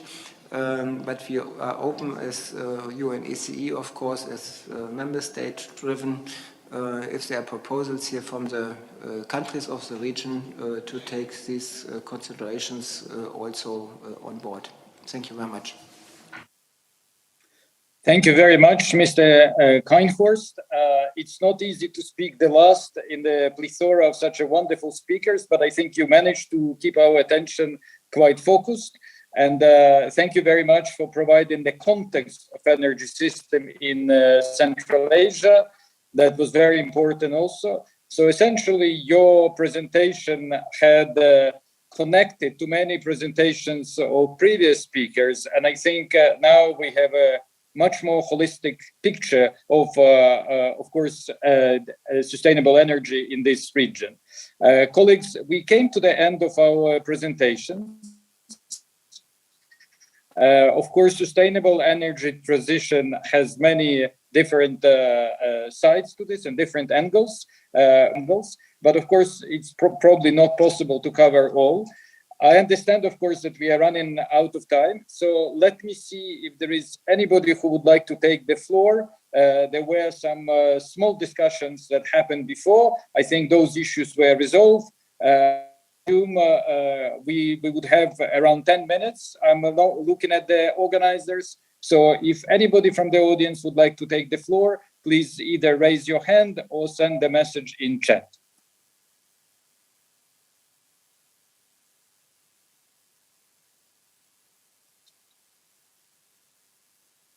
I see no questions or no hands. We can discuss we can continue our discussion during the reception. Absolutely. So colleagues, then if there are no further questions, let me thank all the presenters. I think we had very strong... Есть вопрос? Oh, yes, Есть I один see. вопрос. Не вопрос, а краткий комментарий. Да-да, прошу вас. Спасибо большое. Я от имени узбекской делегации хотел бы высказать пару слов в части топика нашего. Я хочу сказать, что за последние 5 лет энергопотребление в нашей стране увеличилось на 33%. И рост идет высокими темпами. Совместно с зарубежными компаниями мы осуществляем строительство 19 энергетических объектов на общую сумму около $6,5 миллиарда. Мы надеемся, что через лет 7 доля возобновляемой энергии в общей картине составит 25% зеленой энергии. Но я бы хотел выделить в этой связи 3 направления.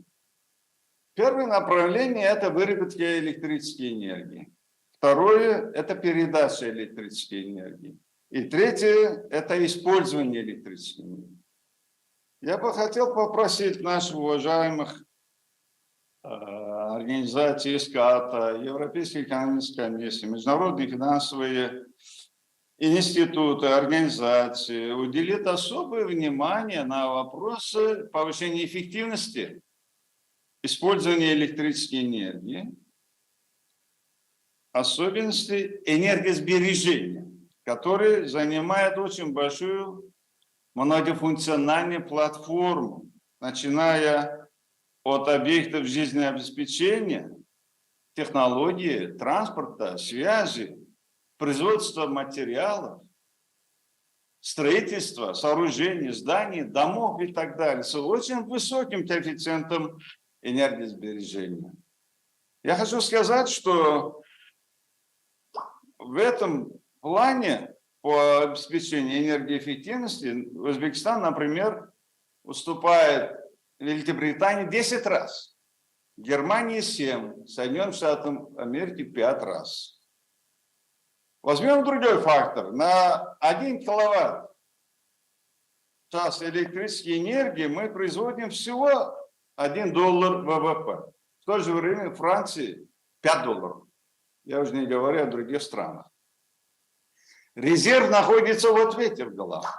Да, очень хорошо увеличивают генерацию, очень неплохо повышают передаточные мощности, трансформаторы, линии связи, цифровизация системы, повышение квалификации наших работников. Но крайне ключевым отношением для нас сейчас важно повысить уровень энергосбережения. То, что мы уже произвели, то, что мы пользуемся. Я бы хотел попросить, чтобы выделить отдельный проект для стран СПЕКа исследование системы энергосбережения, исследование системы генерации, исследование системы передачи электрической энергии. Вот 3 фактора рассмотреть отдельно. Мы готовы в Узбекистане представить все условия для запуска вот этих 3 видов проектов. Спасибо большое. Большое вам спасибо за этот комментарий. Мне кажется, он очень важен, он принят. Я не сомневаюсь, что наши коллеги из ESCAP, из Европейской комиссии примут это во внимание. Спасибо также за предоставление аргументов и статистики. Это, мне кажется, очень важно. Dear colleagues, I think we don't have time for any more comments or questions. It was a very good session. I would like to particularly thank all our presenters. There were different aspects of energy today discussed. Sustainable energy transition, of course, is a very complex area. But I think, at least from my side, I think I got closer to understanding it better today.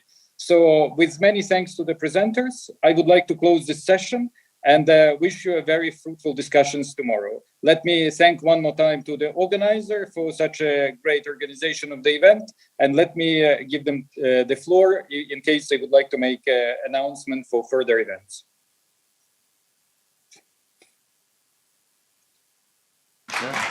Спасибо большое.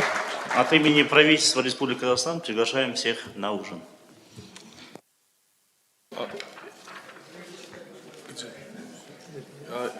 Где будет ужин, извиняемся? На втором этаже. На втором этаже здесь. Dear participants, before we proceed for the gala dinner on behalf of the Government of the Republic of Kazakhstan, we would like you to fill in the survey questionnaires to evaluate today's Economics Forum first day. And you can either screen the QR code that you see on the screen, or use the paper questionnaires in your folders that you were distributed earlier today. And we would like you kindly to leave all those questionnaires with us, so it will enable us to evaluate the effectiveness of today's sessions. Thank you.